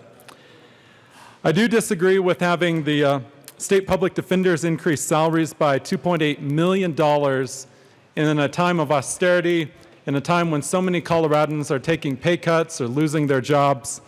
And even by comparison, I represent two judicial districts, the 7th and the 21st. And in both of them, with minor exceptions, the public defenders make more money already than someone who works for the district attorney's office. And I think it's very important to keep this in mind that while our district attorneys are really struggling to prosecute cases, they have a overwhelming docket. On the other side, public defenders are well-staffed and well-paid. By having fewer cases that they oversee, they can actually run circles around our district attorney equivalents. I believe that actually both in a perfect world would be adequately funded and that both would be able to see the same funding because after all, both prosecution and defense are the same function within the state, but that's not the system we have. So by this amendment, I'm moving $2.8 million. It's the increase, and it's out of a $208 million budget for the Office of State Public Defenders, over to HCPF, Healthcare Policy and Financing, for the purpose of adding more money to the all-inclusive care for elderly under PACE. I would encourage members to vote yes. Thank you. Representative Weissman. Thank you, Madam Chair. I'm not going to comment on PACE. I think the chair of JBC may have a few things to say about that, but I am here to comment on the proposed pay-for this amendment, and by extension, we see similar efforts in other amendments. I may visit down here on those later. It's sadly pretty popular to run amendments against OSPD in the Judicial Department. The reality this year is that they have had I think quite significant cuts, as everyone needed to, and I think that they all accept that. There was a 5% across the board reduction. There was a further 5% personnel services reduction. OSPD is almost all personnel services. It's just what they do. 87% of the whole budget is that. So 5% of that is a greater absolute dollar reduction than a similar 5% personnel services reduction off of some other department that happens to be less staff intensive by its nature. I won't get into details about the 7th or the 21st or other particular districts, but the prosecution and DAs are often sort of discussed in the same sentence. I do believe it is the case that at the attorney level, putting aside support staff, at the attorney level, there are nearly 200 more DAs across the state than there are members of the Office of the Public Defender. And I believe it is also the case that as a percentage of all employees, there are more employees at OSPD at the base pay level than in the DA scale. But that's really in the weeds. And what I think is more important is to talk about some even more fundamental things. And that is why OSPD exists in the first place and what role it has in the broader criminal justice system. We all know about the Sixth Amendment in this thing called the U.S. Constitution. And in relevant part, it provides that an accused shall have the assistance of counsel for his defense. Now, those words were maybe not interpreted too much by our Supreme Court until about the middle of the 20th century, but then we had the case in 1963, Gideon v. Wainwright, which was written up in a book that some of us have heard about called Gideon's Trumpet and later made into a movie. And that simply says that the right to counsel is universal across indigent defendants. You can't pick and choose by types of cases. It arose out of a situation where a defendant was charged with a felony, but not the kind of felony that that state's law assigned counsel for. And that right applies to states through operation of the 14th Amendment. So in short, the purpose of this office is in furtherance of and fulfillment of that constitutional obligation that we have here to provide robust defense. To the extent it's not met by a state office, which in our case dates back to about 1970, it falls back on local governments, counties, which we know are pretty fiscally strapped right now, particularly in some of our rural areas. The way that this function happens across the country varies a lot by states. There are states that I think have a much less robust system than we have. I think that we should be proud of what we have. And that really brings me to the third point, which is we sometimes talk in the criminal justice system as though the prosecution is over here and the courts are over here, and the defense is over here and the experience of victims going through crimes in the criminal justice system are here. The reality is that they are all interrelated. Maybe it's not this many FTE, maybe it's not some other number of FTE, it certainly is the entirety of the office, which is in a different amendment. But at the point when we weaken the defense that under our Constitution a defendant is entitled to, we incrementally raise the prospect of what is called an IAC, or ineffective assistance of counsel, appeal. When that happens, a plea that has been entered or a jury verdict of guilty that has been entered is subject to attack, maybe reversal, on appeal. That prolongs the criminal justice process, that uses more resources, that uses more prosecutorial resources, that does something that I know that victims of crimes do not want, which is introduces uncertainty into the system and into their experience of having to go through the system and possibly be a witness in the system. So by having an adequately funded Office of the State Public Defender, which I know that our JBC has tried to do under challenging circumstances, we ensure that convictions and pleas that are entered, stand up, that defendants get the defense that they're entitled to, that conviction or guilty plea is going to stick. And the legitimacy of our entire criminal justice process and system depend on that adversarial tension. And we've talked a lot about picking winners and losers up here today. This amendment and others like it are clearly picking losers.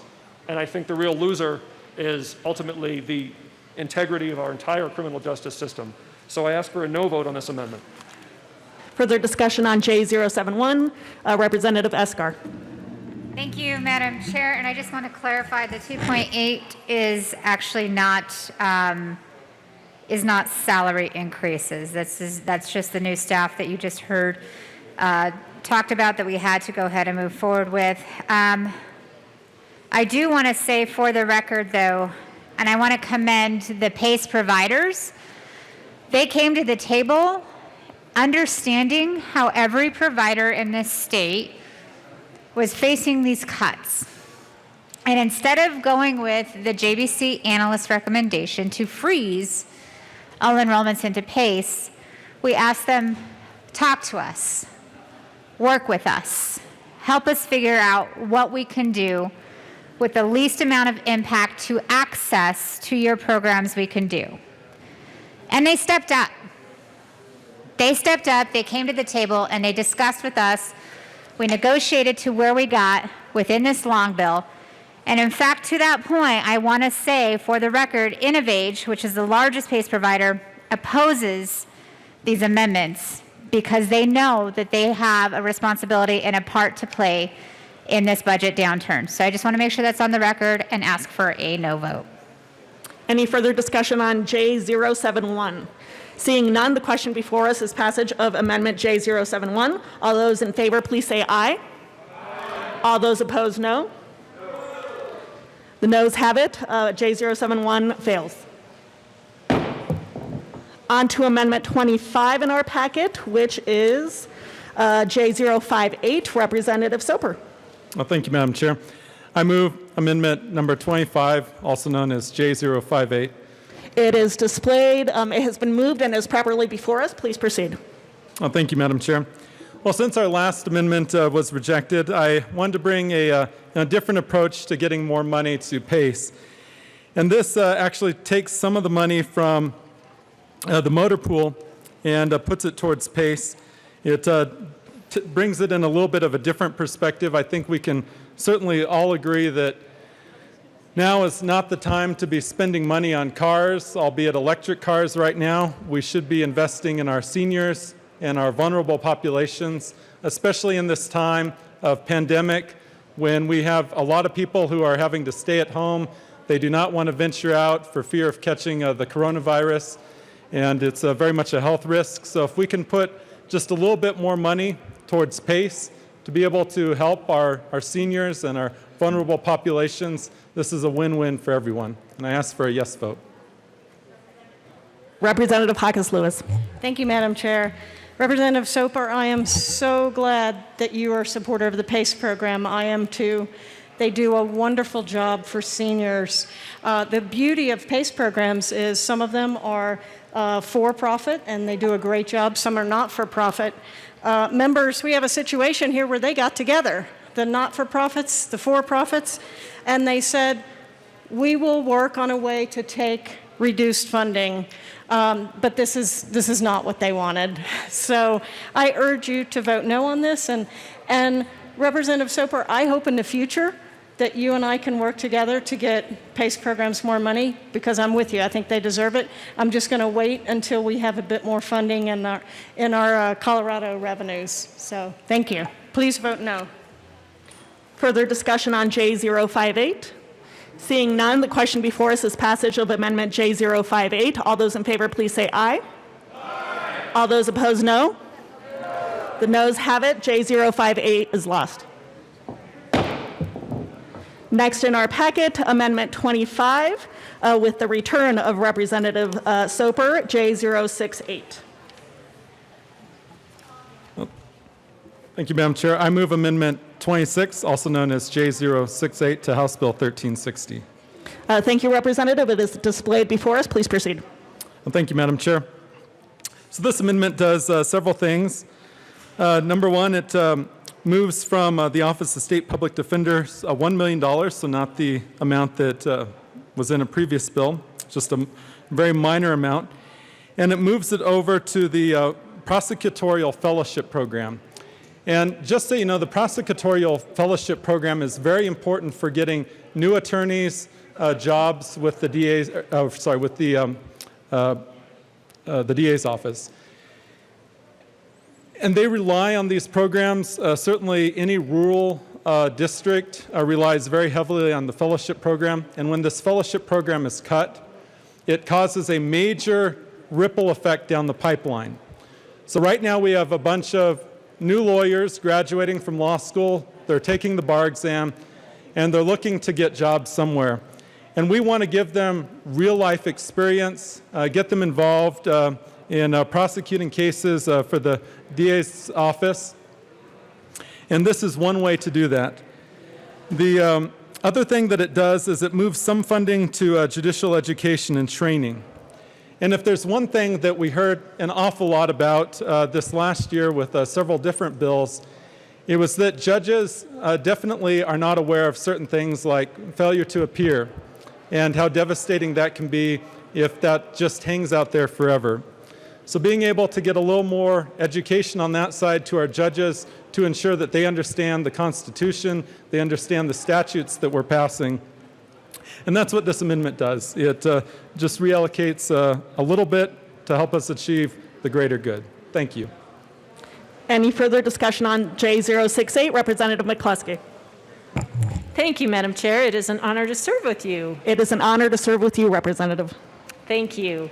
I want to mention that as Representative Weissman talked about earlier, the impacts to the Office of the State Public Defender really are significant. We have already reduced this office, by $3.8 million. And for a department where 87% of their total budget goes to personnel, this $3.8 million reduction is significant. Additionally, they have reduced staffing levels from 85% to 80% of full staffing. This means increased caseloads. It means delays for the people that they are working with and supporting. While I certainly appreciate and honor Representative Soper's commitment to education in our judicial department, judicial education and training, as well as the prosecution fellowship program, I urge a no vote because the Office of the Public Defender cannot take additional cuts. Thank you. Further discussion on J068? Seeing none, the question before us is passage of Amendment J068. All those in favor, please say aye. Aye. All those opposed, no. The noes have it. Amendment J068 is lost. Moving on to number 27, J061. Representative Williams. Thank you, Madam Chair. I move Amendment 27. It is properly moved and before us. Please proceed. Thank you, Madam Chair.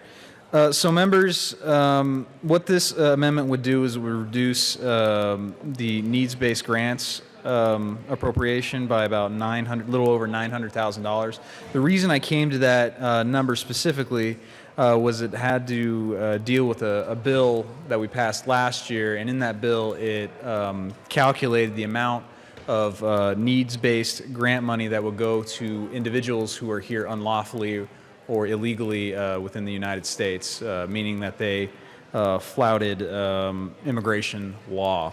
And I just don't think it's appropriate for taxpayers to be footing the bill for individuals in any part or any shape or any way to be here, especially when we're having a budget crisis and dealing with a very real possibility that seniors and disabled veterans aren't going to be able, potentially, to have their senior homestead exemption. So I think it's inappropriate. We should not prioritize individuals who are unlawfully here over our seniors or disabled veterans. So please vote yes.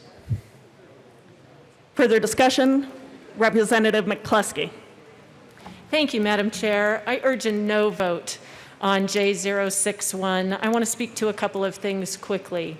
We did take a 58% reduction to the Department of Higher Ed, specifically to our governing boards and our institutions. It was painful. Not only are they facing a 25 to 30% decline in student enrollment this fall at many of the colleges and universities in our rural communities, but with this reduction, we are looking at a real threat of the viability of these institutions. Institutions that are helping us educate and train and skill up the workforce of tomorrow. Given the economic challenges we're facing, it is critically important that we provide the state financial aid for students who come from low-income backgrounds who may need that support.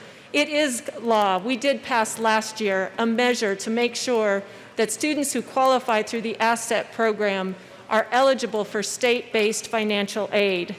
I urge you to vote no against this amendment and continue to support the education of our students, the completing of post-secondary credentials to make sure that our workforce is viable and ready for our economy as it rebounds from the pandemic. I urge a no vote. Representative Buentello. Thank you so much. You all right on that jog, Representative? Thank you so much, Madam Chair. And I too urge a no vote to this amendment. You know, I spent 9 years in public education, and the vast majority of them were in rural Title I public schools. The bottom line is this amendment, this money that we're talking about here, make no mistake about it, ladies and gentlemen, if this amendment were to pass, this means my students do not go to college in many different circumstances. They need this money. Oftentimes, it makes the difference between them being able to attend college and them not. It really is that simple. So I urge a strong no vote on this. Let's not make any more cuts to higher education, and let's not balance the books on Title I public school students who are majority students of color. Representative Arndt. Thank you, Madam Chair. I just can't not come down here. That's a double negative, so here I am. You know, to me, this is everything that we don't stand for, right? It's needs-based grants for the Department of Higher Ed. So think college affordability, think the least among us, think about income inequality, and think about economic opportunity. All those just urge a no vote. Thank you. Any further discussion on Representative Williams? Thank you, Madam Chair. Again, members, you know, what I'm hearing here is that we can't balance the budget off the backs of, you know, certain different demographics, individuals, or groups of people. But the one thing we keep missing here are seniors, disabled veterans. We're okay to not balance the budget off the backs of all these other groups of people, but when it comes to seniors, no problem. At least that's what I'm hearing from the majority here. And again, this doesn't eliminate the whole funding. It only eliminates a portion of the funding that would be going towards those individuals who are here unlawfully or illegally. And I'm not going to apologize for it. I don't think we should be prioritizing people who have broken our laws or have come here over our seniors, who very well could lose their homes if we don't protect the senior homestead exemption. That's just kind of where I'm at on this, and I just want to urge everyone to realize that we shouldn't be spending taxpayer dollars on those who are not here legally. Thank you. Any further discussion on this amendment? Seeing none, the question before us is passage of J061. All those in favor, please say aye. Aye. All those opposed, no. The noes have it. J061 is lost. Moving on to number 28 in our packets, J063, Representative Williams. Thank you, Madam Chair. I move Amendment 28. It has been properly moved and is displayed before us. Please proceed. Thank you, Madam Chair. Members, this is a much larger reduction with the needs-based grants. Look, we want to support those who want to seek education, certainly higher education, but we also have to balance that with the very real needs that we're facing with this budget shortfall. Again, we need to be protecting seniors. We need to be protecting K through 12 education.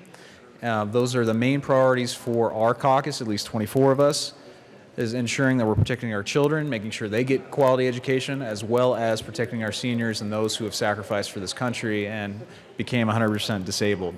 Again, I'm very concerned here that every time I come up and I ask the question, are we going to protect seniors' homestead exemption, I get crickets. There's no response.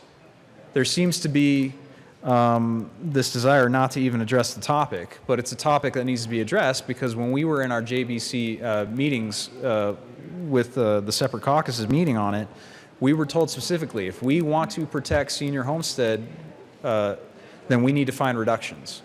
And so here are these reductions. So again, I renew the call to the majority party here.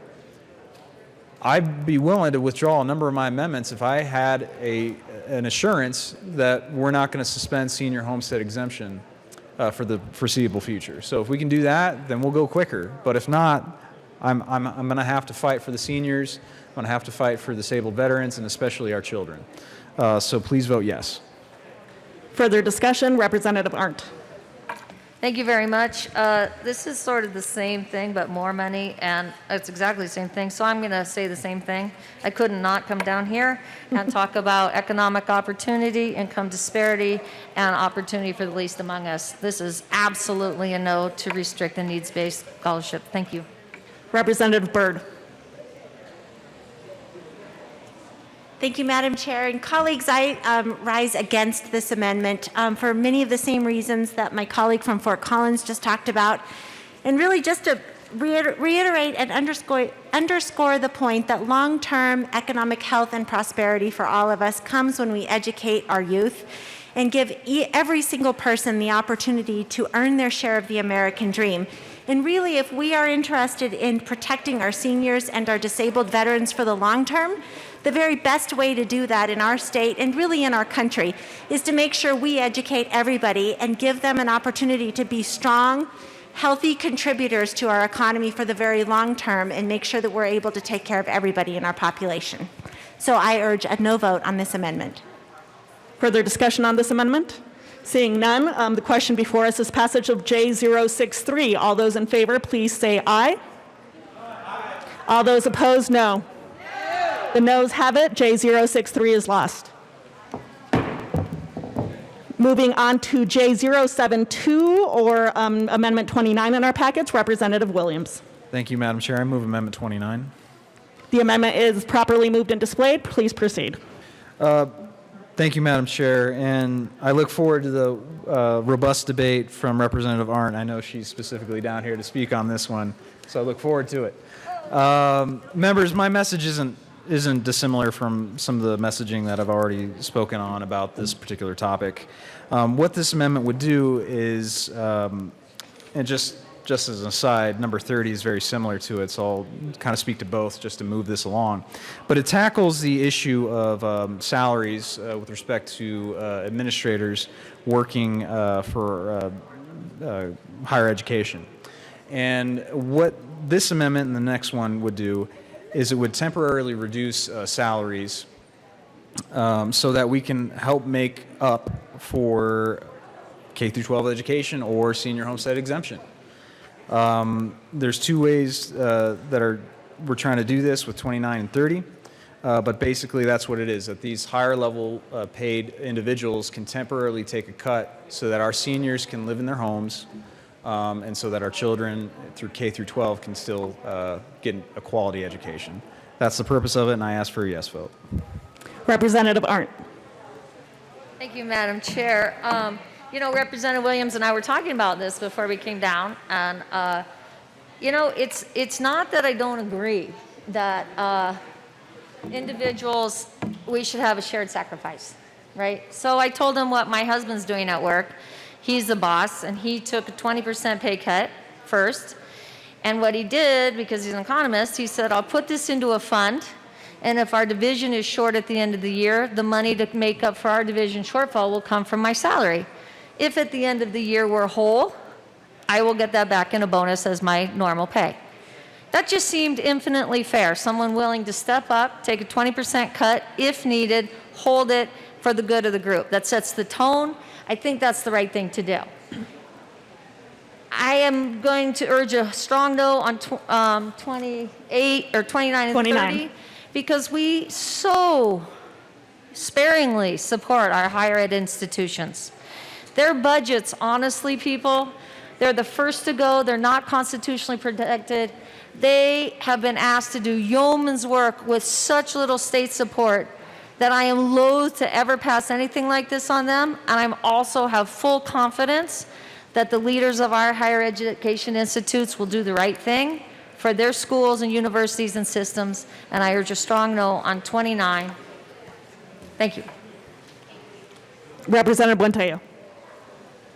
Yes, I keep coming back to the fact that we cut higher education by 58%. All right, the bottom line is that our colleges and universities are hurting. All right, our institutions of learning are hurting. And I cannot, in any good conscience, justify slashing even more money on higher education and costing real jobs in post-secondary education at a time of what's unemployment, 18% at this point in the United States. So I urge a strong no vote. Further discussion, Representative Williams. Thank you, Madam Chair. I just want to point out that this would only apply to those who are making significant six-figure incomes, right? These are people that are making, a lot of the times, on average, 3 times what normal individuals are getting paid. And it's a temporary cut at best. So, or excuse me, at worst. So this is not something that's unreasonable, especially when you see people who are making lots of money while others are on unemployment or worse off than that. So this is a measured approach to try and balance our budget without trying to put all the pain in one place, like what I'm seeing from the majority when it pertains to the seniors. So please vote yes on this amendment. Any further discussion on this amendment? Seeing none, the question before us is passage of J072. All those in favor, please say aye. Aye. All those opposed, no. The noes have it. J072 is lost. Moving on to number 30 in our packets, J070. Representative Williams, welcome back. Thank you, Madam Chair. I move Amendment 30. It is properly displayed and has been properly moved. Please proceed. Thank you, Madam Chair. So essentially, same argument, just kind of a different way to do or go about it. Again, these are individuals that can take a temporary cut, that can absorb the pain better than perhaps a senior that might lose their home. So it's about shared sacrifice. It's about protecting our seniors. So let's do that. And just realize, again, this pertains to higher level paid staff, people that are making significant six-figure income. So please vote yes on this, and let's protect our seniors and our disabled veterans. Representative Kipp. Thank you, Madam Chair. And this amount of money that is being cut with this amendment goes far beyond executive salaries. When former Senator Bob Bacon served in the House Education Committee and then served in the Senate Education Committee, and then he was term limited out and he finished his terms, he said to me, we have decimated the funding for higher education in Colorado, in our public colleges and universities. That funding has never recovered, and that funding should not continue to be the target of what we go after. Funding our colleges and universities in our state gives access to higher education to many, many of our young people. We do not want to reduce opportunity for our young people, and we need to have that workforce development available. I ask that you please vote no on this amendment. Further discussion on J070? Seeing none, the question before us is passage of J070. All those in favor, please say aye. Aye. All those opposed, no. The noes have it. J070 is lost. Moving on to number 31, Representative Sandridge. J014 in our packets, excuse me. Yes, thank you, Madam Chair, and I move J014. It has been properly moved and is being displayed. Please proceed, Representative. And it's Amendment 31.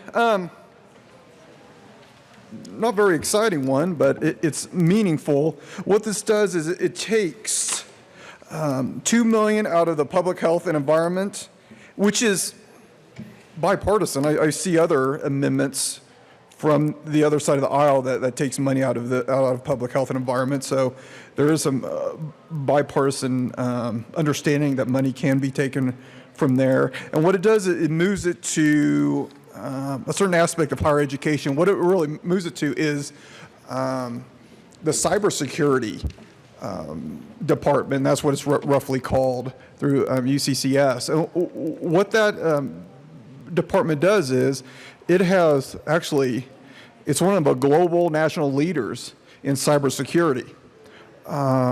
It has really attracted a lot of people to this state. The tax revenue that has been generated from the jobs associated with that has helped every corner of this state. Also, there is the Space Force. They see a positive by having global leadership in cybersecurity close by to the Space Force. So this has ramifications that are definitely significant. I know a lot of times we use the word investment. This is really investment where we get a lot of revenue back from, and we're really all looking for revenue here. I think every dollar we take away from this program, we lose $2 down the road. So I ask for an aye vote on this amendment. Representative Escar.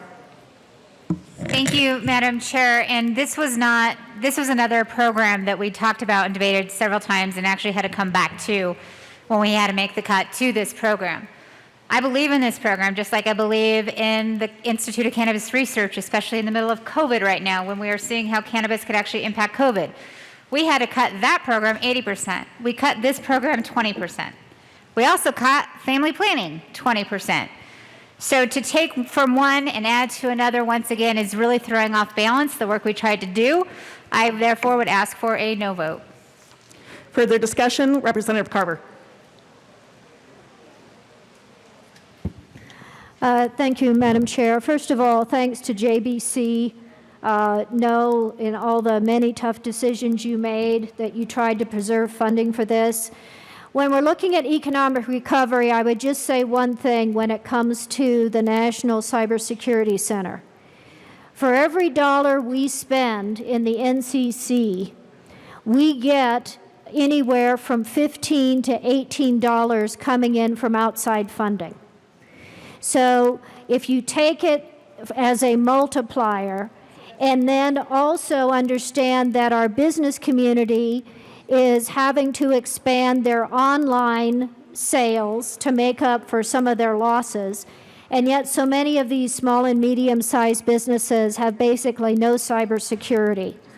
And so to expand that expertise and capability is also a key component of our economic recovery.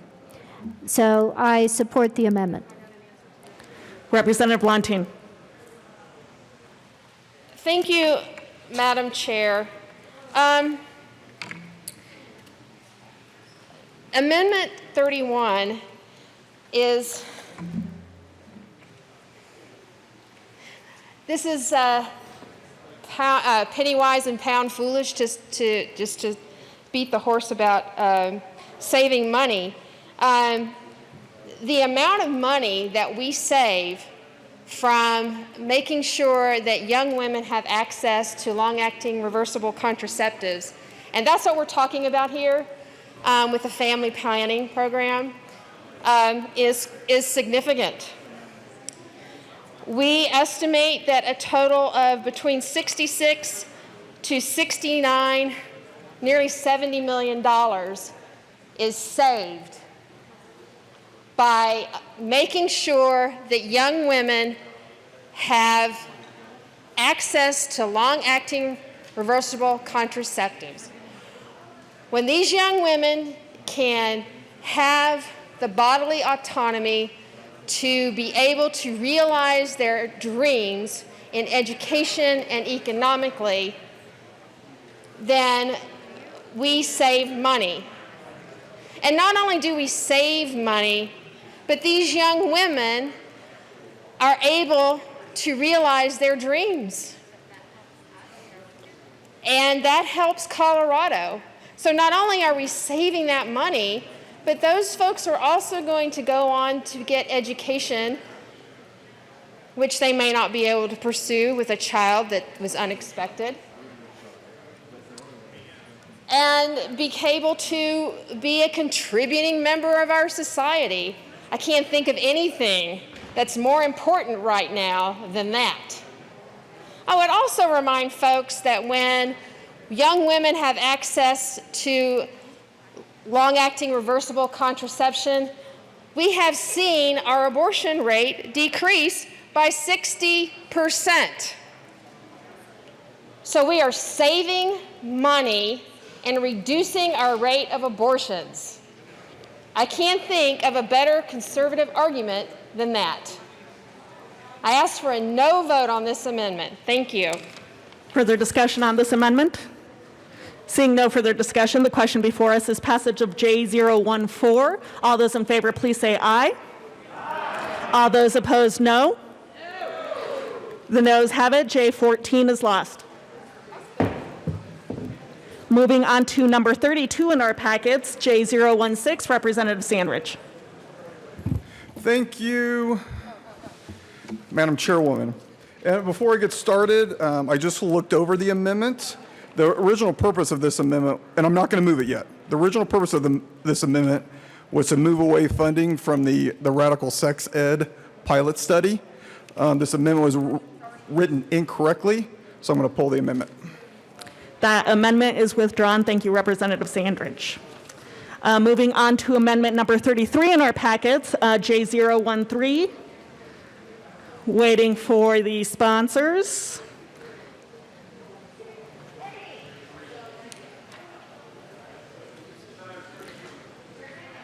'33, Kennedy, Benavides, Gonzalez, Gutierrez, or Herod.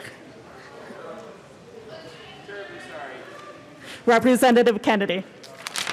Thank you, Madam Chair. Members, I'm sorry for the delay. I didn't realize the other one was going to get laid over. I move Amendment J13 and ask that it be displayed.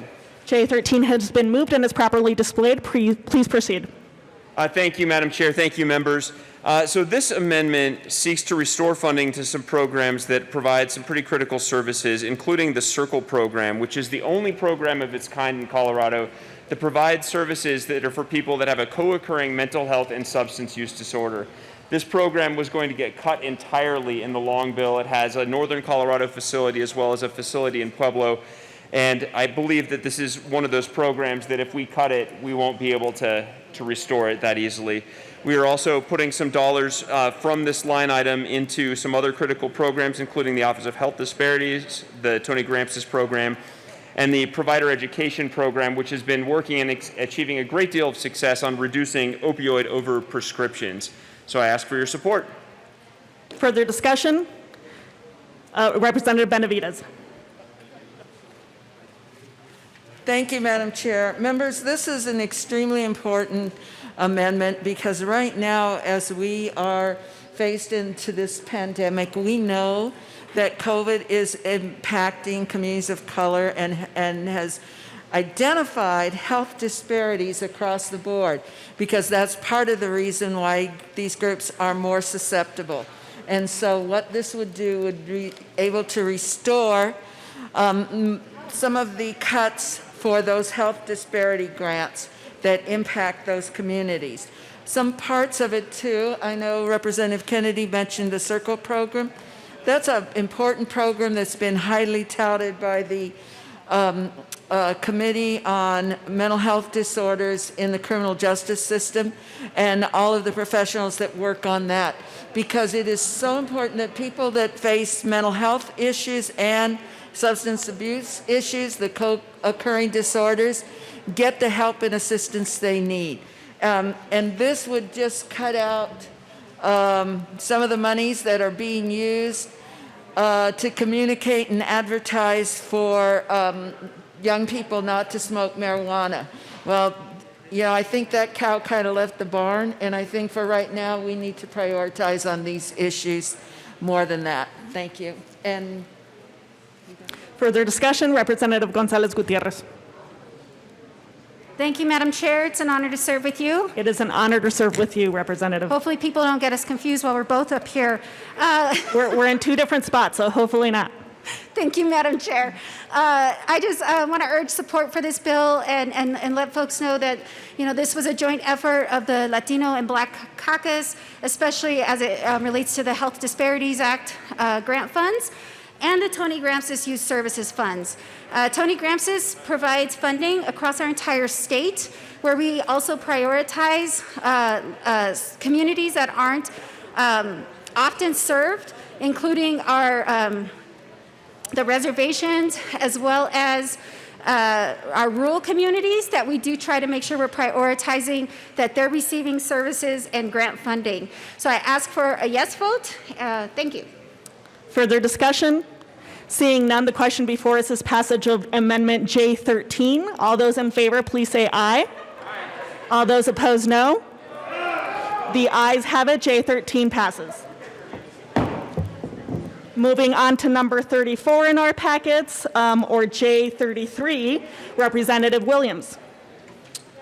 Thank you, Madam Chair. I also believe Representative Soper is on. Correct. I'm not seeing him. Oh, there he is. Yeah, there he is. Okay.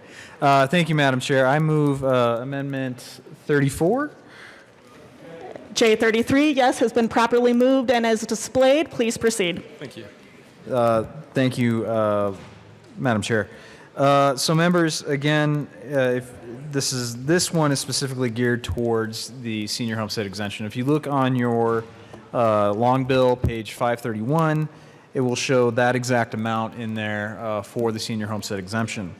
Again, I think it's been abundantly clear from the House minority here that we want to protect seniors and disabled veterans, and we're not quite getting an answer as to whether or not the majority is going to be bringing a suborbital or a late bill to suspend it for 3 years. If they're not going to do it, I'd be happy to withdraw a number of my amendments, but if they are going to do it, then I got to keep fighting for these things. And I would ask that we support our seniors and make sure we don't put them in jeopardy of losing their homes, especially during a global pandemic. So please vote yes. Representative Soper. Well, thank you, Madam Chair. And I too rise in support of this amendment. It's really important now more than ever that we protect our seniors and our veterans who've come to rely on the senior homestead property tax exemption.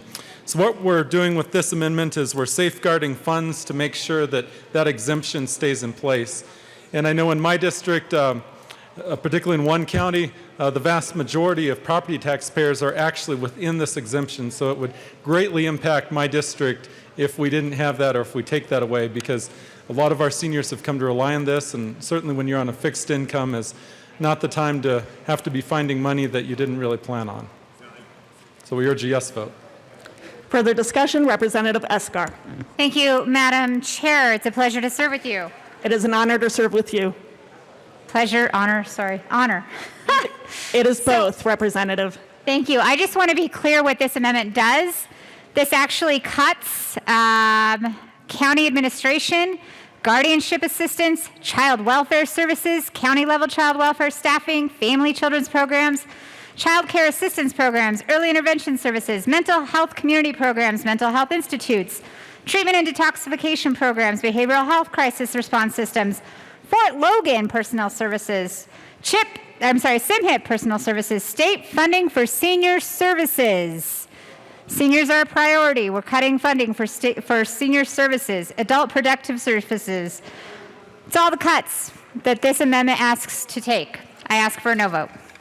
Further discussion on J33, Representative Singer.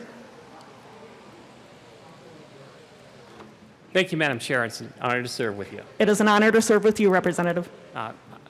You know, the senior homestead tax exemption is incredibly important. When we talk about health care, housing is part of health care. But at the same time, what this amendment does is it actually kicks down to the people who need the help the most. We are talking about kids in our foster care system, kids in our youth detention system, our seniors that need the most level of help, some of whom probably don't even own homes because they can't afford them. It cuts mental health services. So when we talk about the effect of whether it's mental illness in our senior population, our parents, our kids, or even vets who are returning back from overseas, this amendment cuts all of those things. There's another way to deal with this. This is not the way to do it. We don't kick down here, we look up. I understand what it means to keep someone in a home, but I also know what it means to keep someone healthy, make sure their mental health is taken care of, make sure that early childhood education is something that everyone can afford. That's what we should be focusing on. This amendment is the wrong way to fund the right thing. So I ask for a no vote on this amendment, and let's find another way to do this. Representative Williams. Thank you, Madam Chair. Members, again, I'd be happy to withdraw that amendment and a number of others if I knew and had an assurance that we're not going to be suspending the senior homestead exemption for the foreseeable future. However, I have not gotten an answer on that. And I just want to point out that I'm not eliminating all funding for this department. I'm only eliminating a little bit. Services are still going to be running just at a lower funding level so that we can have seniors continue to live in their homes. So again, I'm happy to withdraw this, right? I'm happy to take away a number of my amendments if I could just get an assurance that we're not having a suborbital bill or a late bill that's going to be introduced after we pass this budget to suspend senior homestead exemption. So please vote yes. Representative Sirota. Thank you, Madam Chair. I'd just like to point out a little bit is not $163 million. A little bit is not $60 million out of the Division of Child Welfare, a division that is there to protect and keep kids safe. At a time where we're worried because kids aren't in school and they aren't able to be checked on in the ways that they normally are, talking about cutting $60 million out of a division that is there to protect children, this is really the wrong way to go. Representative Williams. Again, I'd be happy to withdraw the amendment if someone from the majority can actually tell me we're not going to suspend the senior homestead exemption. The majority can come here down to this well and fight vigorously for the things they care about.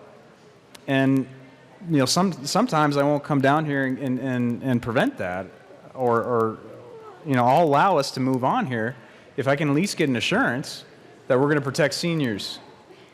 And I'm not getting that assurance. The question is not getting answered. Instead, what I'm seeing is that we're looking at a various cut within the amendment and we're saying this is wrong. Well, you know what's wrong? Kicking seniors out of their homes, kicking disabled veterans out of their homes.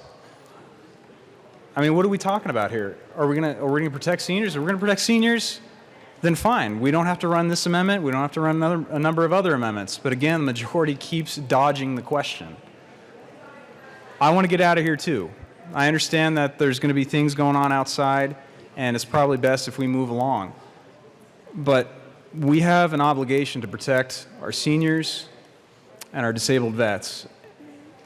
And if we're not going to do that, if the majority is not going to do that, then the minority has to be here fighting for them because no one else is. So please vote yes. Further discussion? Seeing none, the question before us is passage of J33. All those in favor, please say aye. Aye. All those opposed, no. No. The noes have it. J33 is lost. Which brings us to the halfway point in our packet, number 35, or J041, Representative Singer. Thank you, Madam Chair. Long time no see. I move J041, also known as Amendment 35. J041 has been properly moved and is displayed. Please proceed, Representative Singer. Thank you, Madam Chair. This doesn't cost any money right now, but in 2013-2014, former Representative Janice May, former Senator Jeannie Nicholson, and former Senator John Kafalis and I commissioned the first of its kind workload study for caseworkers in our child welfare system. And they came back with a number that said that if you expect caseworkers to do their job and keep kids safe and make sure that families are stronger and we don't have more kids in the foster care system than is absolutely necessary, you're going to need to find a way to fund 800 new caseworkers. We're not there yet. And every year since that study has taken place, we have found a way to find 75, 85, 100 new caseworkers. This year, that number is 0, and we are still over 200 caseworkers short. This is a footnote that simply says that when this COVID-19 crisis is over, is that we redouble our commitment to ensuring that kids are kept safe here in Colorado and that our caseworkers are no longer overburdened with what they need to do to help protect these vulnerable children. If you haven't seen this national news piece, they followed caseworkers around. There was one caseworker who talked about feeling guilty because she didn't wash her mask. And the reason she didn't wash her mask was because she couldn't afford to. She couldn't afford the $5 to go to the laundromat because her parents had both lost their jobs, and she had to choose between washing her mask to help keep her and her kids safe or keep a roof over her family's head. That's what happens when we overburden our system. That woman is worrying about her family, which she should, when she's still charged with caring for everyone else's family.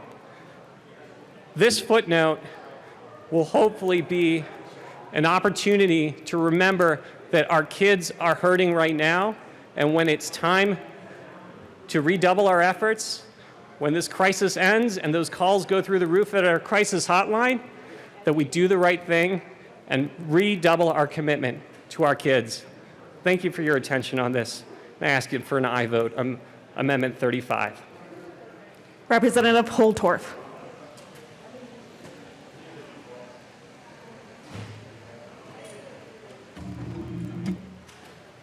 Thank you, Madam Chair and esteemed colleagues. Ironically, I rise in support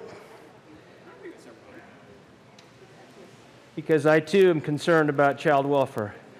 But I have to call out one thing. If you want to wash a mask, use water. It's everywhere. Doesn't cost much money. It's even in public places. So if we want to wash and clean, we can do that. Now, my mother told me a story one time about living in Europe when she was an exchange student, and she had a sponsorship family that were in a position of extreme poverty. They even had a dirt floor. But they were so interested in helping and being a part of this program that they sponsored a student. And she was that student. And she told me she's never seen poverty like she'd seen, I think it was in the 50s, early 50s, in this family. But what she did tell me is they were very clean, and they make no excuse for poor sanitation. They lived on dirt floors. They didn't have furniture in their homes, complete like we have. My point is,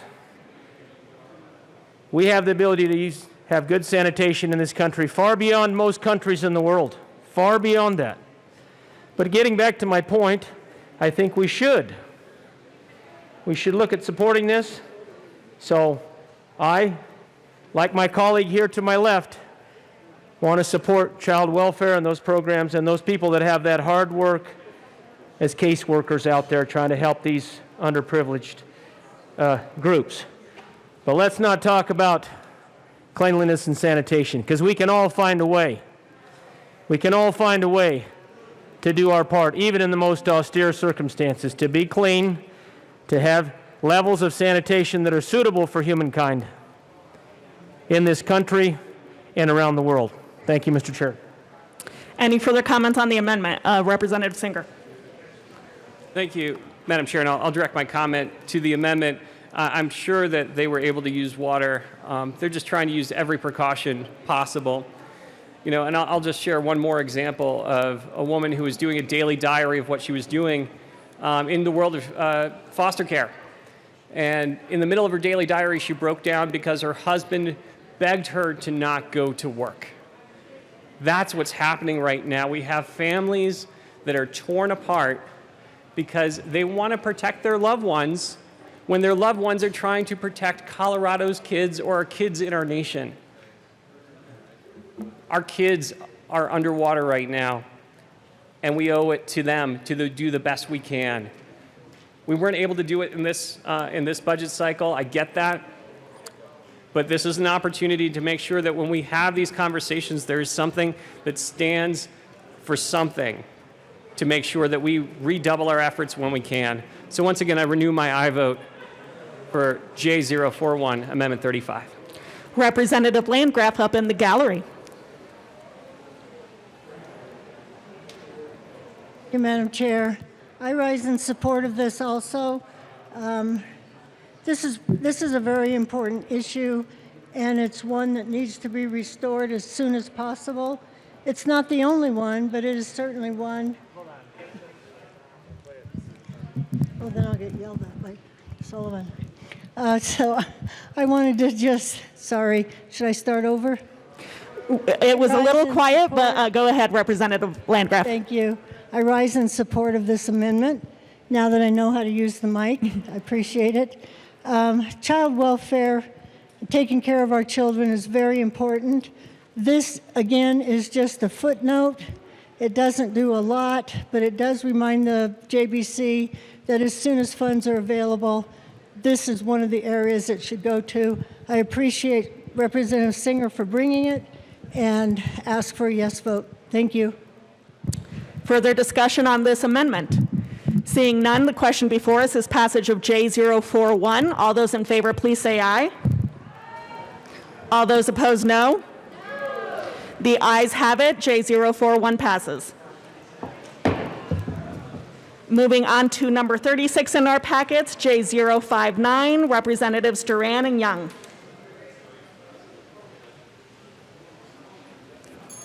Representative Duran.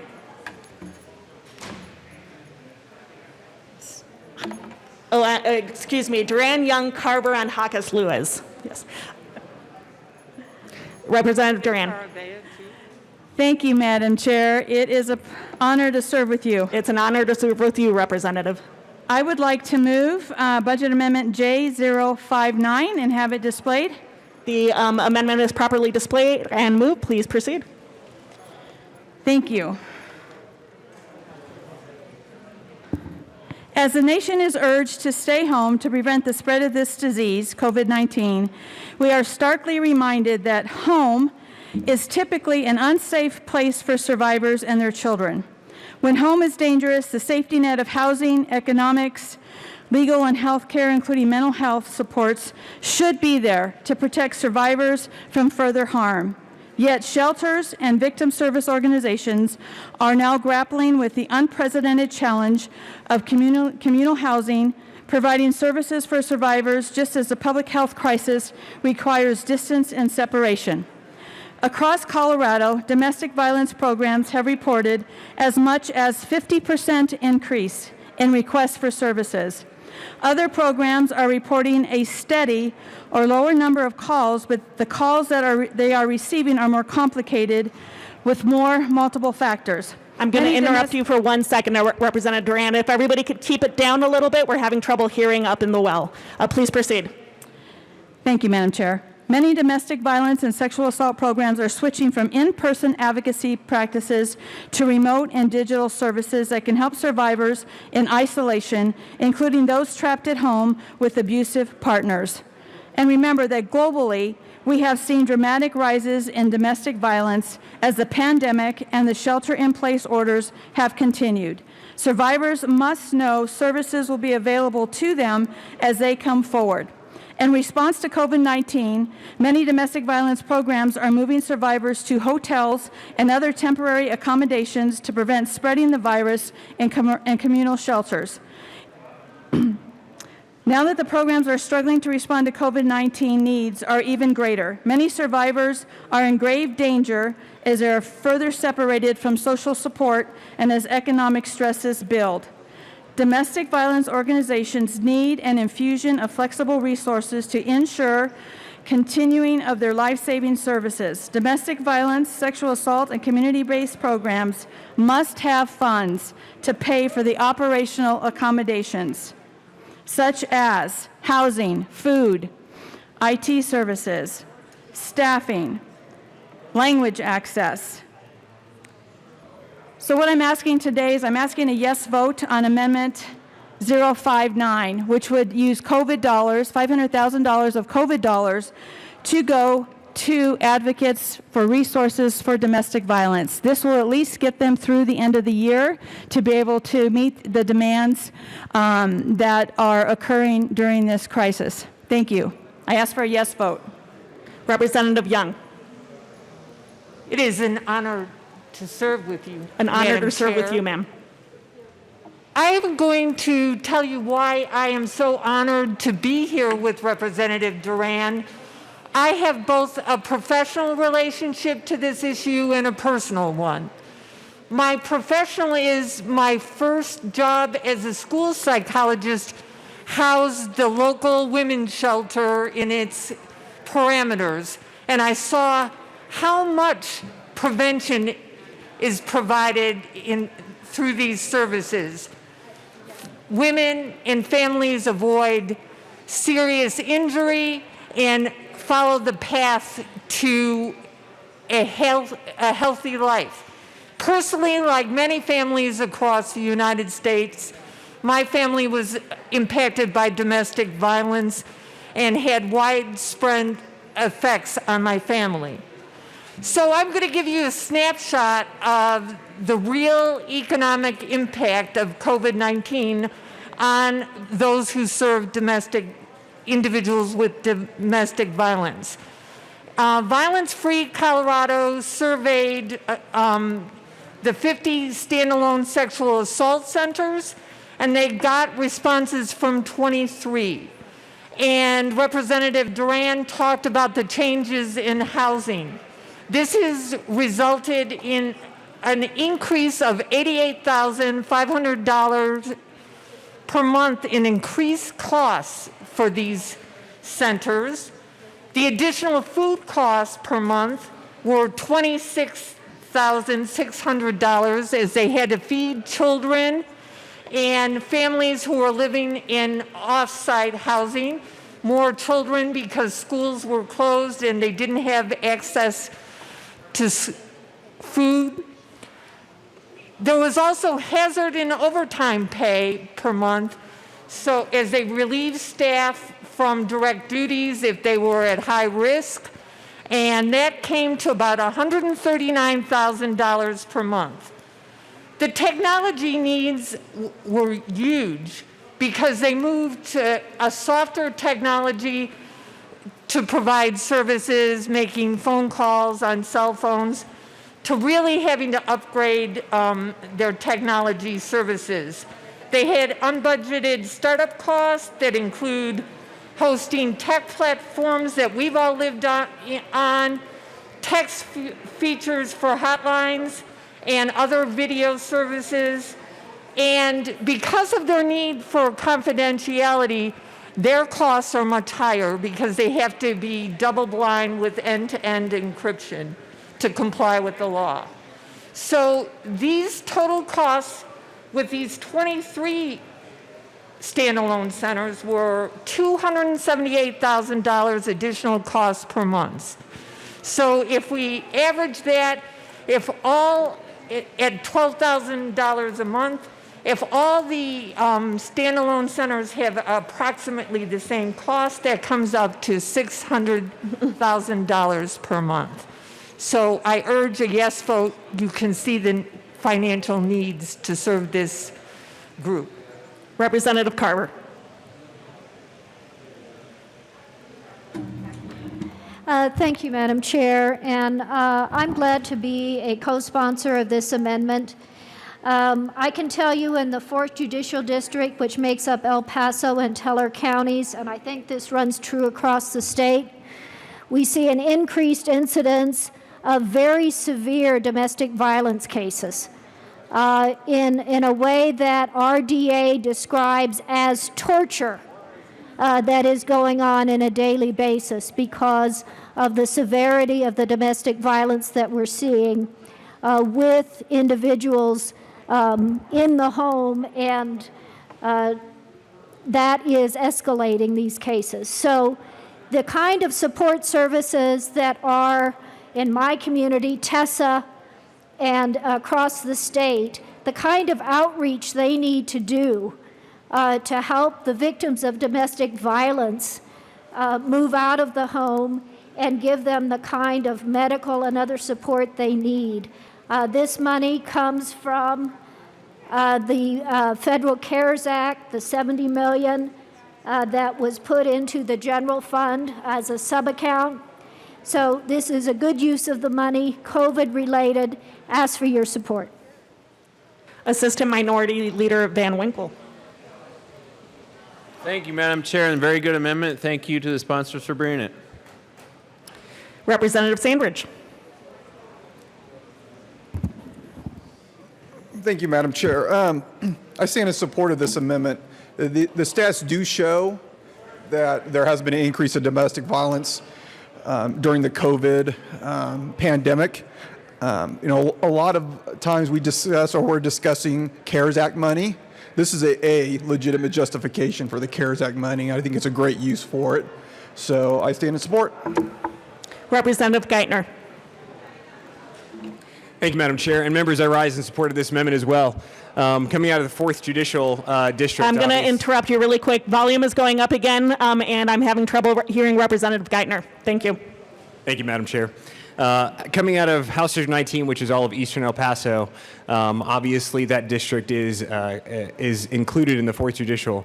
I've had the opportunity to talk to several probation officers, and they too have relayed the same issue where they're seeing a drastic increase in the number of domestic violence cases that they are handling. And further compounding that, they're actually, and I've heard this from more than one, they're actually having some of the spouses who are victims of domestic violence actually reaching out to the probation officer saying, what am I to do? And so I rise in support of this. I urge this body to adopt this amendment. It is a small way that we can go towards actually spending some of the federal care dollars appropriately as we try and combat the issue of domestic violence. Thank you to the sponsors. Representative Escar. Thank you, Madam Chair. And I'm not ever supposed to say I support something, so I'm not saying that. As a survivor, I thank you all for bringing this amendment. Further discussion on this bipartisan budget amendment? Seeing none, the question before us is adoption of J059. All those in favor, please say aye. Aye. All those opposed, no. The ayes very much have it. Moving on to number 37 in our packets, J64. Representative Soper. Well, thank you, Madam Chair. And I'm going to remove Amendment 37. Number 37 has been withdrawn. Thank you, Representative Soper. Moving on to number 38, Representative Gonzalez Gutierrez, who is running down, and Representative Melton is watching us from home. Hello. Representative Gonzalez Gutierrez. Thank you, Madam Chair. And to my co-sponsor on this, Representative Melton, I'm really sad I don't have you here with me, but I know you're here in spirit, and you're on the screen, and we love you. Members, this is an amendment to provide additional funding back into Senate Bill 9194. Representative, would you like to move the amendment? I am so sorry. Yes, I move Amendment J26.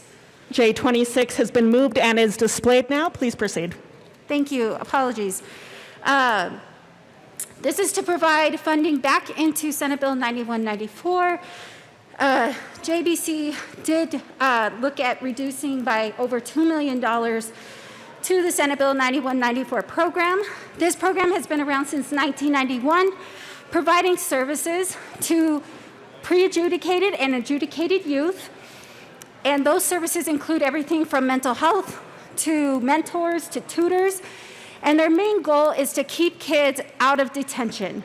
And this is a fund that is across the state and is applied to every jurisdiction in the state where they offer pretrial services to youth. The funding that I am looking to take this out of is the gray and black marijuana enforcement funds. I would not be wiping completely that fund out, and so I'm only asking for $1 million out of that fund rather than the remainder that's left there. I ask for an aye vote. Representative Carver. Thank you, Madam Chair. I rise in strong opposition to this amendment, and let me tell you why. The gray and black market marijuana enforcement grant program this year had $5,800,000 and some dollars, $800,000 and some dollars. Every dollar of that has been obligated across Colorado. Adams County, Arapahoe, Aurora, Baca, Boulder County, Colorado Springs, Cortez, Cornelius, Costilla, Custer, Delta. Almost every county and many cities in Colorado have used this grant program to do what? Because across the state they are dealing with black market marijuana. Many of these black market illegal pot grows involved heavily armed criminal organizations where the local law enforcement is needing equipment, armor, other support to even begin to deal with these black market cartel operations. This year, over almost $6 million, every dollar obligated, every dollar. In the long bill, we have already cut this grant program in half, from $5,800,000 to $1,950,000. So we have already cut the grant program in half, and this amendment would take another $1 million out of the fund for DYS, which I grant you is a worthy program. But members, our law enforcement across the state of Colorado are struggling with this criminal activity. I cannot, the messages I have gotten about the importance of this program to law enforcement and supporting them in doing this confronting this very dangerous criminal activity, we simply cannot afford to reduce this fund anymore. So I have the list from DOLA of this year's grantees. Again, it's every part of the state, every county, and so vote no on the amendment. Further discussion on this amendment? Representative Gonzalez Gutierrez. Thank you, Madam Chair. I just want to add, members, that historically this fund has been underspent. Additionally, they are able to actually roll over their dollars every year. So even as they accrue more dollars, they are able to roll over. Again, I ask for a yes vote. Representative Carver. Thank you, Madam Chair. The way the grant program was initially set up, it had been underutilized in the past because of the way they set up it as a reimbursable. However, DOLA has worked it out with the jurisdictions, and again, almost $6 million in this fiscal year, every dollar obligated, serving every part of our state. If anything, if we had more money, that would also be obligated out because of the demand our local jurisdictions have for this kind of support. We have already cut this grant program in half, and the long bill to reduce it further would really hurt our law enforcement efforts. Ask for a no vote on the amendment. Representative Soper. Well, thank you, Madam Chair. I also rise in opposition to this bill.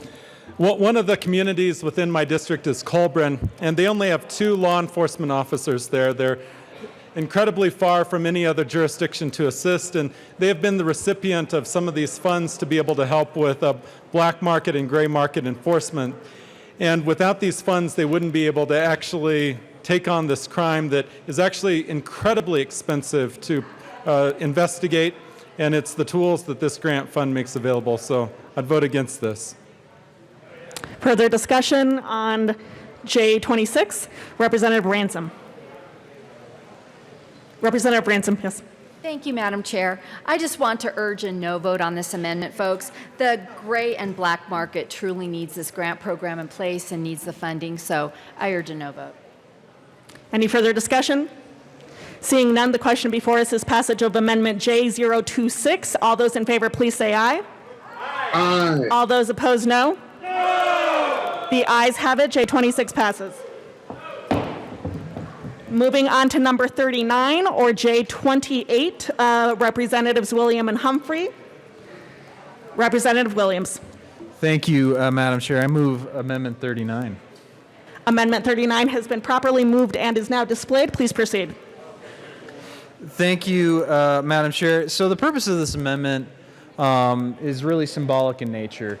As you can see, it has the amount laid out there, which is the equivalent of the 4 Associate Supreme Court Justices. I did this, Madam Chair, because quite frankly, we've been seeing a lot of bad decisions coming out of the Colorado Supreme Court, which actually do affect people's freedoms and liberties and the proper constitutional role of all of our branches. And I would like to point out that while there may be concerns about separation of powers on this, we ultimately have the power of the purse, and we do not and are not obligated to fund them, in the way that they may desire or wish. But given the nature of what we're doing here overall with the budget and the time constraints we're working under, I do withdraw this amendment. The amendment has been withdrawn. Thank you. Moving on to number 40 then, J15, Representatives Buentello and Pelton. Representative Buentello. Thank you so much, Madam Chair. I move Amendment 40. I do not remember the J number, and ask that it be displayed. J15 has been properly moved and displayed. Please proceed. Thank you, Madam Chair. Ladies and gentlemen, this is a wonderful amendment that's going to cure everything, all the bad things. I'm teasing. Mostly, this amendment is to support rural law enforcement, and specifically the diversion program in rural areas. As you can see on the screen, it is for a comparatively small amount of mere $400,000. But here's the deal. Without this amendment, rural law enforcement, and specifically DAs, will be facing the very real possibility of outright eliminating their diversion programs. I don't think that in the time of the coronavirus and pandemic, when we are trying to decrease our populations in frankly already overcrowded rural jails, that we want to get rid of such an important tool in the DA's belt. So with that, I ask for an aye vote. Representative Pelton. Thank you, Madam Chair. And we really cannot afford to have rural diversion dollars cut back. I would like to have found a better place to take the money, but still a good program. Further discussion, Representative Buentello. Sorry, I also forgot. I want to thank Representative Pelton for co-sponsoring this bipartisan amendment to the budget. And I also want to thank my my district attorney, Jim Bullock, out in Otero County for bringing this concern to me. Representative McCluskey, and then Valdez. Thank you, Madam Chair. I urge a no vote on this amendment. While we certainly do respect and appreciate how promising these diversion programs are, particularly in rural Colorado, it is important to know that the offset from the trial court programs would be extremely difficult for our judicial department to bear at this time. It's a significant loss in FTE. And if anything, we need to continue to look forward for diversion program funding after the 2021 year. I urge a no vote on the amendment. Any further discussion? Seeing none, the question before us is passage of J15. All those in favor, please say aye. Aye. All those opposed, no. The noes have it. J15 fails. Moving on to number 41, or J30, Representative Williams.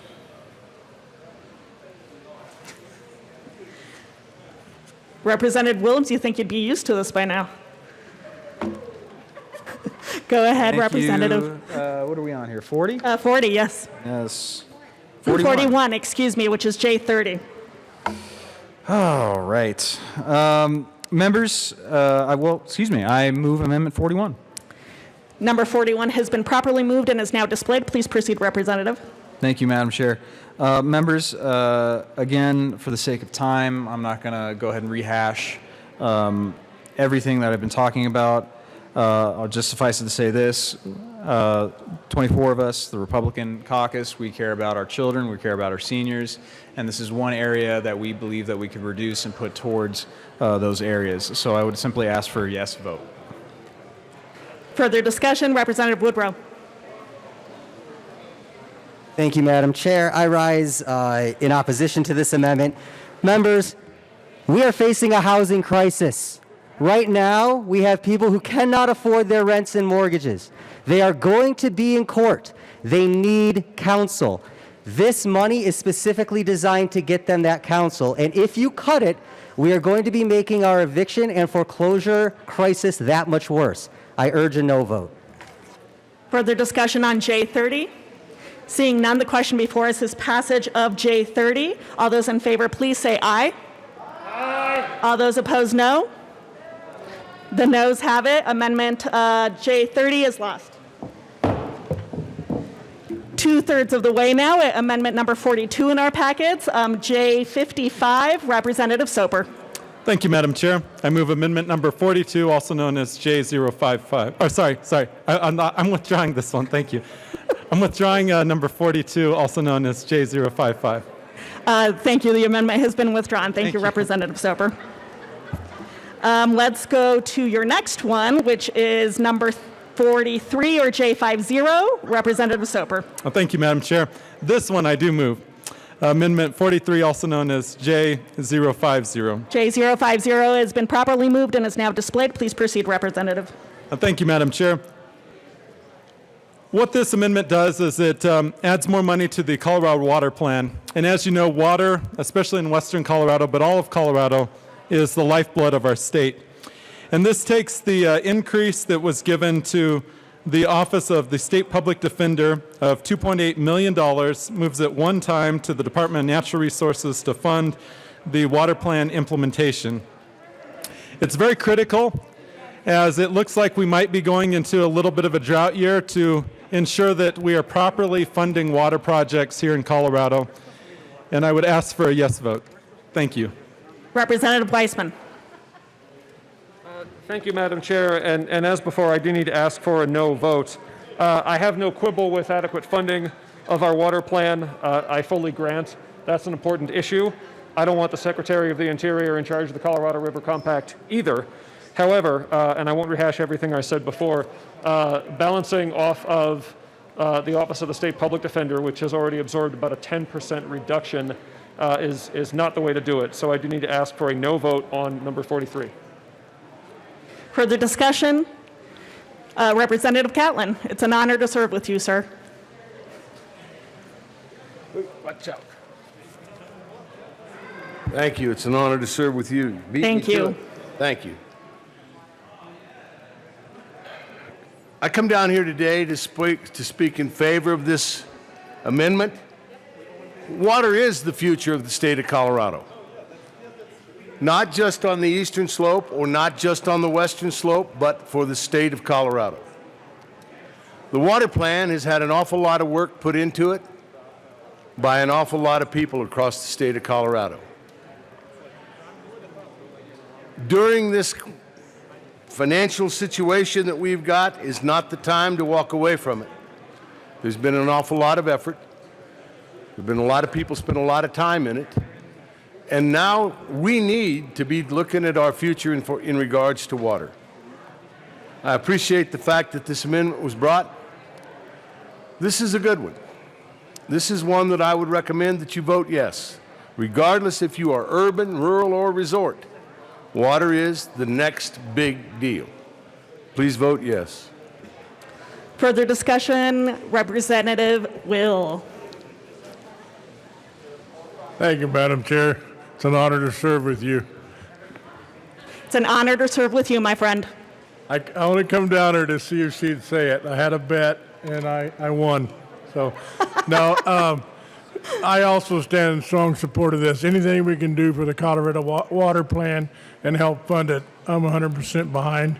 It's very critical over in my district, and all the districts are in the West Slope. So, anything we can do to benefit the water plan, I'm in favor of. Thank you. Representatives Esgar and McCluskey. Thank you, Madam Chair. And members, I just want to be here to assure you that your Joint Budget Committee members understand the importance of water. We talk about the importance of water, conservation, projects all the time. And I appreciate the intent, once again, of the amendment, but this isn't the way we can move forward to fund it. And we just want to make sure that you all understand that there is the majority of the Joint Budget Committee who understands how much work we need to do and how we need to find better funding and better mechanisms to fund water within Colorado, because we know how vitally important it is. Representative McCluskey. Thank you, Madam Chair. I want to echo Chair Esgar's comments and also state that we were able to preserve the CWCB construction fund through our budgeting process. While we took the severance tax perpetual base fund and used those funds to help offset general fund obligations, we were able to preserve the construction fund, which means that water projects already underway and scheduled, encumbered in the process through CWCB will be honored, and we will see those water projects moving forward. With that, we urge a no. No vote. Minority Leader Neville. Thank you, Madam Chair. You know, being a big water guy myself, you know, after DD passed, I just want to say vote yes on this. We need to do more for water in Colorado. Further discussion on J050? As jokes are made at the well. Seeing no further discussion, though, the question before us is passage of J050. All those in favor, please say aye. All those opposed, no. The noes have it. J050 is last. Moving on to number 44 in the packet, J42, Carver and Larson. Representative Carver.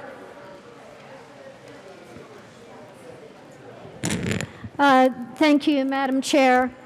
And we would ask that Amendment 44A be displayed. We did have JBC notify us on a change in one of the dollar amounts. Very good. Doing number 44A then, J078. That is properly moved and displayed. Please proceed.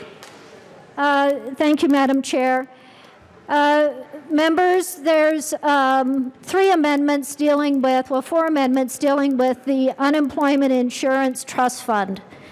And so I just want to lay the groundwork a bit, and then we'll go through the amendments quickly, given how long folks have, that we've been discussing the long bill. This 44A, first let me point out the difference between this and the packet. When we were drafting up this amendment last week, JBC staff indicated that there are really two numbers we need to be concerned about with regards to the UI Trust Fund. Our Unemployment Insurance Trust Fund is a partnership between the states and the federal government. And the federal government sets, as part of this partnership, triggers or criteria for solvency. And basically, it's a lot of fancy math, but the bottom line is the federal criteria says you need enough money in your trust fund to be able to pay out benefits for a recession of this severity without getting down in the weeds. Unfortunately, even before we got to COVID, as far back as 2017, we were not meeting the federal solvency criteria. So fast forward today, where are we at? We have an expectation, given the number of unemployment claims that have been filed, that our UI Trust Fund will be depleted, maybe zero, we don't know, depleted in the July-August timeframe. So 44A talks about two different assessments. First of all, 44A is basically a statement of legislative intent that we are trying to avoid our trust fund being declared insolvent, which is then going to force us down the path of either taking out a federal loan or issuing bonds. And we want to avoid higher assessments against Colorado businesses that could result from this.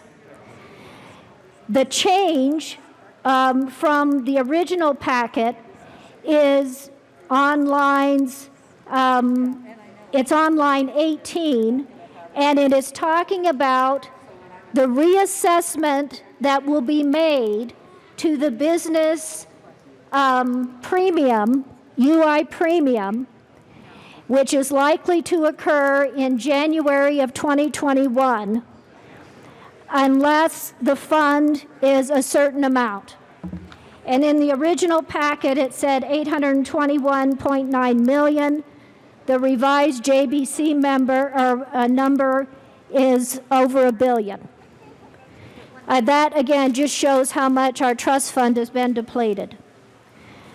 The second number, again, is based upon what is going to happen as far as, I beg your pardon, the $1 billion number is related to the trigger on the insolvency surcharge. It is the amount that automatically goes into effect for our businesses once our trust fund hits insolvency. And this is in Colorado law right now. There is a second charge that will go against all of our businesses on top of the insolvency surcharge. And that is the next sentence that talks about the adjustment in the premium rate. So, again, just wanted to kind of lay that groundwork as we go through these amendments. Absolutely. Yes. Representative Larson. Thank you, Madam Chair. Thank you to my amendment co-sponsor here, Representative Carver. I just want to underline the importance of the next four amendments that we're going to be discussing, because this is something that is directly related. Our businesses are suffering here. And I just want to try to put this in real terms, because a lot of folks don't really know what the unemployment insurance surcharge is. But every employer pays a premium to the unemployment insurance trust to provide for when an employee goes on unemployment. It's every single employer pays it on every single employee, and it varies quite a bit. To depending on the type of work you're involved in, depending on your record as an employer of how many claims of unemployment you've had against your particular account.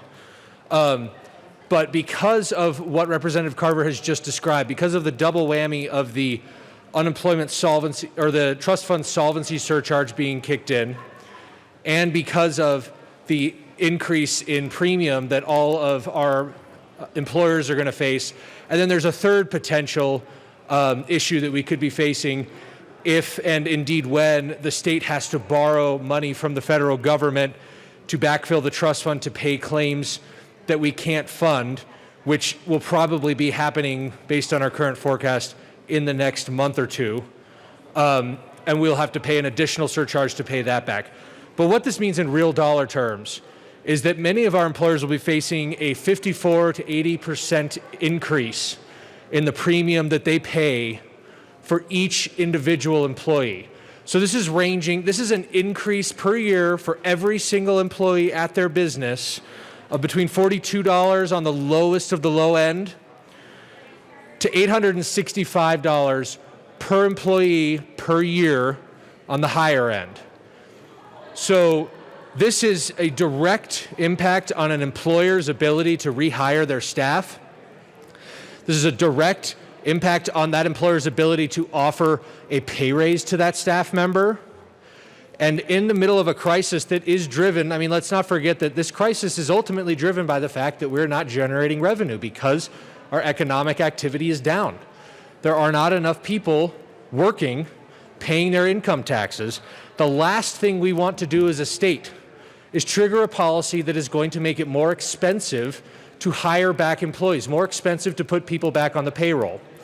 So that's why Representative Carver and I have worked hand in hand with several organizations to try to shine a light on this issue and do everything that we can. It's a lot of money, so this is not going to be an easy solution.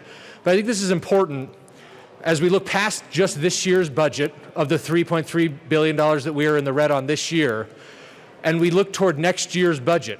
Because frankly, if we don't do anything about the underlying economic conditions that have caused this revenue to be so drastically hit this year, we're going to be looking at a much worse picture next year.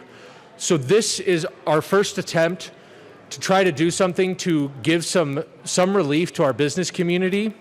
So with that, I guess we're going to start moving through these four amendments here. We actually have a graphic we'd like to have displayed. And that's been displayed. I'm going to hand it back over to Representative Carver. Thank you, Madam Chair. And this graphic was approved by the Majority Leader, which we greatly appreciate.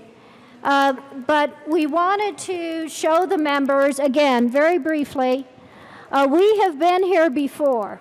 We have faced a UI trust fund insolvency in the past.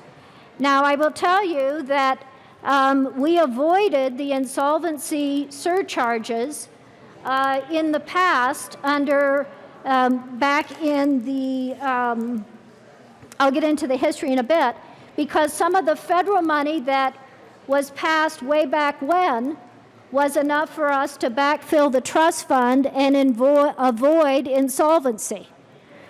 Members, I would point out, but not belabor, that the federal CARES money that Colorado received expressly said it could be used to backfill the state unemployment insurance trust fund. Without getting into debate about the wisdom of how that $1.6 billion was allocated, the governor did put $70 million in the general fund, and that will be the subject of an amendment later on, which we can direct as part of the legislative body. But you can see from 44A, we are talking significant money that is needed in our UI trust fund to avoid insolvency surcharges and to avoid the higher UI premium. And so with that, Madam Chair, we can go back to Amendment 44A, and we would ask for a yes vote. Again, this is a footnote expressing legislative intent to use available funds to try and put enough money in the trust fund to avoid insolvency and also avoid the higher charges against businesses. And All ask for a right, yes vote. thank you. To 44A, Representative Benavides. Thank you, Madam Chair. And members, I rise in support of this amendment. I think that good ideas come from everywhere, which includes both sides of the aisle. And our businesses faced the same problems that we face. So many people lost their jobs in the last few months. Hopefully, some of these businesses will get going again and they'll be able to re-employ these people. But there are so many people. We have an unprecedented, I think I read, this is the highest rate of unemployment since the Great Depression. You know, last month it was at roughly 15%. It's expected to go higher. That means practically every business has people that are unemployed this year that probably never were unemployed. And so what that means is because of this anomaly, all of those businesses have to pay a higher premium starting next year. And I know this does not stop it. This is a footnote. There is a statute that requires that higher insurance premium to be paid because of the use of unemployment. That means all of these businesses that had to lay off anyone are probably going to have a higher premium rate. I think this footnote is an indication to the governor. Maybe this is a statute you want to look at. Maybe you want to stop the insurance premiums from going up, and we can search for another way when we come back in January and able to replenish the trust fund. But that's all they're asking here, the sponsors, is a footnote to say, we are concerned about the small businesses. We are concerned about the additional hit we would be putting on them for this. I can tell you, I have heard from many small businesses in my district. I think this is a great idea. I think it deserves a footnote and an indication that we support small businesses. So I urge a yes vote on this amendment. Representative Sane. Thank you, Madam Chair, and also urge a yes vote on this amendment. I know it's a footnote. It's legislative intent, and the businesses that are listening to us today, it will give them some confidence that we are with them. They are struggling so hard right now, and anything that could give some kind of relief will help keep the doors open. Thank you. Further discussion on J78, Representative McCluskey. Thank you, Madam Chair. I certainly appreciate the conversation that's happening here at the well, and I too feel for those that are unemployed at this time in our small businesses and the impacts that this is creating. We do urge a no vote on this amendment at this time, because we really do believe that this particular information should be dealt with through policy, not through a footnote. Thank you. Further discussion, Representative Holtorf. Thank you, Madam Chair, esteemed colleagues. I, along with Representative Benavides, am very strongly supporting of this. If we want to give some levity to small business, this is a footnote, ladies and gentlemen. This is a footnote.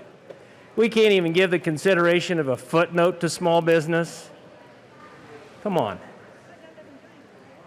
If it doesn't do anything, then let's not worry about it. Let's add it as an amendment. Let's give some levity to our small businesses and quit playing this little nickel and dime game here that we're playing. Because I don't see it. I don't see it. Thank you. Further discussion on J78. Seeing none, the question before us is passage of J78. All those in favor, please say aye. Aye. All those opposed, no. The noes have it. J78 is lost. Moving on to the next Carver-Larson amendment, J29, or number 45. Representative Carver. Thank you, Madam Chair. Amendment 45 would direct any of the federal CARES money, understanding that the governor has already made an allocation of $1.6 billion from federal CARES, but should any of that money revert back? My apologies, Representative. Would you move the amendment, please? I beg your pardon, Madam Chair. I move amendment number 45. And it is moved and properly displayed. Go on, Representative Carver. Thank you, Madam Chair. As all of you know, the federal CARES dollars have to be expended by the end of the year, by December 31st, 2020, and have to be utilized for certain purposes. And in the federal law and the U.S. Treasury guidance, it is absolutely clear that backfilling the UI Trust Fund is a qualified purpose for federal CARES money. What Amendment 45 does is it recognizes that the governor has made various allocations from the $1.6 billion, but by the end of the year, should any of that money revert back for whatever reason, that it is unexpended, or there has been a determination that perhaps not all that money could be spent for a COVID-related purpose, that money would go into the UI Trust Fund. And so we would ask for a yes vote. Representative Larson. Thank you, Madam Chair. I don't see any need to belabor the point, but yes, this simply says if in the event that some of that money is clawed back for whatever reason, that it would be used to alleviate the burden on our business, and I strongly urge a yes vote. Further discussion on J29? Seeing none, the question before us is passage of J29. All those in favor, please say aye. All those opposed, no. J29 passes. Going to number 46, or J10, Representatives Carver and Larson. Representative Larson. Thank you, Madam Chair. I move Amendment J10 and ask for it to be displayed. J10 has been properly moved and displayed. Please proceed. Thank you.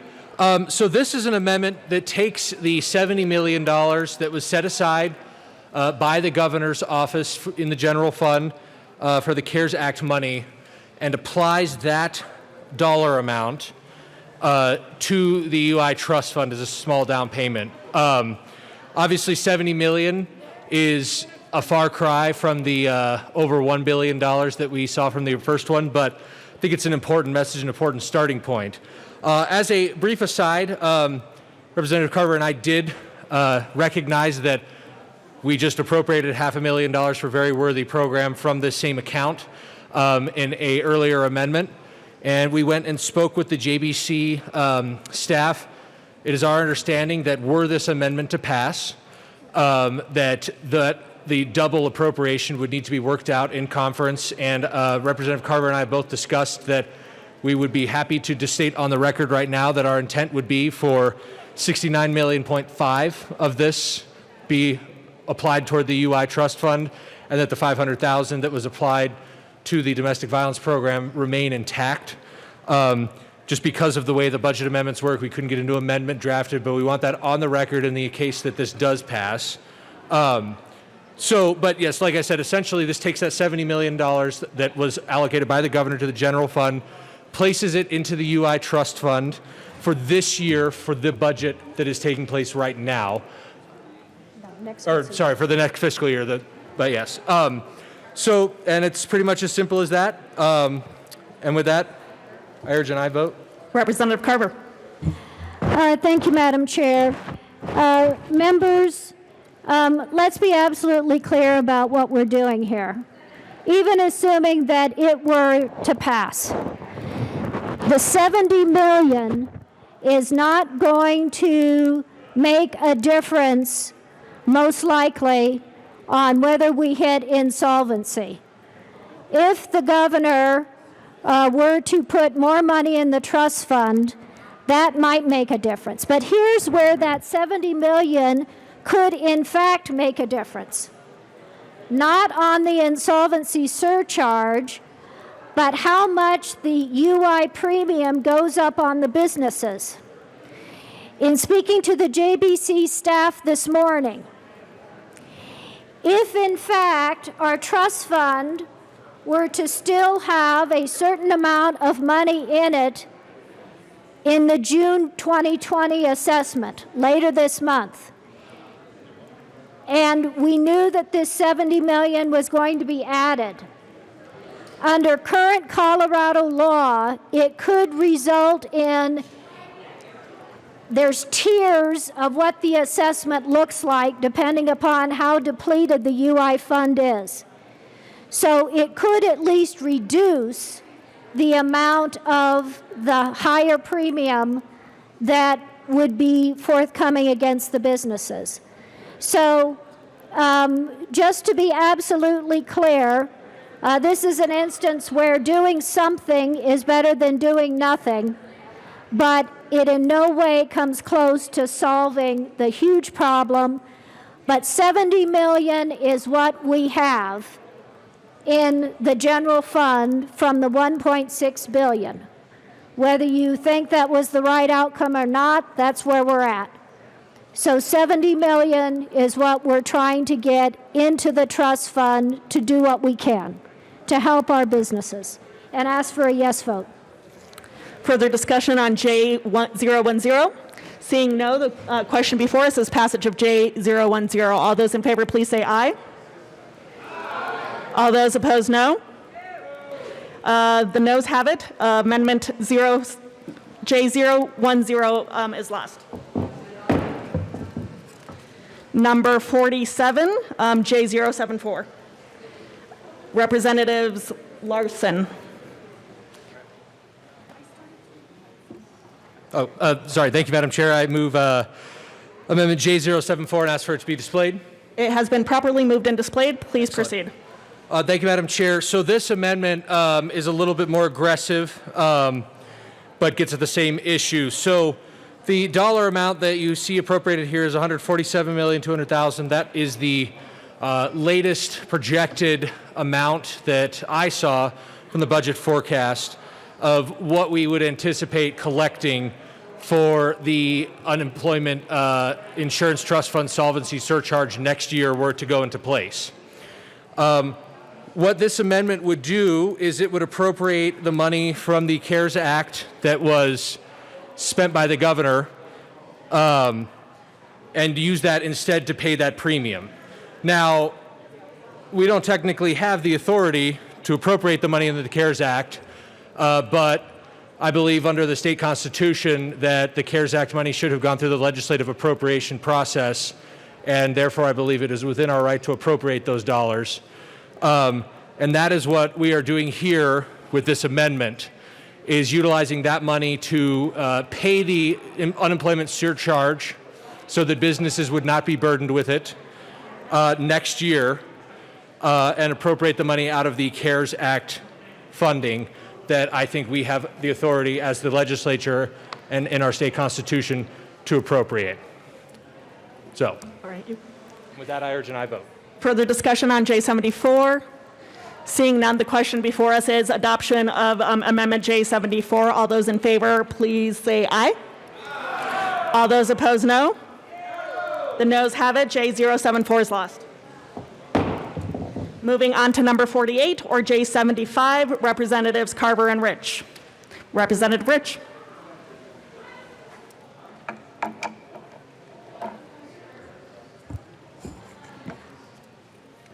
Thank you, Madam Chair. I move Amendment J075. J075 has been moved and is properly displayed. Please proceed. Thank you, Madam Chair. This adds a footnote to the Department of Local Affairs.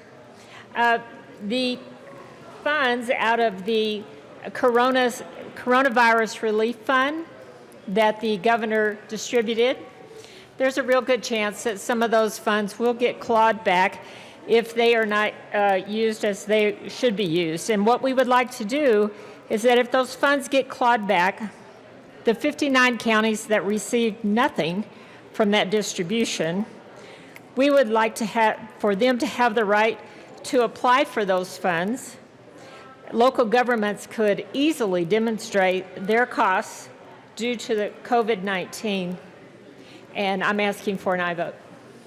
Representative Carver. Thank you, Madam Chair.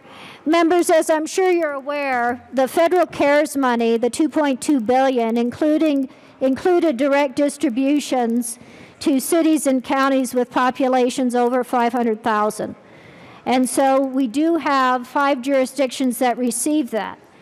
The federal CARES law then specified its intent that a certain percentage of the remainder of the money be distributed to other local governments.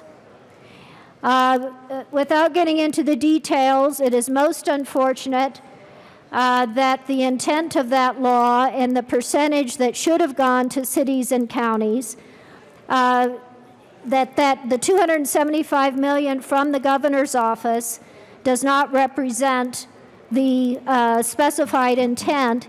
If in fact you actually did a per population equivalent to the direct distribution for those that were 500,000 and over, the amount going to cities and counties would be $450 million approximately, instead of the 275 that the governor allocated.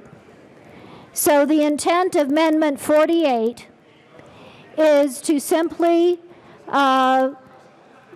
act more in accordance with what we believe the intent of the Federal CARES Act was, to recognize that those 59 counties have experienced significant expenditures from COVID, and to try and move as much of that money as we can to those counties if it reverts back or is otherwise unexpended from the governor's allocation.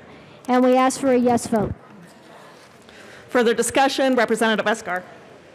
Thank you, Madam Speaker. And once again, while I respect the intent on this bill, the if factor makes me nervous. If clawed back then, if they don't use the dollars in the allocated way, then I want to make sure that we all remember that in the governor's executive order, and I think you did state this, there's $275 million going to these counties.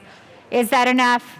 I don't necessarily think so either. I think we need to work on being able to find more funding, but this footnote just is based off of an if we get the clawback, then it just makes me nervous putting it into this budget bill. I ask for no vote. Representative Catlin. Thank you, Madam Chair. I come down today to speak in favor of this. Out in the country where I live, we were under the impression that we were going to get a pretty good percentage of those dollars from the COVID CARES Act. And the counties that I represent went about spending those dollars in good faith to take care of their citizens with the understanding that it would be replaced. Somewhere along the way, powers higher than what I am decided that they would spend it differently than what we've been told. This is simply an opportunity for us to remind those people how they had promised to spend those dollars, if and when. So the idea that we're putting this footnote into this piece of legislation seems to make sense to me. There are people out in the rural Colorado, out in the country, that are really hurting. They weren't big enough to get a special dispensation from the Senate minority leader in the United States Senate that called out specifically communities with 500,000 people or more would get direct funding. We all got in line. We all waited. We all did what we thought we could. And did what we thought we should. And we're told at one press conference that that's the way it would be. But at the next press conference, something different came about. So the words if and when seem to make sense to me in this amendment. And thank you for bringing it. Because it sounded an awful lot like if and when we were promised. We just want to remind, if and when you can't spend this money, it can be spent very easily out in the rural communities and out in the country in the state of Colorado. Thank you. Representative Pelton. Thank you, Madam Chair. And I have 7 counties in my district. They're all small rural or frontier counties. And, you know, they needed these dollars that came from the CARES Act to help where things aren't meeting financially. And so they're very, very disappointed. We were a week from coming back to work, and the governor decided that he could spend it. So I think this is a very good amendment, and I thank the sponsors for bringing it. Representative Holtorf.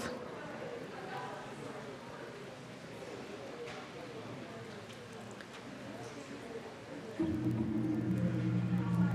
I talk to you for just a second? Can I talk to you just for a second? Real quick. Okay. Actually, further discussion, Representative Eskar. Thank you, Madam Chair. I just want to speak to this footnote and talk about the importance of making sure that every single county in Colorado is taken care of. Every single county has taken a hit. Every single county absolutely needs to make sure that they can fund what they need, especially under COVID. I'm the one who still has to say no because it's a JBC thing. But if anybody else would like to speak on this. Anybody else on L75, Madam Speaker? Thank you, Madam Chair. Thank you, Representative Holter, for bringing the amendment. I share your concern. Oh, Carver and Rich. oh, I'm sorry. You were just coming to talk. Sorry. Representatives Carver and Rich, I appreciate you all bringing the amendment. I agree that we want to support our local governments, so I ask for an aye vote on this amendment. Any further discussion on J75? Representative Soper. I just wanted to take up the opportunity to say I agree with the speaker. Thank you. Anybody else agree with the speaker? Very good. I see a lot of hands raised. So seeing no further discussion, we are considering the adoption of J75. All those in favor, please say aye. Aye. All those opposed, no.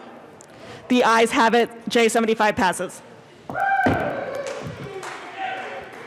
Moving on to J49 now.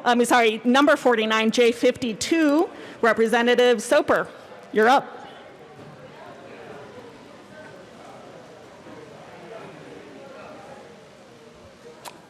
Oh, thank you, Madam Chair. I withdraw Amendment 49. Number 49 is withdrawn. Thank you, Representative Soper. Moving on to number 50, or J17, Representative Geithner. We'll give him time to come down here, because I'm sure he didn't expect to be up so soon.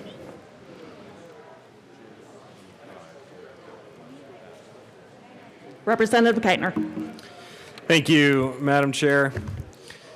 I move J017 and ask that it be displayed.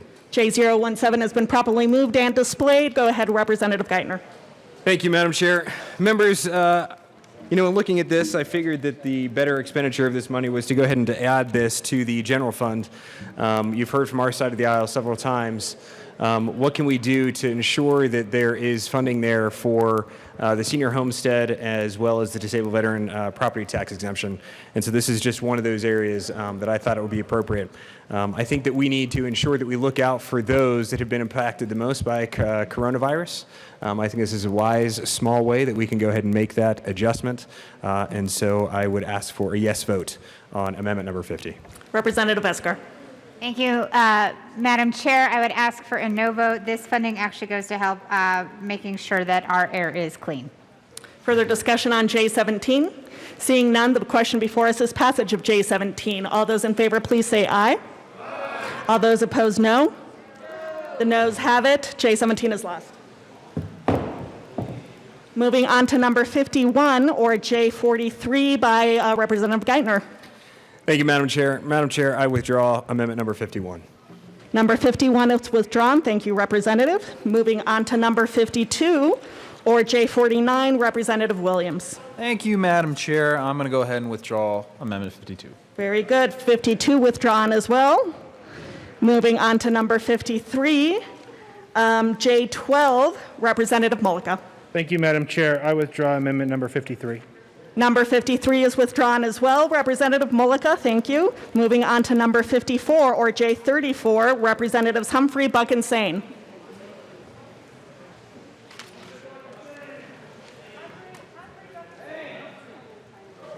Sponsors coming down. Sorry, we moved faster than you guys expected.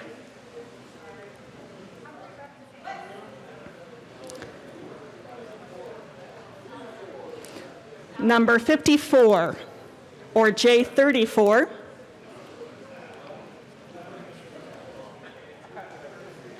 Representative Humphrey. Thank you, Madam Chair. And I think what we've decided to do is to withdraw 54 and 55, and we're simply going to run 56, if that's okay with the Chair. Right, 54 is withdrawn. 55 is withdrawn. We'll go to number 56, or J1, Representatives Humphrey and Sane. Representative Sane. Thank you, Madam Chair. I move amendment J001. J001 has been properly moved and is now displayed. Thank you, Representative Sane. Fantastic. Thank you so much. Right, members, in the spirit of making sure that we are saving money for the essential service of ensuring that the senior homestead exemption, veterans homestead exemption stays in place, we're offering this amendment to reduce family planning by $2 million, and a footnote stating our intent that no family planning funding shall be made available to agencies that perform abortions. Representative Humphrey. Thank you. And that $2 million is intended to go to the homestead exemption, and we ask for an aye vote. Further discussion on J1? Seeing none, the question before us is adoption of J1. All those in favor, please say aye. Aye. All those opposed, no. The noes have it. J1 is lost. Moving on to number 57 in the packet, or J51, Representative Williams.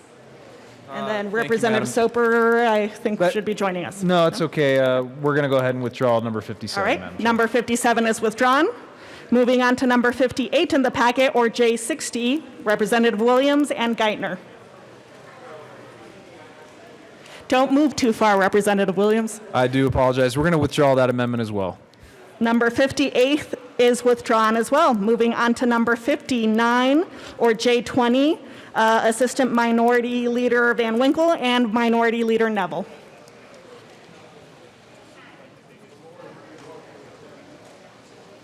Minority Leader Neville.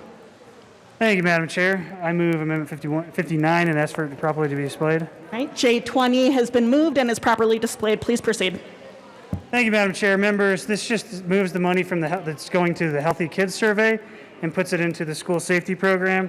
If you're not familiar with the Healthy Kids Survey, we've done this several years, but it asks some very nefarious questions that are very personal to kids. The parents aren't even informed oftentimes that the survey is being conducted. Quite frankly, we haven't even had kids in school, so we don't even know if we're going to have a proper survey results because of this. So I think, rather than spending the money on just some survey that asks questions like, how many sodas do you drink a week, and other personal questions, do your parents have firearms, things of that nature, let's actually just put it towards school safety and keep the kids safe. Assistant Minority Leader Van Winkle. Thank you, Madam Chair. And not only very good points from our Minority Leader, Patrick Neville, but this takes away a lot of valuable class time that our teachers and students could be using to learn with. And also, we want them to feel safe, and it's not right that we put $0 instead of the $30 million that we used to put into school safety. We're not doing that $30 million for school safety anymore. That's going down to zero, but the Healthy Kids Survey gets $750,000. That's not right, so this is $750,000 that could be used to keep our kids and teachers safe. I urge a yes vote. Representative Eskar. Thank you, Madam Chair. Members, I would ask for a no vote on this amendment. This survey is actually very intricate and important for school safety itself. It's also something that's important that keeps kids safe. It helps local health departments really understand what issues the kids are facing because there's not pressures to lie. It's an anonymous survey. And I want to make sure to reiterate that the School Safety Resource Center Within the Public Safety Division, the grant program actually expires this year, so any money we set there will literally just sit there. I ask for a no vote. Further discussion, Representative Van Winkle. Thank you, Madam Chair. And once again, there's a separate piece of legislation that would keep that going. The $29 million for making schools safe, that went to 59 schools, I believe. How many? That went to 59 school districts, I believe 95 schools. It made those schools much safer. I hope we do get to continue that. And also the $1.5 million in grants for schools that have had a terrible incident. The state would be able to provide support to those communities immediately. And I urge a yes vote. Any further discussion? Seeing none, the question before us is passage of J20. All those in favor, please say aye. All those opposed, no. The noes have it. J20 fails. Moving on to number 60, or J39, by Representative Geithner.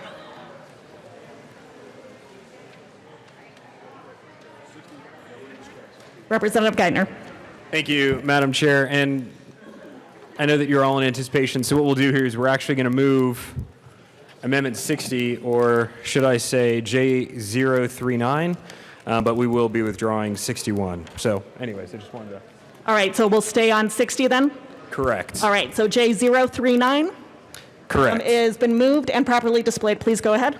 Thank you, Madam Chair. Members, I think we all kind of remember the debate that we had last year, and as we look at priorities this year and maybe where that money should better be spent, can't emphasize enough the importance of preserving the senior homestead exemption and for the disabled veterans as well. And so this is a wise way that we have seen to go ahead and preserve that necessary funding for those most vulnerable. And so I would ask for your support on this amendment. Representative Humphrey. Thank you, Madam Chair. And so we're taking a chunk of change. We're sending it to help our seniors with the homestead exemption. Can't say that word for some reason. And we're taking that money from the comp sex ed program, which was very unpopular for pretty much all of us on our side of the aisle in our districts. So ask for an aye vote. Thank you. Representative Escar. Thank you, Madam Chair. Members, this was a piece of legislation that passed last year. It's in statute, it's in law, but I do want to make sure you all understand that even this line item took a cut. So we did cut this as well. When I say that nothing was off the table, nothing was off the table. To eliminate it, I think would go against what we actually passed as a General Assembly of current law. I ask for a no vote on this bill. Representative Buck. Thank you, Madam Chair. And I think this was one of those bills that I don't think I saw so many parents that were aggressively against this, and especially my district. And so I would ask for an aye on this amendment. Again, sex education for third graders is just not necessary. So I ask for a yes on this amendment. Thank you. Representative Lontine. Thank you, Madam Chair. Yes, we did have a lot of debate on this issue last year, but this really is something that our kids deserve: accurate information when we talk about human sexuality. Our kids deserve to understand the concepts of consent.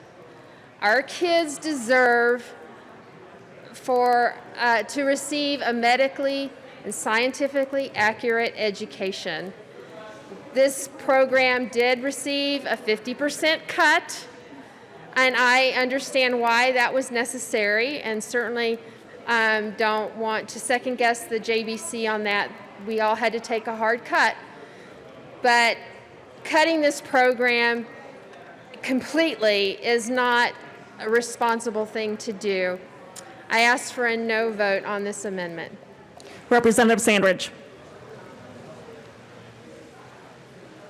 Thank you, Madam Chair. And I actually do agree with some of the comments. The kids do need accurate information.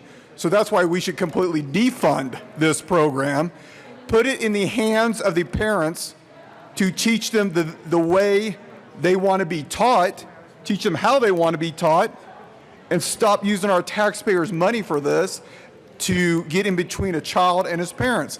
Let's trust the parents, let's leave it up to the parents, and use the money in a respectful way and use it how it's intended, and push this money towards our state priorities and not to things like this. I ask for a vote or a yes vote on this. Thank you. Further discussion? Seeing none, question before us is passage of J39. All those in favor, please say aye. Aye. All those opposed, no.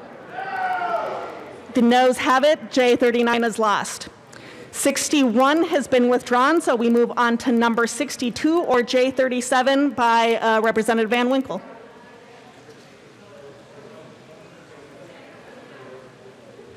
Thank you, Madam Chair, and I've spoken several times today on the importance of school safety and funding those programs, but unfortunately all those efforts have failed, and so I will draw this one, which would be the 5th attempt.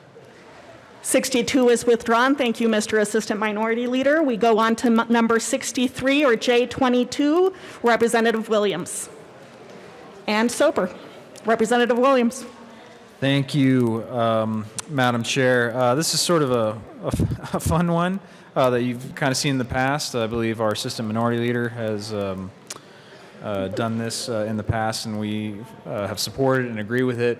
Essentially, what we're trying to do is, again, save money for seniors, save money for children, and this is one way to do it. And, you know, I don't remember the quote that our Assistant Minority Leader used to use, but it had to do something with even the king had to use his carriage on the public roads. So, members, the point is this, is that the governor doesn't need this airplane, doesn't need to use it. He's already a wealthy guy anyway, and so this is one good way for us to save money when we are suffering a budget shortfall. So we do ask for a yes vote. And I'm sorry, Madam Chair, I don't even know if I moved this. You know what? I don't think that you did, and I didn't notice it. Go ahead. I move Amendment 63. It has now been moved and has been displayed for some time. Representative Soper. Thank you, Madam Chair. And I also speak in support of striking the governor's airplane. First of all, it's just striking it, getting rid of it from the budget, I should say. Not a thank you. strike. That's good. I'm glad for the clarification here. It is getting to the point where it does need replacement. So certainly we're going to be looking at bigger costs in the future. But Colorado actually has 5 airplanes in the state aircraft section. Eliminating one from the budget is not going to be that great of a loss. There's still 4 other planes the governor could utilize. Plus, if the governor really does want to fly around the state, there is the Colorado Civil Air Patrol that he can make use of those planes. He can also make use of the Colorado National Guard Air Division's planes as well. And then our current governor has his own plane. So he certainly has many possibilities to get around the state, or good old-fashioned motor vehicle. I would add that in the era of now Zoom, Skype, and WebEx, certainly WebEx is our state's favorite, there isn't the need to be flying around the state constantly like there might have been in other eras. And certainly as technology evolves, so should our use of what we do with things. I mean, it's been since 1969 we've gone down the route of flying around the state.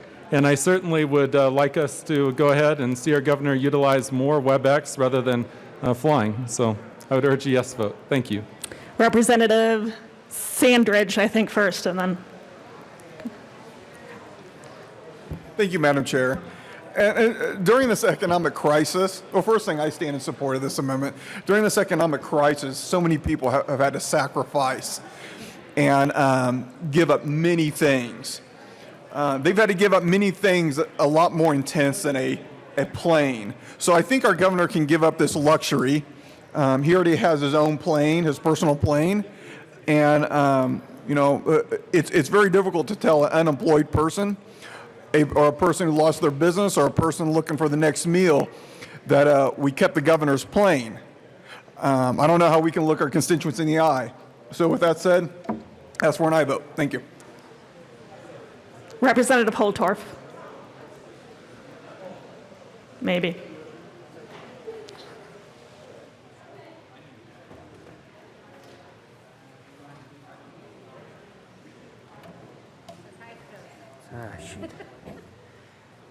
Thank you, Madam Chair, esteemed colleagues. I rise in support of this amendment for one specific reason. There are already resources in the state that the governor can leverage for in-state transportation. For those of us that have served in the Colorado Army National Guard aviation units in the state out of Buckley Air Force Base, the governor can simply make a request for operational military aircraft support from his aviation units under the National Guard. Now, what is amazingly incredible here, if we use this resource, is not only your military gets training, but your governor gets transportation. Because in that unit's inherent mission, it is transport. Transport of troops, or transport of VIPs, or transport of any personnel. And I believe that it is authorized under the arrangements that we have between the governor and the National Guard. A lot of times our aviation units are looking for a real mission. I call it a real mission because sometimes you go out on a training mission, ladies and gentlemen. You go into the flight operations, and I've been there many times. You show up to do your flight mission and you say, do I have a mission? Many times in operations they say, well, not today. You've got an aircraft, but you don't have a mission, or your mission got canceled. So what do? Well, you still do training because you have to maintain your aircraft competency. Your pilot skills are perishable, very perishable. So they require you to fly so many hours a month, so many hours a year, do the things you need to do to maintain your piloting skills, particularly tactical piloting, which is inherently dangerous and hazardous. But I will tell you, you go out to the local training area and you fly your mission. There's nothing in the back. You do your basic maneuvers, and then you go back to your airfield and you land. But let me tell you something, ladies and gentlemen. When I was an aircraft pilot serving my state, there was nothing more exciting than having a real mission when you walked into flight operations. And I will tell you, for our young aviators out there serving their great state and their nation, there would be nothing more exciting for some chief warrant officers or some young lieutenants and captains to get in that Black Hawk helicopter, or before they get in that Black Hawk helicopter, rather say, you've got a mission. You've got to fly the governor. Well, let me tell you something. This is a great idea, but it's not new. So I would ask the governor's office, I would ask us here to consider supporting this amendment, and I would ask the governor's office to leverage at every opportunity the military resources that he has in this state, in the National Guard, to allow those young aviators, and old for that matter, to have real missions, serving real people in this great state. So with that, ladies and gentlemen, I don't think it's beyond realistic to consider and vote for this amendment. I've lived it, I've done it, and I've seen both sides of it. And I think this is some place that may actually allow us to leverage some resources and not harm the governor's office in any way. Thank you, madam, for your time, and thank you all for your attention.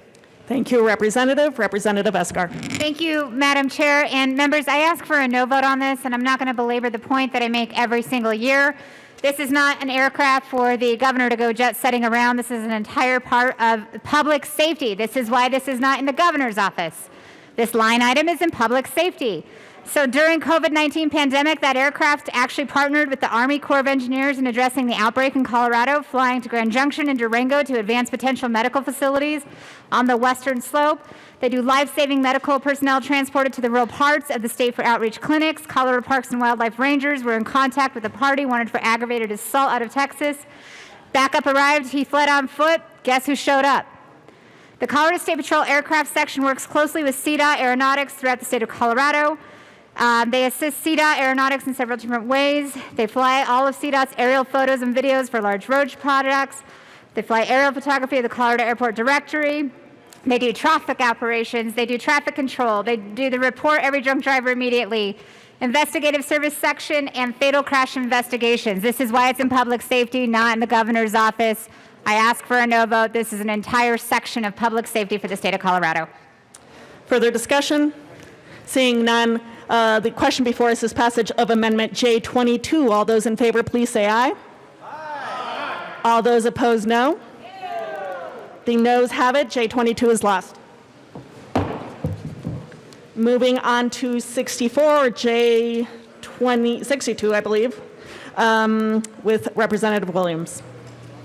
Thank you, Madam Chair. Just so everyone knows, I am actually withdrawing 64 because that was a drafting error, and instead I'll be offering 64A. Very good. Thank you. To 64A.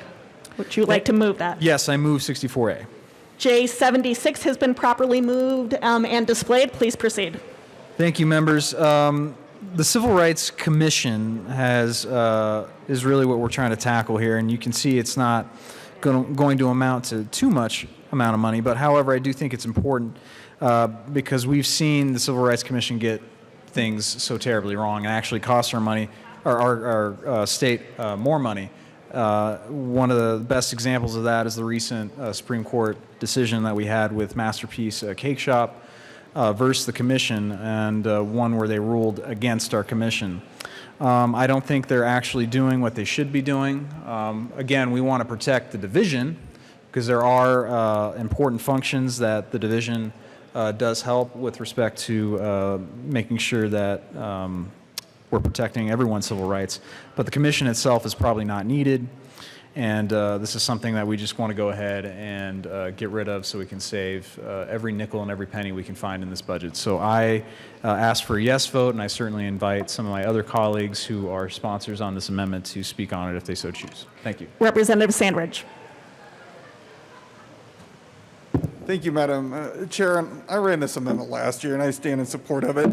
Really, it doesn't have too much to do with civil rights. We stand in favor of protecting civil rights and having an organization that stands firm. However, this organization has lost its way and has become a rogue organization that does the exact opposite of what it's supposed to do. It's turned, due to the Supreme Court case, that this organization has turned into an absolute embarrassment to our state, and the funding is, in a way, we're funding an organization to harass certain people that believe a certain way or specific religions. So what I ask is, we just defund this organization, start over, and reimagine this organization in the future when we have more money. With that said, I ask for an aye vote. Further discussion? Representative Tipper. Thank you, Madam Chair. And I think it's difficult to have a discussion about defunding the Civil Rights Commission when we are seeing demonstrations across our country on civil rights violations. Any attack on the commission, I think, is just, it makes no sense at this time. And in particular, one of the most valuable things about this commission is that it is the only source often for individuals to lodge complaints about civil rights violations. It's free to them. Housing, public accommodation discrimination, employment discrimination. I mean, it is the only place where individuals can go and vindicate their rights for free. The commission meets regularly. The costs that are proposed here to be cut would actually completely undermine the purpose of the commission. Those costs go to funding staff, it goes to funding lawyers, it goes, again, it's servicing individuals who are filing complaints for free. So at this time, particularly given what is going on in our country nationwide, it's the absolute wrong time to gut anything out of the Civil Rights Commission. I ask for no vote. Representative Humphrey. Thank you, Madam Chair. I rise in support of this amendment. This is very important, and this is very targeted, just going after the commission meeting costs and hearings, because the commission has unfairly targeted Christian businesses and organizations, and has been rebuked by the Supreme Court. And I ask for an aye vote on this amendment. Thank you. Further discussion? Seeing none, the question before us is passage of J76. All those in favor, please say aye. Aye. All those opposed, no. The noes have it. J76 is lost. Moving on to number 65, or J44, Representative Williams. Thank you, Madam Chair. I'll be withdrawing 65. 65 has been withdrawn. Thank you, Representative. Moving on to number 66, or J23, Representatives Carver and Larson. Representative Carver. Thank you, Madam Chair. We'll withdraw 66. 66 is withdrawn. Thank you, Representative. Moving on to number 67, Minority Leader Neville. Thank you, Madam Chair. And members, the attempt with Amendment 67 was to simply show that with just a simple extra 1%, we could get almost halfway to actually protecting the senior homestead exemption. And that's without even doing any harm or any 1% cut or any 1% whatsoever with education in the current budget. So leaving education whole, 1% would get us almost halfway there. We've talked about this over and over, how we want to fund the senior homestead exemption. We've seen several amendments. There's still more amendments to come. And so it's trying to show that, but I think we know how this is going to go. So for that reason, I withdraw Amendment 67 and Amendment 68. Thank you, Mr. Minority Leader. Number 67 is withdrawn. How about 68 is withdrawn as well? You did, yeah. Okay. And so we move to 69, Representative Williams, J25. Thank you, Madam Chair. I move Amendment 69. It is properly moved and now before us. Please proceed. Thank you, Madam Chair. Members, just to give you a heads up, I will be withdrawing Amendment 70, so this should be the last one we discuss here. It gets back to what I had discussed earlier. This whole time, we in the Republican caucus have been trying to figure out solutions that would help protect our seniors and protect our children. Not only with K through 12 education, but also especially with the seniors, considering the fact that we still haven't gotten an answer on whether or not senior homestead exemption is on the chopping block. I think the writing's on the wall. I think we're seeing the silence that we're seeing because we know that there's going to be a late bill that addresses this.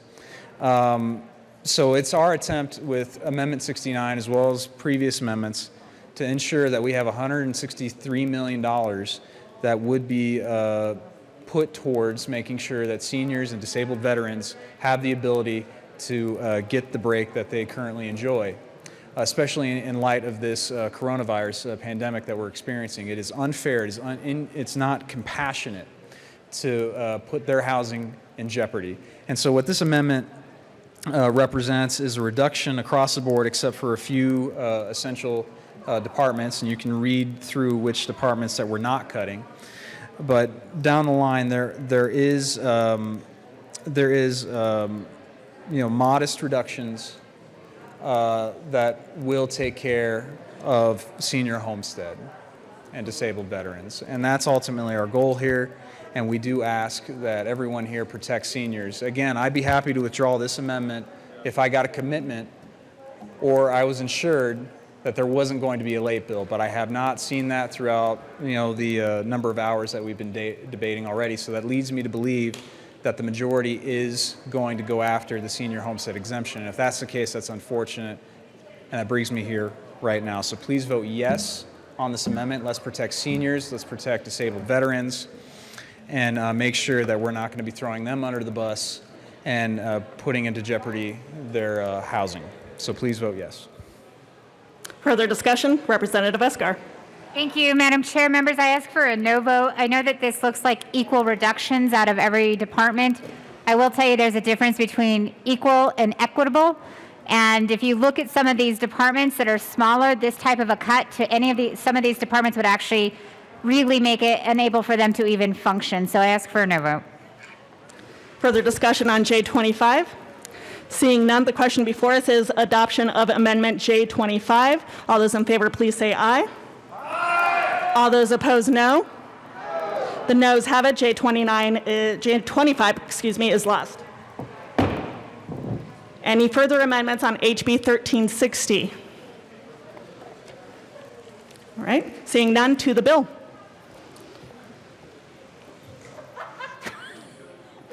Where's Kim? Representative Esgar. Thank you, Madam Chair. I'm looking for my counterpart.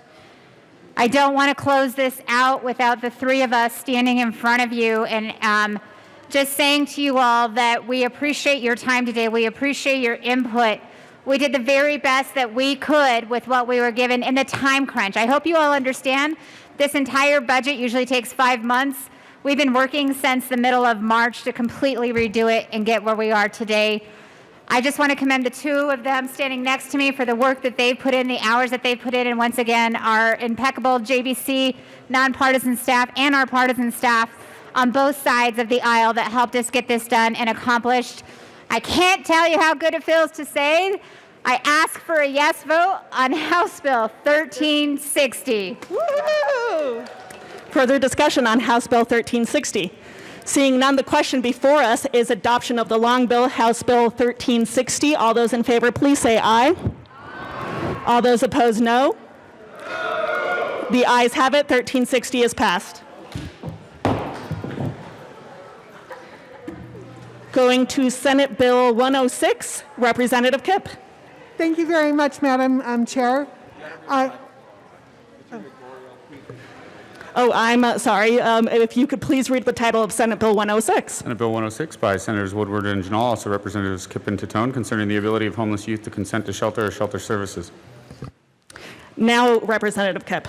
Thank you, Madam Chair. I move SB 20-106, and I also move the committee report, but I am going to ask you not to approve the committee report, but I'll explain that when we get there. All right, to the committee report.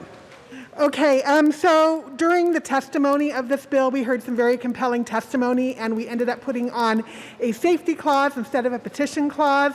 At the request of our Republican sponsor in the Senate, we decided to go ahead and remove the safety clause and make it a petition clause again, because we were also informed that because of the nature of this bill, it will take time for the facilities for these youth to be prepared. So we think that the 90 days won't inhibit this too much. Any further discussion on the committee report? Seeing none, the question before us is... Madam Chair, up in the gallery. Oh, there we go. Representative Titone, I'm sorry. Thank you, Madam Chair. I usually don't ask you to vote no on the committee report or anything that I do, but vote no on the committee report. Very well, to the committee report then. The question before us is adoption of the Public Health and Human Services Committee report. All those in favor say aye. Aye. All those opposed, no. No. The noes have it. The committee report is not adopted. To the bill. Thank you, everybody. So this is a wonderful bill. On any given night, we have 3,000 kids who find themselves stranded without a home or support system to turn to, fleeing violence or facing outright abandonment. Many of these children have endured unimaginable trauma and abuse. Some of them grew up alone, watching their parents succumb to a life of drugs, abuse, and crime, and some followed in their parents' footsteps, and some did all they could to do to escape. Some were kicked out of their homes by their caretakers, and some are working tirelessly to combat a substance abuse addiction. Some have mental and physical wounds so deep that they need constant care. Some are victims of assault, human trafficking, prostitution, and other crimes. And almost all have had to endure freezing cold, blazing heat, and blisters on their feet. But what's even more tragic is that under current law, support services and charities are not permitted to shelter these desperate kids due to their age and inability to legally consent. Without intervention and support, the future of youth who are experiencing homelessness can include a life of sickness, prostitution, drug addiction, imprisonment, depression, and chronic unemployment. We need to provide homeless youth with a supportive community and the essential services they need to obtain self-sufficiently. By allowing children under the age of 18 to consent to be sheltered, we will be giving a lifeline to some of the most vulnerable and at-risk kids in our state, meeting them in a time of need and intervening at a critical moment that could literally alter the course of their life. With that, I've asked for a yes vote on SB 2106. Representative Titone up in the gallery. Thank you, Madam Chair. I mean, just think about a kid who goes to a shelter and is turned away because they don't have their parents' consent or they can't get the consent. That kid is going to be sent out onto the street. and they're not going to be invited into the shelter. That's what we're trying to solve here, is those kids that can't get the consent to not end up on the streets. We need to protect those youth. We need to make sure that they're not going to be freezing out in the cold of winter or under the rain and the heat, and they actually have a place to go that's safe. Because we want to make sure the kids are safe, and that's the objective of this bill. I ask you to vote yes. Further discussion on SB 106? Seeing none, the question before us is adoption of Senate Bill 106. All those in favor, please say aye. Aye. All those opposed, no. The ayes have it. SB 106 is passed. Mr. Majority Leader. Thank you, Madam Chair. Great job, everybody. I move the committee rise and report. You have heard the motion. Seeing no objection, the committee will rise and report.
The House will come back to order.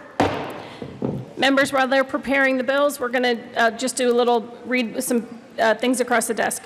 Printing report. Printing report, the Chief Printing Clerk. report be printed in the Journal. Message from the Senate. Madam Speaker, Message from the Senate will be printed in the Journal. Message from the Revisor. House of Representatives. Message from the Revisor will be printed in the Journal. Introduction of bills. House Bill 1407 by Representatives Kipp and Baisley, also Senator Story, concerning temporarily allowing a Colorado institution of higher education to determine whether to require national assessment test scores and eligibility criterion for admission for first-time freshman students who graduate from high school in 2021.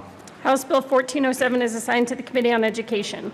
Senate Bill 009 by Senators Enzinger and Rankin, also Representative McLaughlin and Catlin, concerning expansion of the Adult Education and Literacy Grant Program. Senate Bill 9 is assigned to the Committee on Education. Senate Bill 35 by Senators Scott and Janal, also Representative Gray and Carver, concerning the kiosk program that authorizes private providers to offer services on behalf of the Department of Revenue in connection therewith making an appropriation. Senate Bill 35 is assigned to the Committee on Finance. Senate Bill 118 by Senator Heisey, also Representatives Gray and Valdez D, concerning the transfer of the function of issuing permits for transportation of hazardous materials by motor vehicle from the Public Utilities Commission to the Department of Transportation in connection therewith making an appropriation. Senate Bill 118 is assigned to the Committee on State Veterans and Military Affairs. Senate Bill 194 by Senator Bridges and Fenberg, also Representatives Gray and Van Winkle, concerning the ability of a licensed brew pub to sell at retail malt liquors that are manufactured at a separate brew pub under the same ownership at the brew pub of which the sale occurs. Senate Bill 194 is assigned to the Committee on State Veterans and Military Affairs. Senate Bill 206 by Senators Todd and Cook, also Representative Landgraf and Singer, concerning the clarification of disqualifying a recipient from participating in a public assistance program when the recipient is found to have had committed an intentional violation of the program. Senate Bill 206 is assigned to the Committee on Education. Senate Bill 208 by Senators Story and Quorum, also Representatives Cutter and Duran, concerning the extension of the period of time that the voluntary contributions that are set up to expire in 2020 will appear on the state individual tax return form. Senate Bill 208 is assigned to the Committee on Finance. All right. Are we ready?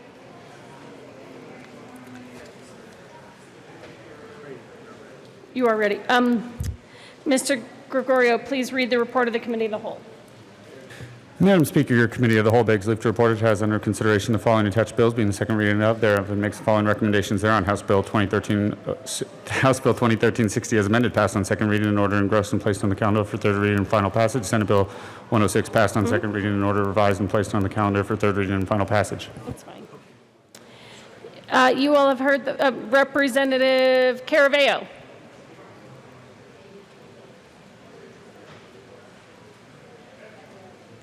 Oh, Representative Exum.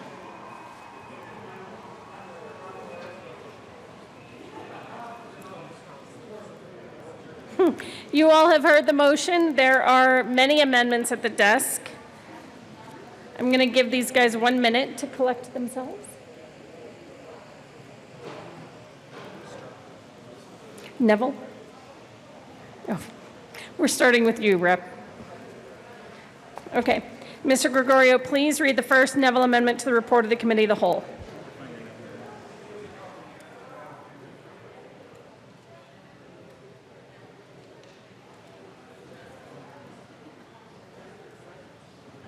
Do you want to read mine? It's going to be Neville, then Will, and then Champion, and then Sandridge. Okay. The Neville amendment. Representative Neville moved to amend the report of the Committee of the Whole to reverse the action taken by the committee in not adopting the following Neville amendment, J053, to House Bill 1360 to show that said amendment passed and House Bill 1360 as amended passed. Representative Neville. Thank you, Madam Speaker. I move the Neville amendment to the Committee of the Whole and ask for a yes vote. Is there any further discussion? Representative Escar. Thank you, Madam Speaker. I ask for no vote. The question before us is a Neville amendment to the report of the Committee of the Whole. Mr. Gregorio, is there any further discussion? Seeing none, Mr. Gregorio, please open the machine and members, please vote. And I'm going to go to the folks on TV first. Members participating remotely. Representative Buckner, how do you vote? No. Buckner votes no. Representative Jackson? No. Jackson votes no. Representative Michelson-Janae? No. Michelson-Janae votes no. Representative Melton? No. Melton votes no. To the members seated in the gallery, Representative Duran, how do you vote? Where is she? Oh, you're, okay. Can I borrow your pen? Can I borrow a pen? Representative Froelich. Okay, Representative McKean, how do you vote? Okay, you're off too. Representative McLaughlin? No. Representative Sullivan, how do you vote? No. Sullivan votes no. Representative Titone? Titone votes no. Representative Froelich? Froelich votes no. Please, did we get everyone? Please close the machine. With 24 aye votes, 40 no votes, and 1 excused, the Neville amendment to the report of the Committee of the Whole is lost. Now the Will amendment. Mr. Gregorio, please read the Will amendment. Representative Will moved to amend the report of the Committee of the Whole to reverse the action taken by the committee in not adopting the following Will amendment, J011, to House Bill 1360 to show that said amendment passed and that House Bill 1360 as amended passed. Representative Will. Thank you, Madam Speaker. And we had quite a conversation on this. Basically, this is removing about $389,000 out of the budget for telematics on fleet vehicles. And it doesn't affect the state fleet vehicles. It's just about affects the options that they put on it. And these telematics, we don't need to know about idle time and speeds and all that in the on these vehicles. And it's just, in my opinion, a big waste of $389,000 and some change. So, and there's no need. I move the Will amendment. Any further discussion? Representative Will, any further? Okay, Representative Will, go ahead. Thank you, Madam Speaker. I apologize for that. Yes, I move the amendment to the committee of the whole, the will amendment to the committee of the whole. Are you done? No, I'm still Oh, going. okay. Thank you, Madam Speaker. You're just hanging out. Thank you, Madam Speaker. This is pretty important to me. I want a yes vote, you know? Because it's, you know, they also, the thing I didn't mention is that a full-time FTE just to monitor this data that they're going to get from this telematics, and it's just a waste of state taxpayers' money, as well as like hunters and fishermen that pay in the cash fund agency. So ask you to vote for this. Yes, thank you. Any further discussion? Seeing none, the question before us is the will amendment to the report of the committee of the whole. Mr. Gregorio, please open the machine, and members, please vote.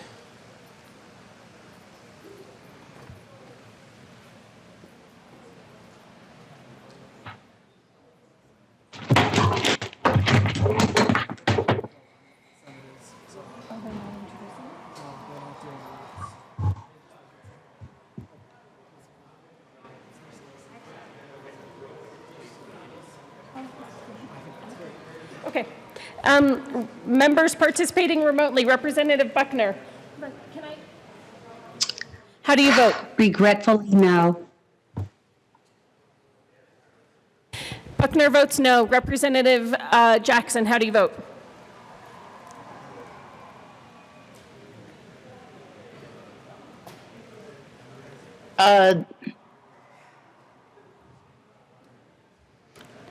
No. Jackson votes no. Representative Michelson-Janae. Yes. Michelson-Janae votes no. Representative Melton, how do you vote? Janae voted yes. Yeah. Representative Melton, how do you vote? No. Melton votes no. Let's see. Members in the gallery, Representative Froelich, how do you vote? Now geez, you guys. You're like moving all around on me. Okay. Representative McLaughlin, how do you vote? No. McLaughlin votes no. Sullivan, how do you vote? Representative Sullivan votes no. Representative Titone. Titone votes yes. With 44 aye votes, 19 no votes, and 1 excused, the will amendment passes.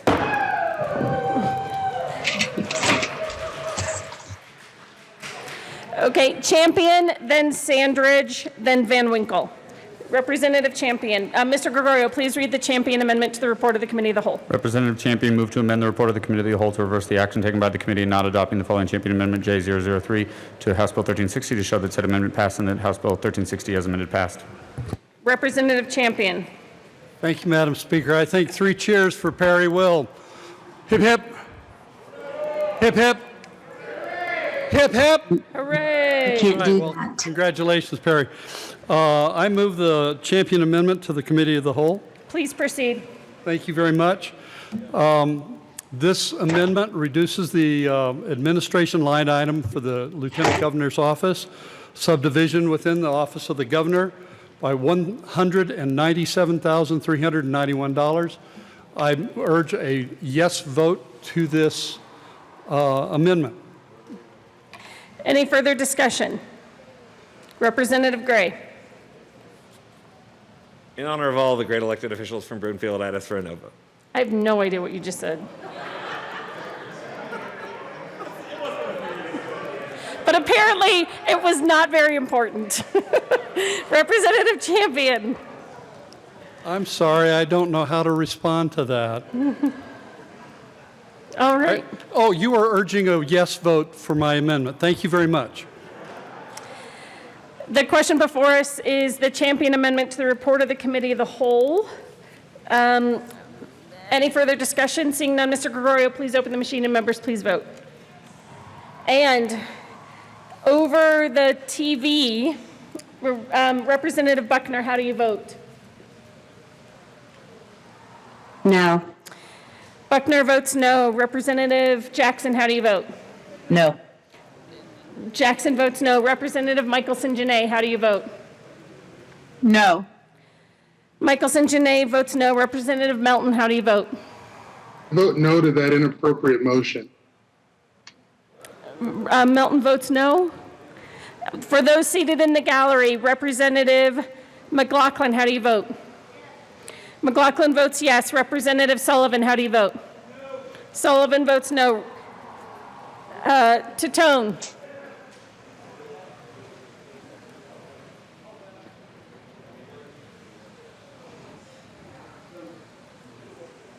Did you say anything? But Titone votes yes. Okay, and then we need Lontine and Humphrey. Please close the machine. With 29 aye votes, 35 no votes, and 1 excused, the Champion Amendment is lost. Next is the Van Winkle Amendment. Mr. Gregorio, please read the Van Winkle Amendment. Representative Van Winkle moved to amend the report of the Committee of the Whole to reverse the action taken by the committee and not adopting the following Van Winkle Amendment J056 to House Bill 1360 to show that said amendment passed and that House Bill 1360 as amended passed. Representative Van Winkle. Thank you, Madam Speaker. I move the Van Winkle Amendment to the Committee of the Whole report. Please proceed. Thank you, Madam Speaker. As you remember, I spoke eloquently previously about 2 programs that we had for school safety. One, Are you really supposed to talk about your own speech that way?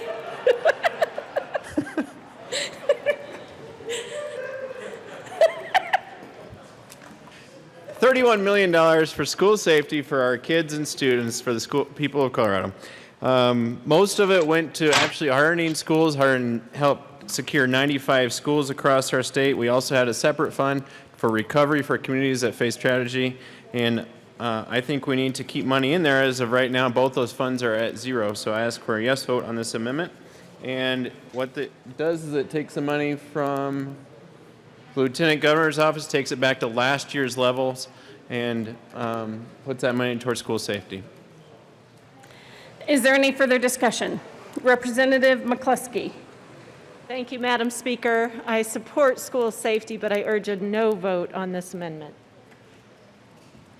Any further discussion? Seeing none, the question before us is the Van Winkle Amendment to the report of the Committee of the Whole. Mr. Gregorio, please open the machine, and members, please vote. Members participating remotely, Representative Buckner, how do you vote? No. Buckner votes no. Jackson, how do you vote? No. Jackson votes no. Michelson Janae. No. Michelson Janae votes no. Melton. No. Representative Melton votes no. In the gallery, Representative McLaughlin. McLaughlin votes yes. Representative Sullivan. No. Sullivan votes no. Representative Titone. Titone votes yes. Oh, I have not voted yet.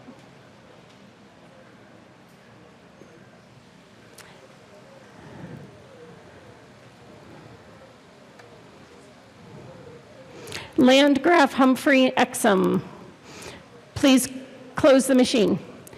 With 31 aye votes, 33 no votes, the Van Winkle Amendment to the report of the Committee of the Whole is lost.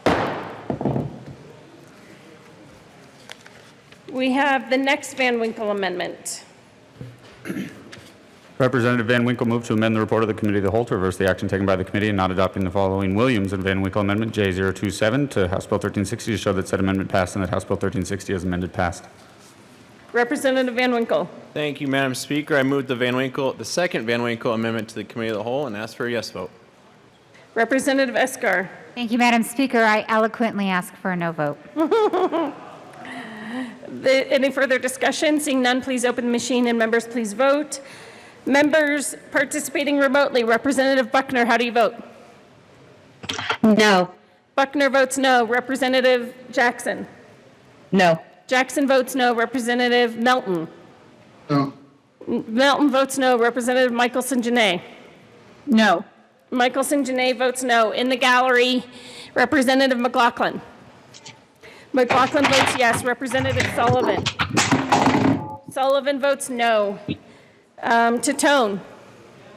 Titone votes yes. Let's see, Representative Escar, Exum, Ransom and Soper. Please close the machine. With 30 aye votes, 34 no votes, and 1 excused, the second Van Winkle amendment is lost.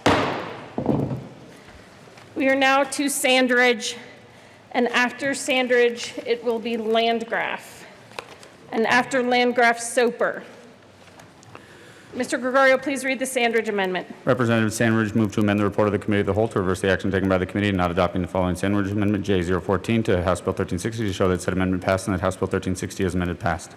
Representative Sandridge, Thank you, Madam Speaker. I move the Sandridge Amendment to the Committee of the Whole. please proceed. Let's save a lot of lives. Vote yes. Representative McCluskey. Thank you, Madam Speaker. Vote no. Any further discussion? Seeing none, Mr. Gregorio, please open the machine and members please vote. Members participating remotely, Representative Buckner, how do you vote? No. Buckner votes no. Jackson, how do you vote? No. Jackson votes no. Representative Melton. No. Melton votes no. Representative Michelson-Janae. No. Michelson-Janae votes no. Representative McLaughlin. McLaughlin votes no. Representative Sullivan. Sullivan votes no. Representative Tatone. Tatone votes no. Humphrey, Kennedy, Ransom, Sane, Van Winkle.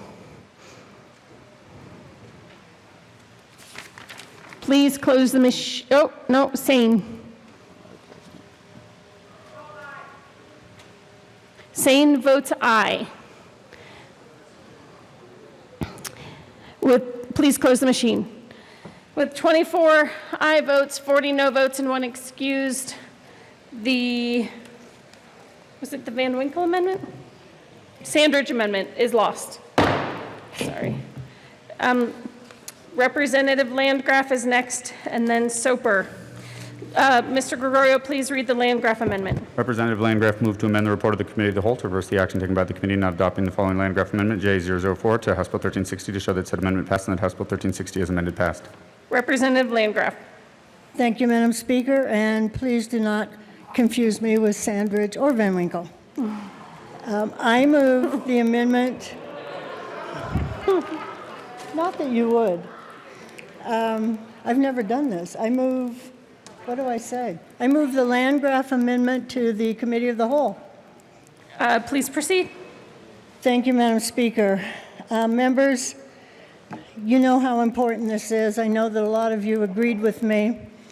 And this is the amendment that would move money to home health.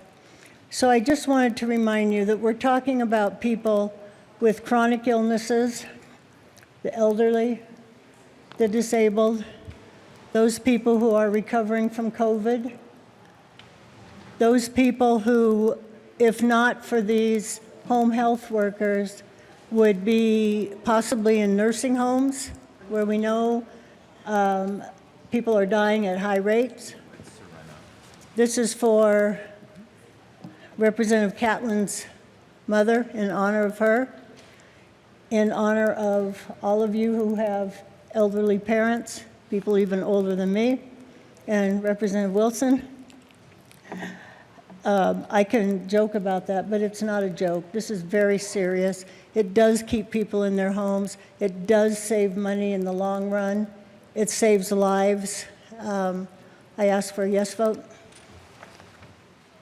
Any further discussion? Representative Escar.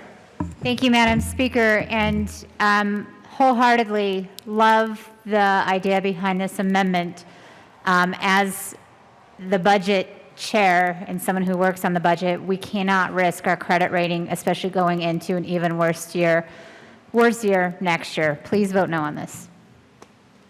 The question before us is the Landgraf amendment to the report of the Committee of the Whole. Is there any further discussion?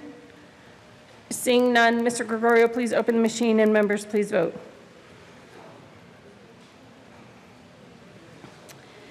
In the members participating remotely, Representative Buckner, how do you vote? Regretfully, no. Buckner votes no. Representative Jackson. Regretfully, no. Jackson votes no. Representative Melton. No. Melton votes no. Representative Michelson-Janae. No. Michelson Janae votes no. In the gallery, Representative McLaughlin, how do you vote? McLaughlin votes yes. Representative Sullivan, how do you vote? Sullivan votes yes. Representative Tatone. Tatone votes yes.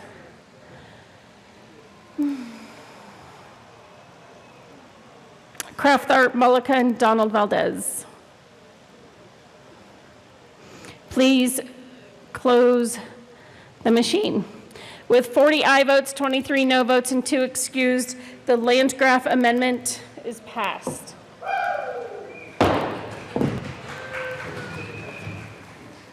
Mr. Gregorio, please read the first Soper amendment.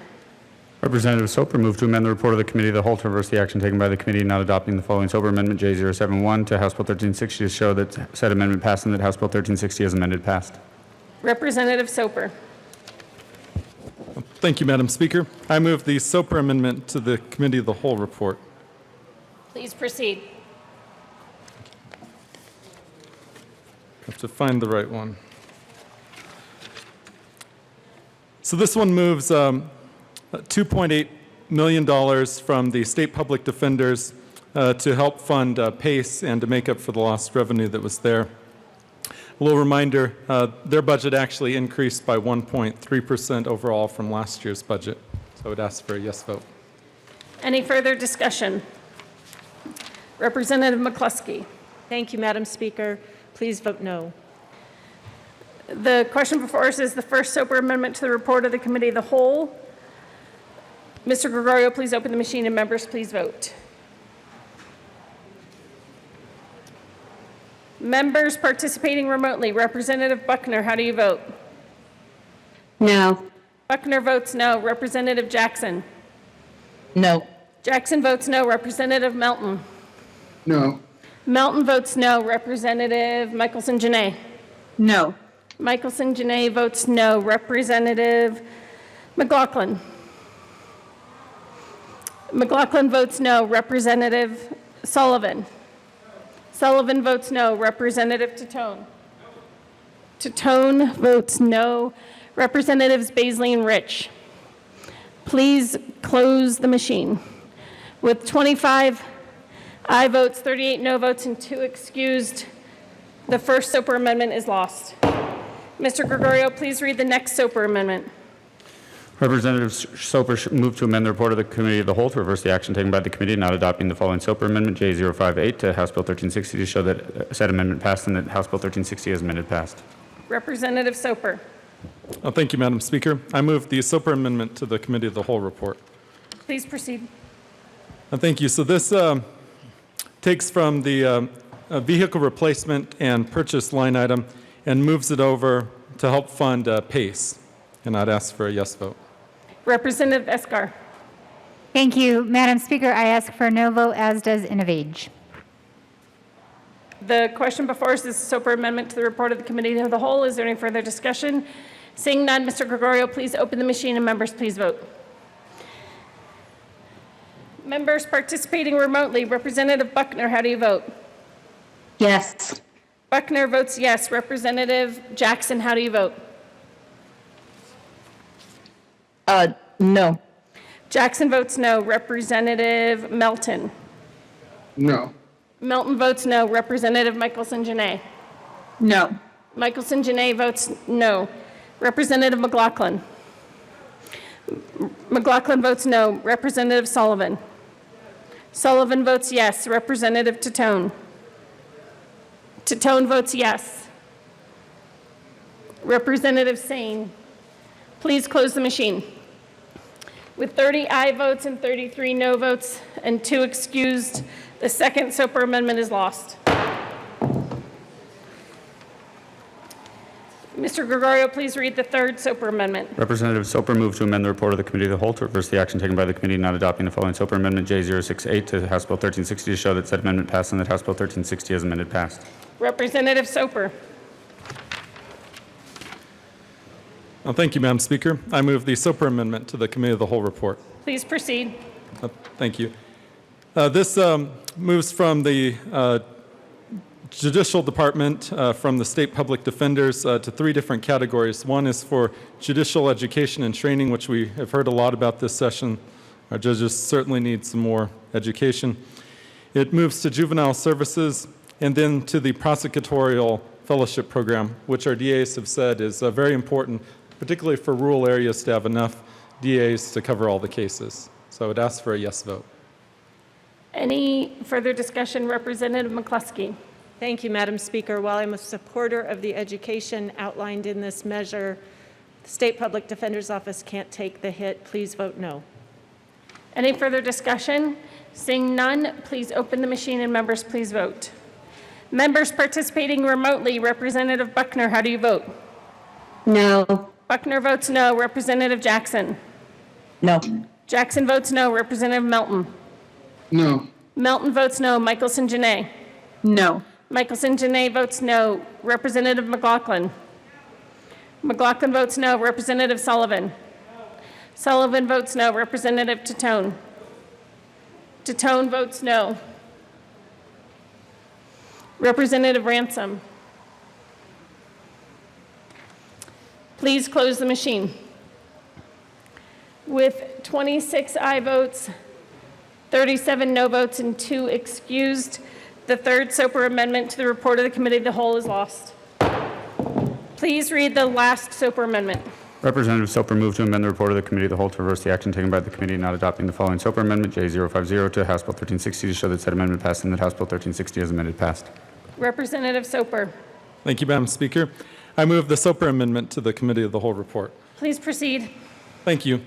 So this takes the increase to the State Public Defenders in the Judicial Department of $2.8 million and moves it over to Natural Resources for implementing and funding the Colorado Water Plan.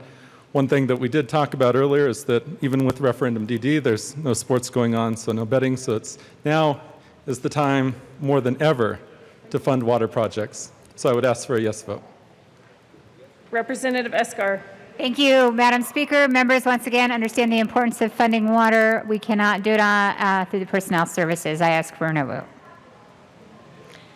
The question before us is the last Soper amendment to the report of the Committee of the Whole. Any discussion? Seeing none, please open the machine and members please vote. Members participating remotely, Representative Buckner, how do you vote? No. Buckner votes no. Representative Jackson? No. Jackson votes no. Representative Melton? No. Melton votes no. Representative Michelson Janae? No. Michelson Janae votes no. Representative McLaughlin? McLaughlin votes no. Representative Sullivan? Sullivan votes no. Representative Titone? Titone votes no. Please close the machine. With 24 aye votes, 39 no votes, and 2 excused, the last Soper amendment is lost. Representative Liston, you are up. After Liston is Sane, and after Sane is Baisley. Please read the first Liston amendment to the report of the Committee of the Whole. Representative Liston moved to amend the report of the Committee of the Whole to reverse the action taken by the committee not adopting the following Liston Amendment J005 to House Bill 1360 to show that said amendment passed and House Bill 1360 as amended passed. Representative Liston. Thank you, Madam Speaker. Madam Speaker, I move the Liston Amendment to the Committee of the Whole. Please proceed. Very good. Members, all I'm asking on this is that the leaders of the various departments share in what the rest of the public has gone through. It's just a modest cut. They'll survive just fine, and we can take that extra money and help the citizens of Colorado. I ask for an aye vote. Representative McCluskey.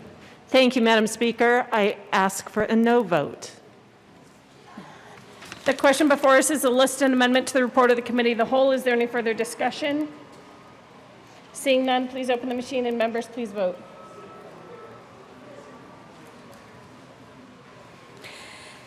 In the members participating remotely, Representative Buckner, how do you vote? No. Buckner votes no. Representative Melton? No. Melton votes no. Representative Jackson? No. Jackson votes no. Representative Michelson Janae? No. Michelson Janae votes no. Representative McLaughlin? McLaughlin votes no. Representative Sullivan? Sullivan votes no. Representative Tatone? Yes? Tatone votes yes. Representative Lontine, please close the machine. With 29 aye votes, 34 no votes, and 2 excused, the first listed amendment is lost. Mr. Gregorio, please read the second listed amendment. Representative Liston and McKean move to amend the report of the Committee of the Whole to reverse the action taken by the committee in adopting the following Kennedy and Lontine Amendment J008 to House Bill 1360 to show that said amendment lost and that House Bill 1360 as amended passed.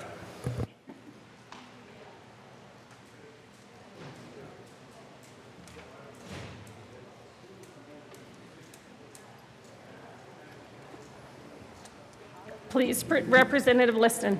Thank you, Madam Speaker. Madam Speaker, I move the Liston and McKean amendment to the Committee of the Whole. Please proceed. Very good. Members, we had a good spirited debate on this amendment. I just want to make 2 or 3 brief points. One, let's not be pitting good medical professionals against each other. They're all good qualified people, and this is not the way to do it. Secondly, the anesthesiologists and the nurse anesthetists, that's a tough one to say, anesthetist, they take all patients regardless of their ability to pay. The anesthesiologists and the nurse anesthetists, they are highly trained. These doctors, they've gone to school longer and have incurred medical debt far beyond their means a lot of times. And last but not least, has been pointed out even by one of the JBC members, this was discussed 4 times in front of the JBC, and the JBC decided not to cut the anesthesiologist or the nurse anesthetist. I ask for a yes vote on the Liston-McKean amendment. Representative McKean. Thank you very much, Madam Speaker. I urge an aye vote on this, and here's why. We had a little bit of a discussion in this chamber, but there's a reason why it got discussed by JBC 4 times. The dollars that we're talking about here go to help place physicians in rural areas. Do you know how much competition there is in this world right now? In the world of making sure that we get physicians in places where we need them? There's a lot. We have CU Medical School. We have other medical schools around the country that are doing this. So when we talk about where this money could go, let us first frame this debate in the idea that this is not the only supply of physicians to rural Colorado. But think for an instant about what I said. I had a surgery that I needed to have. And if I were living in Springfield, Colorado, and we have members here who know Springfield well, there might be an anesthesiologist or a nurse anesthetist who has to drive how many hours? 6? About 4.5, 5 hours to Springfield. They might do one operation, one procedure, and then they drive back. When we talk about cutting their pay, they have to make a decision as to whether or not they serve that hospital, and they have to make that decision on the basis of their time, just like we all do in our normal lives as well. And when we have that crisis of how do I pay my day to go to Springfield and do one procedure and come back here, and we say we're going to cut your rate of pay, and we're not cutting the rate of pay they charge for a private payer, not the amount they bill. We are saying we are going to cut the amount of Medicare reimbursement from 120 to 100%. This, folks, is when we start limiting the medical care that we can have in our rural areas. This is when we start limiting the medical care that we get where we need to be. Last year when we were, at the beginning of this year, it feels like last year. But at the beginning of this year, when we were debating the bill that allowed Native American kids to sit on our Colorado Youth Advisory Council, I spent the day with Manuel Hart. And Manuel Hart is the chairman of the Ute Mountain Ute Tribe. And we spent our day not just here in debate and talking about things, but I drove him around this city to different hospitals to go visit with the members of his tribe who were having procedures away from home. They do not do as well here as they do when they have their support systems around them. If we begin limiting the kind of medical care we can get in rural Colorado, we have people pulled away from their support systems, and in areas where they do not thrive as well as they would at home. And what I'm saying is this is actually important. This is not just moving money around. This is people's care. This is their ability to recover where they need to and to provide service where it needs to be provided. I ask you all for an aye vote on this amendment. Any further discussion? Representative Kennedy. Thank you, Madam Speaker. I'm going to ask for a no vote on this amendment. I respect that this is a difficult decision that Representative Lantina and I brought before you guys today. And it's really a question of what are we going to try to prioritize in a time where all of the decisions we're making are incredibly difficult. Every vote you guys have cast today is a difficult one. So I'm not saying it's an easy thing to try to reduce the reimbursement rate for the anesthesiologist, to try to keep alive a program that funds the rural training tracks and residencies for family doctors across Colorado. That is a tough choice. What I am saying is that there is room to make that decision here. And just to correct something that I think Representative McKean did not intend to get this, I don't think he was trying to misconstrue, but I just wanted to set the record straight on this. We're not reducing to 100%. This reduction that we're paying for with this amendment means that instead of being 20% higher than all of their peers in Colorado, the anesthesiologists will only be 16% higher than all of their peers in Colorado. We're not going down to 100% of Medicare in this. So it's a complicated funding formula. I'd be happy to have more conversations with all of you, but the reason I'm asking for a no vote today is because I think the more critical priority at this difficult time in Colorado is funding the programs that are going to help develop our primary care workforce all across the state. Please vote no. Representative McKean. Thank you, Madam Speaker, and thank you, Representative Kennedy. And if this were the only program, I would say, yeah, okay. It's an important program, and by golly, we need primary care in those areas, and you know I'm a champion for primary care. This is not the only program for that. And that is why when we have so many competitors in that space, when we have the ability to not make this cut, not pick winners and losers, not balance the budget on the back of care being provided where it needs to be provided, this is an important decision. This is an aye vote. Any further discussion? The question before us is the Liston and McKean amendment to the report of the Committee of the Whole. Mr. Gregorio, please open the machine, and members, please vote.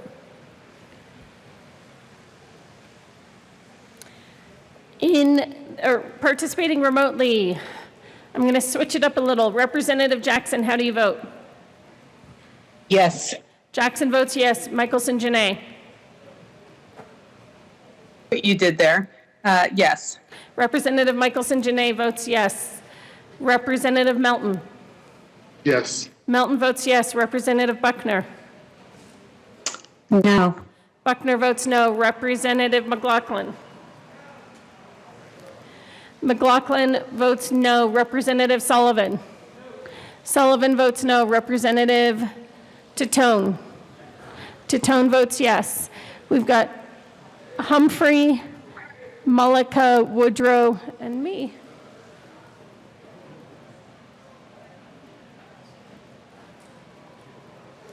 Please close the machine. With 37 aye votes, 27 no votes, and 1 excused, the Liston and McKean amendment to the report of the Committee of the Whole is adopted.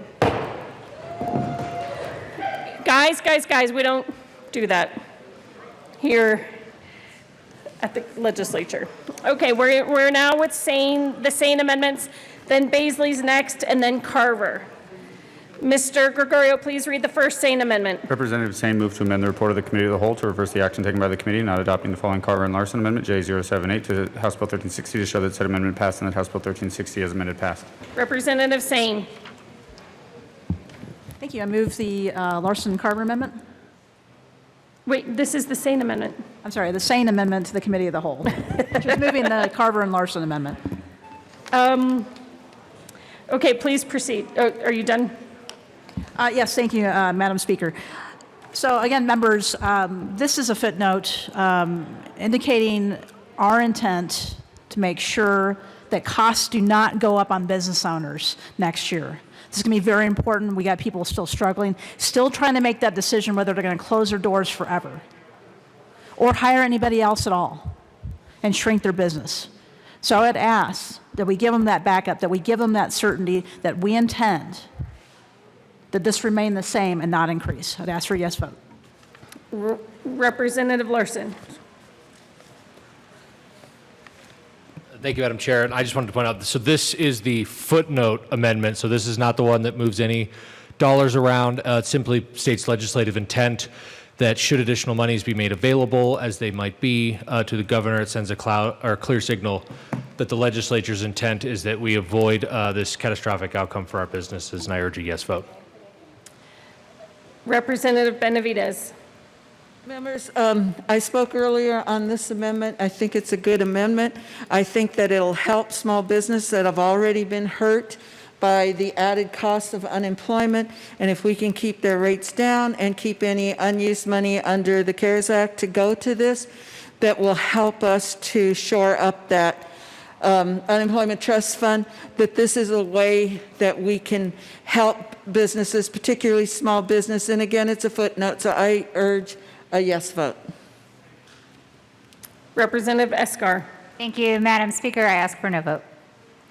The question before us is a sane amendment. Any further discussion? Seeing none, please open the machine, and members, please vote.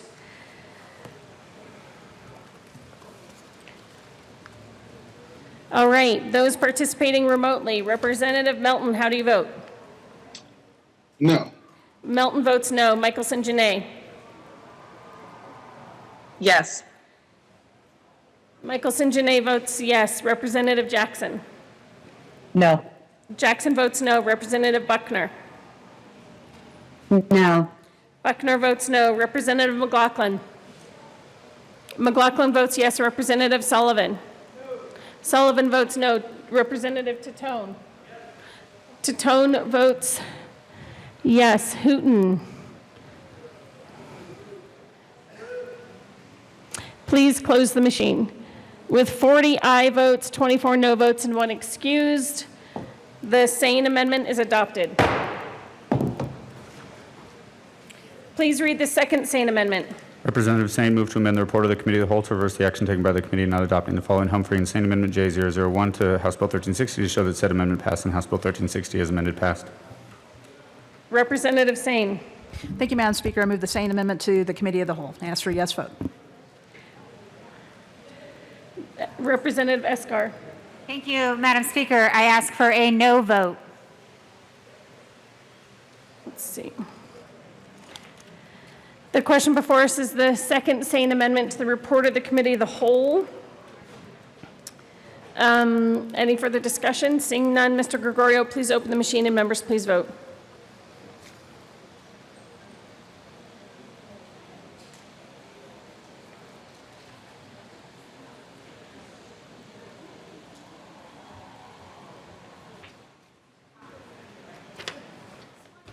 All right, those participating remotely. Representative Melton, how do you vote? No. Melton votes no. Representative Jackson? No.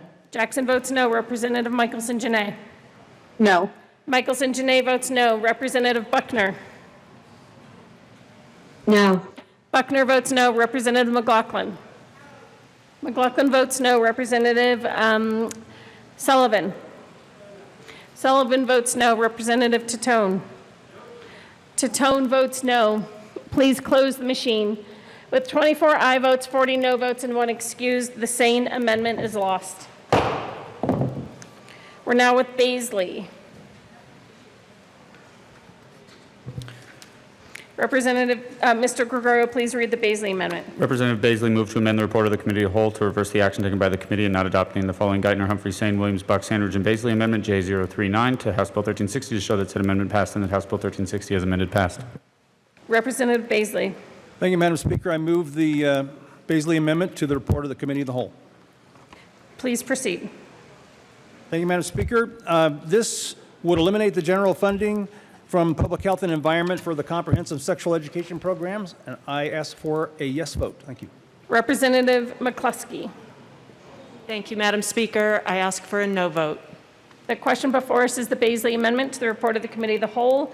Please open the machine, and members, please vote. Members participating remotely. Representative Michelson Janae, how do you vote? No. Michelson Janae votes no. Representative Buckner, how do you vote? No. Buckner votes no. Representative Melton? No. What was that? No. Representative Melton votes no. Representative Jackson? No. Jackson votes no. Representative McLaughlin?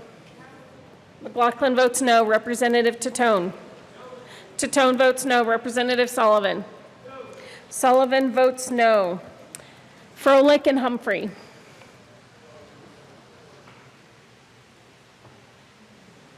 Please close the machine. With 24 aye votes, 40 no votes, and 1 excused, the Baisley amendment is lost. We've got 2 from Carver. Then after Carver is Larson. After Larson is Williams. Mr. Gregorio, please read the first Carver amendment. Representative Carver moved to amend the report of the Committee of the Whole to reverse the action taken by the committee in adopting the following Gonzalez, Gutierrez, and Melton Amendment J026 to House Bill 1360 to show that said amendment lost and that House Bill 1360 as amended passed. Representative Carver. Thank you, Madam Speaker. I move the Carver amendment and ask for a yes vote. Please proceed. Thank you, Madam Speaker. Members, I think it is a bad idea to further reduce the law enforcement grant program to help assist them in dealing with black market marijuana. Remember, we've already cut the fund in half in the long bill. The amendment that had been run earlier and adopted by voice vote would have taken an additional $1 million.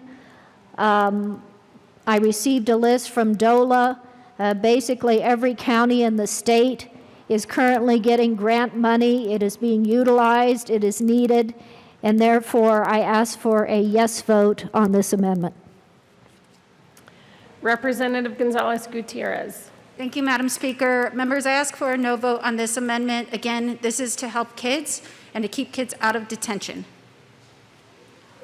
Any further discussion? Seeing none, the question before us is the Carver amendment to the report of the Committee of the Whole. Please open the machine and members, please vote. For those participating remotely, Representative Jackson, how do you vote? No. Jackson votes no. Representative Melton? No. Melton votes no. Michelson Janae? No. Michelson Janae votes no. Buckner? No. Buckner votes no. Representative McLaughlin? McLaughlin votes no. Representative Tatone? Tatone votes no. Representative Sullivan? Sullivan votes no. We need Representative Gray, Tipper, Sandridge, Van Winkle, and Woodrow.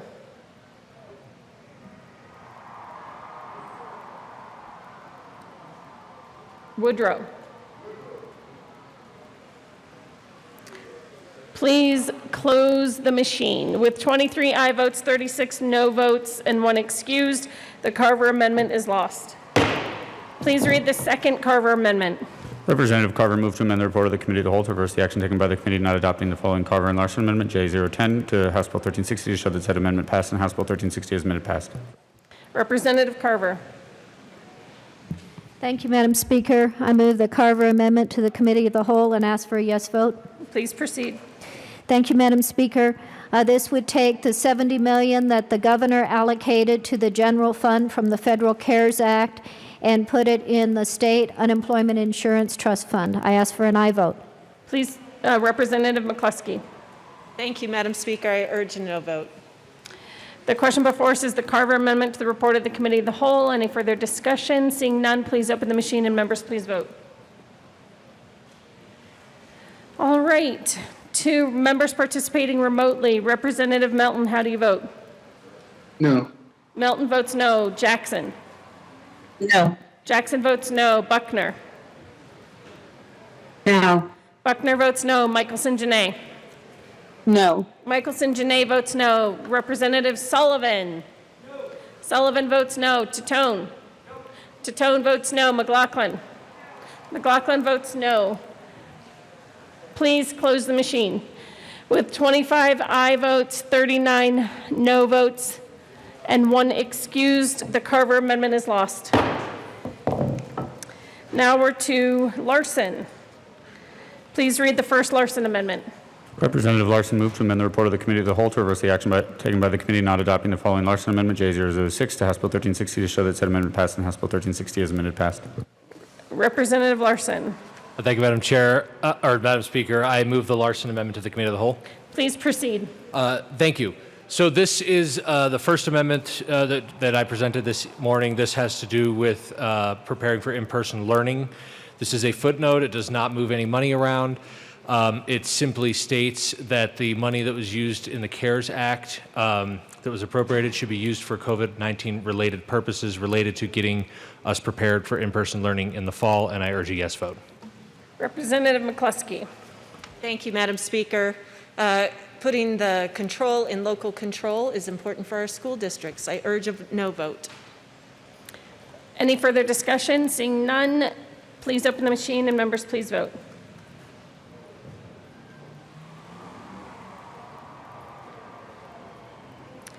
And I'm getting questions about how many we have left, and we've got about 13. All right, those participating remotely, Representative Jackson, how do you vote? No. Jackson votes no. Representative Michelson Janae. What was that? Oh. No? Okay. Michelson Janae Correct. votes no. Melton. No. Melton votes no. Buckner. No. Buckner votes no. Sullivan. Sullivan votes no. McLaughlin. McLaughlin votes no. Titone. Titone votes no. Bockenfeld, please close the machine. With 26 aye votes, 38 no votes, and 1 excused, the Larson Amendment is lost. Please read the second Larson Amendment.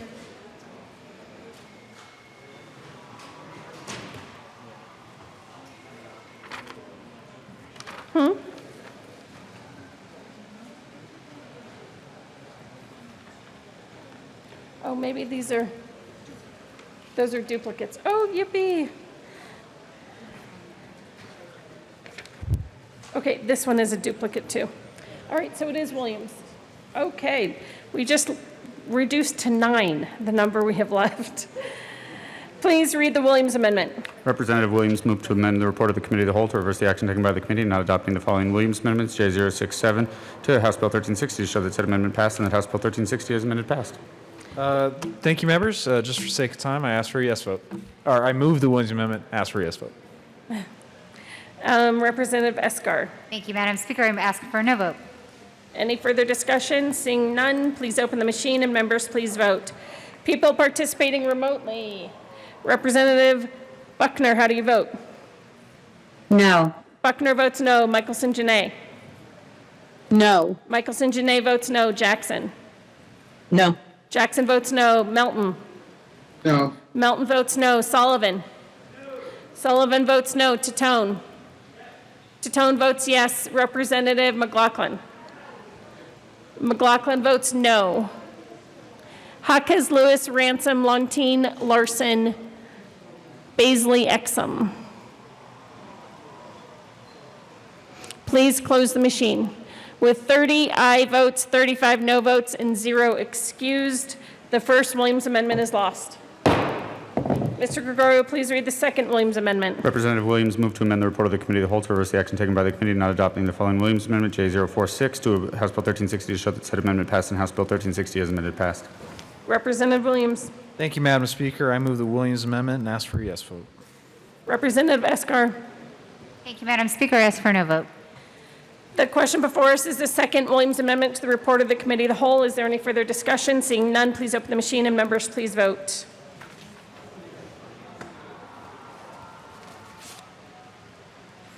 Representative Michelson Janae, how do you vote? No. Michelson Janae votes no. Jackson, how do you vote? No. Jackson votes no. Melton. No. Melton votes no. Buckner. No. Buckner votes no. Titone. Titone votes no. McLaughlin. McLaughlin votes no. Sullivan. Sullivan votes no. Champion and Humphrey. Champion. Please close the machine. With 24 aye votes, 41 no votes, the second Williams amendment is lost. Please read the next Williams amendment. Representative Williams moved to amend the report of the Committee of the Whole to reverse the action taken by the committee in not adopting the following Williams and Sober Amendment J035 to House Bill 1360 to show that said amendment passed and House Bill 1360 as amended passed. Representative Williams. Thank you, Madam Speaker. I move the third Williams Amendment and ask for a yes vote. Representative McCluskey. Thank you, Madam Speaker. I'm just a girl who has to say no. Vote no. Any further discussion? Seeing none, please open the machine and members please vote.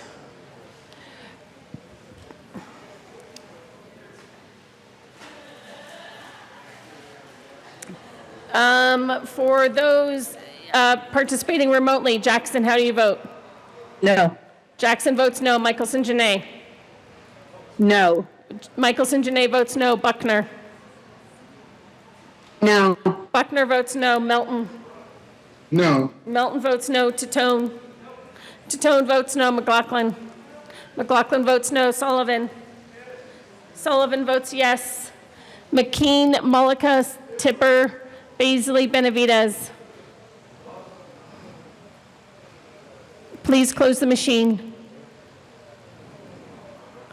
With 29 aye votes, 36 no votes, the Williams amendment is lost.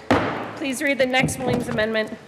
Representative Williams moved to amend the report of the Committee of the Whole to reverse the action taken by the committee in not adopting the following Williams Amendment J061 to House Bill 1360 to show that said amendment passed and House Bill 1360 as amended passed. Williams, please proceed. Thank you, Madam Speaker. I move the fourth Williams Amendment and ask for a yes vote. Representative Escar. Thank you, Madam Speaker. I ask for a no vote. Any further discussion? Seeing none, the question before us is the Williams amendment to the report of the Committee of the Whole. Please open the machine and members please vote.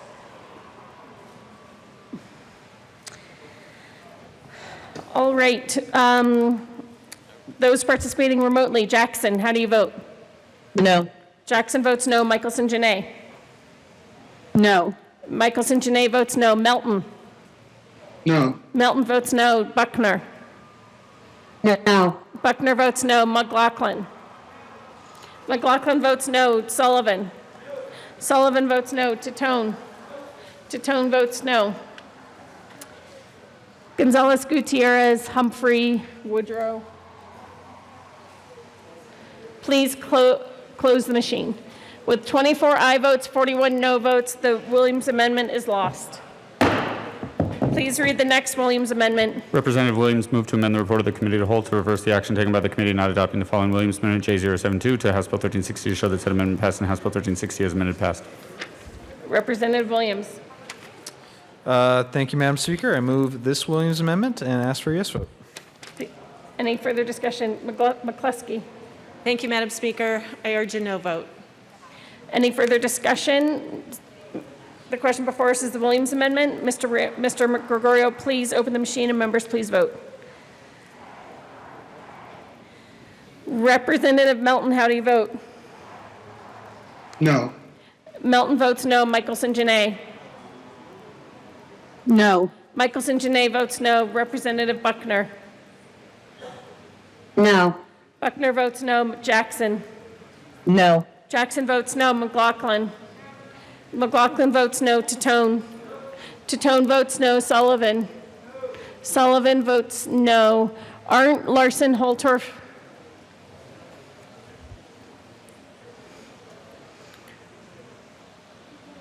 Arndt. Please close the machine.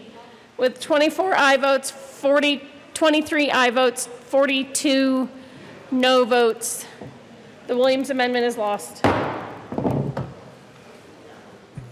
Then please read the next Williams amendment. Representative Williams moved to amend the report of the Committee of the Whole to reverse the action taken by the committee in not adopting the following Williams Amendment J070 to House Bill 1360 to show that said amendment passed and House Bill 1360 as amended passed.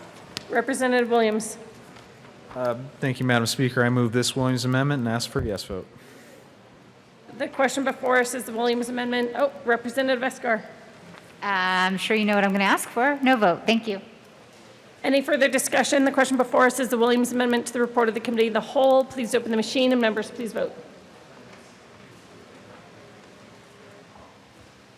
For those participating remotely, Representative Melton. No. Melton votes no. Buckner. No. Buckner votes no. Michelson Janae. No. Michelson Janae votes no. Jackson. No. Jackson votes no. Sullivan. Sullivan votes no. Tatone. Tatone votes no. McLaughlin. McLaughlin votes no. Esgar. Humphrey, Rich, Mullica, Benavides, Baisley.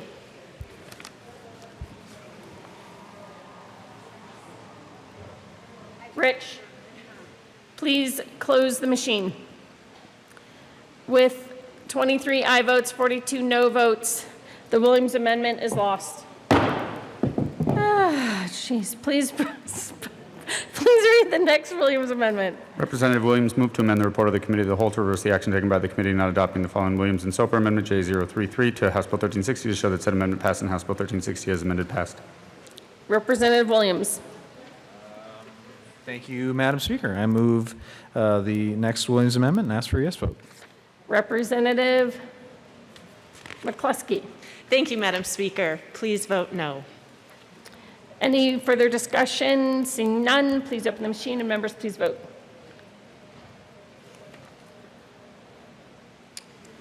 Okay, Representative Buckner, how do you vote? No.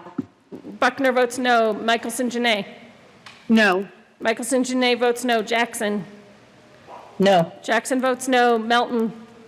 No. Melton votes no. Sullivan. Sullivan votes no. Tatone. Tatone votes no. McLaughlin. McLaughlin votes no. Weissman. Please close the machine. With 24 aye votes, 41 no votes, the Williams amendment is lost. Please read the next Williams amendment. Representative Williams moved to amend the report of the Committee of the Whole to reverse the action taken by the committee not adopting the following Williams, Geithner, and Humphrey Amendment J076 to House Bill 1360 to show that said amendment passed and House Bill 1360 as amended passed. Representative Williams. Thank you, Madam Speaker. I move this Williams Amendment and ask for a yes vote. Representative Escar. Thank you, Madam Speaker. I ask for a no vote. The question before us is the Williams amendment to the report of the Committee of the Whole. Any further discussion? Seeing none, please open the machine and members, please vote. For those participating remotely, Representative Jackson, how do you vote? No. Jackson votes no. Melton. No. Melton votes no. Michelson Janae. No. Michelson Janae votes no. Buckner. No. Buckner votes no. Tatone. Tatone votes no. Sullivan. Sullivan votes no. McLaughlin. McLaughlin votes no. McCluskey, Hooton, Benavides, and Sane. Please close the machine. With 24 aye votes, 41 no votes, the Williams amendment is lost. Please read the next Williams amendment. Representative Williams moved to amend the report of the Committee of the Whole to reverse the action taken by the committee not adopting the following Williams Amendment J025 to House Bill 1360 to show that said amendment passed and that House Bill 1360 as amended passed. Representative Williams. Thank you, Madam Speaker. I'm going to go ahead and withdraw this amendment. I also want to point out I originally had 25 amendments, but there were not 25 cows. So please be happy about that. Yeah, I'm not really going to thank you for that. Okay. Any further discussion? Seeing none, the question before us is the Williams amendment to the report of the Committee of the Whole. I'm sorry, what? What? Oh, he withdrew it. Oh. I didn't even hear that part. I just heard you congratulating yourself that you didn't do 25. That you didn't do 25 amendments. Okay, fantastic. That brings us to the report of the Committee of the Whole. Mr. Gregorio, please open the machine and members, please vote.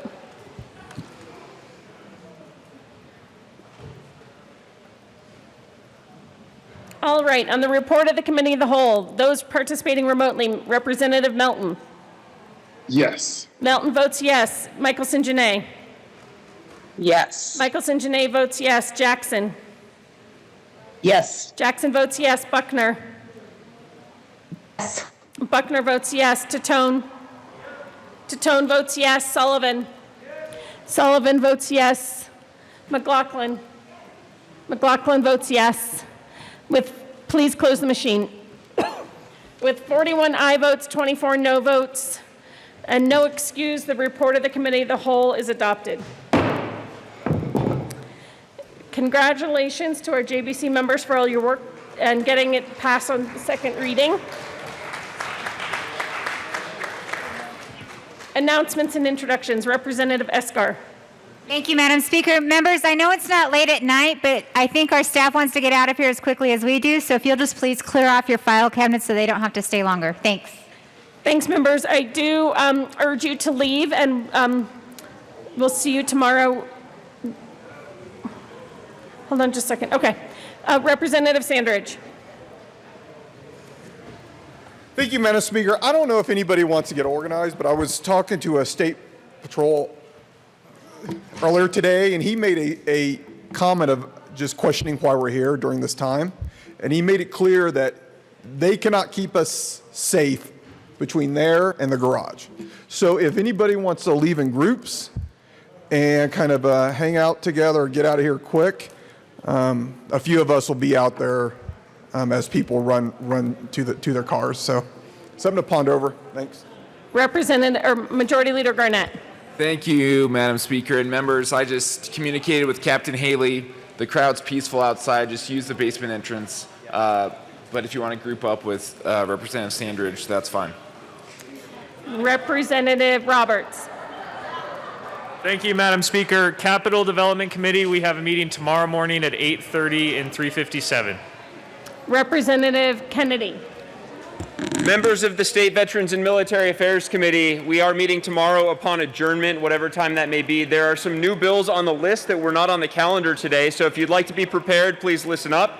Tomorrow upon adjournment, State Affairs will be hearing Senate Bill 174, House Bill 1222, Senate Bill 183, Senate Bill 118, Senate Bill 194, Senate Bill 1402, I'm sorry, that was a House Bill, House Bill 1402, House Bill 1404, House Bill 1355, and House Bill 1356.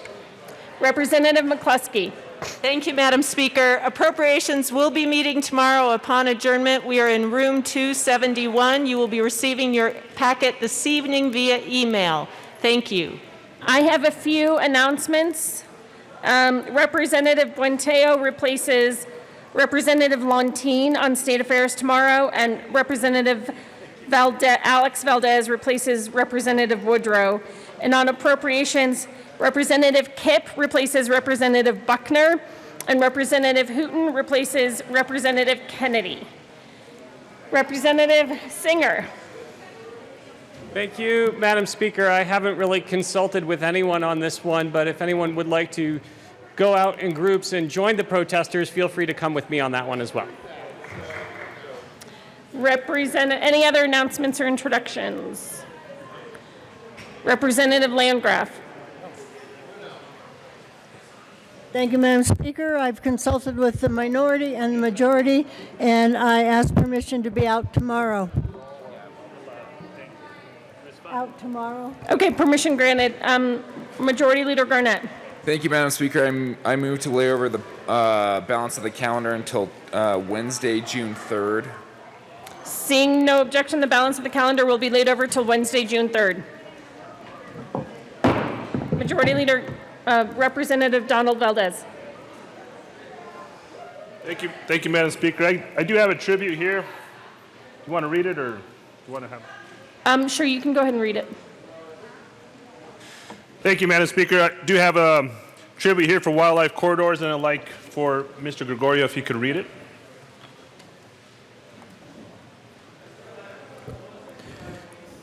The House of Representatives, convened in the 72nd General Assembly, hereby extends sincere accommodations to Wildlife Corridors. Colorado is a state with a rich appreciation for wildlife and natural habitats. Through groundbreaking efforts such as the Summit County Safe Wildlife Passage Group, the East and West Slope prioritizations, and the Interagency Memorandum of Understanding with regard to addressing wildlife vehicle conflict, Colorado has become an established leader in wildlife connectivity, habitat protection, and healthy landscapes. These and other efforts underscore the priceless value of Colorado's wildlife to our people and our way of life. Our state should continue prioritizing work to reconnect priority landscapes, conserve migration routes for the big game and other species, and ensure the protection of our state's habitat through partnerships, planning, legislation, and policy.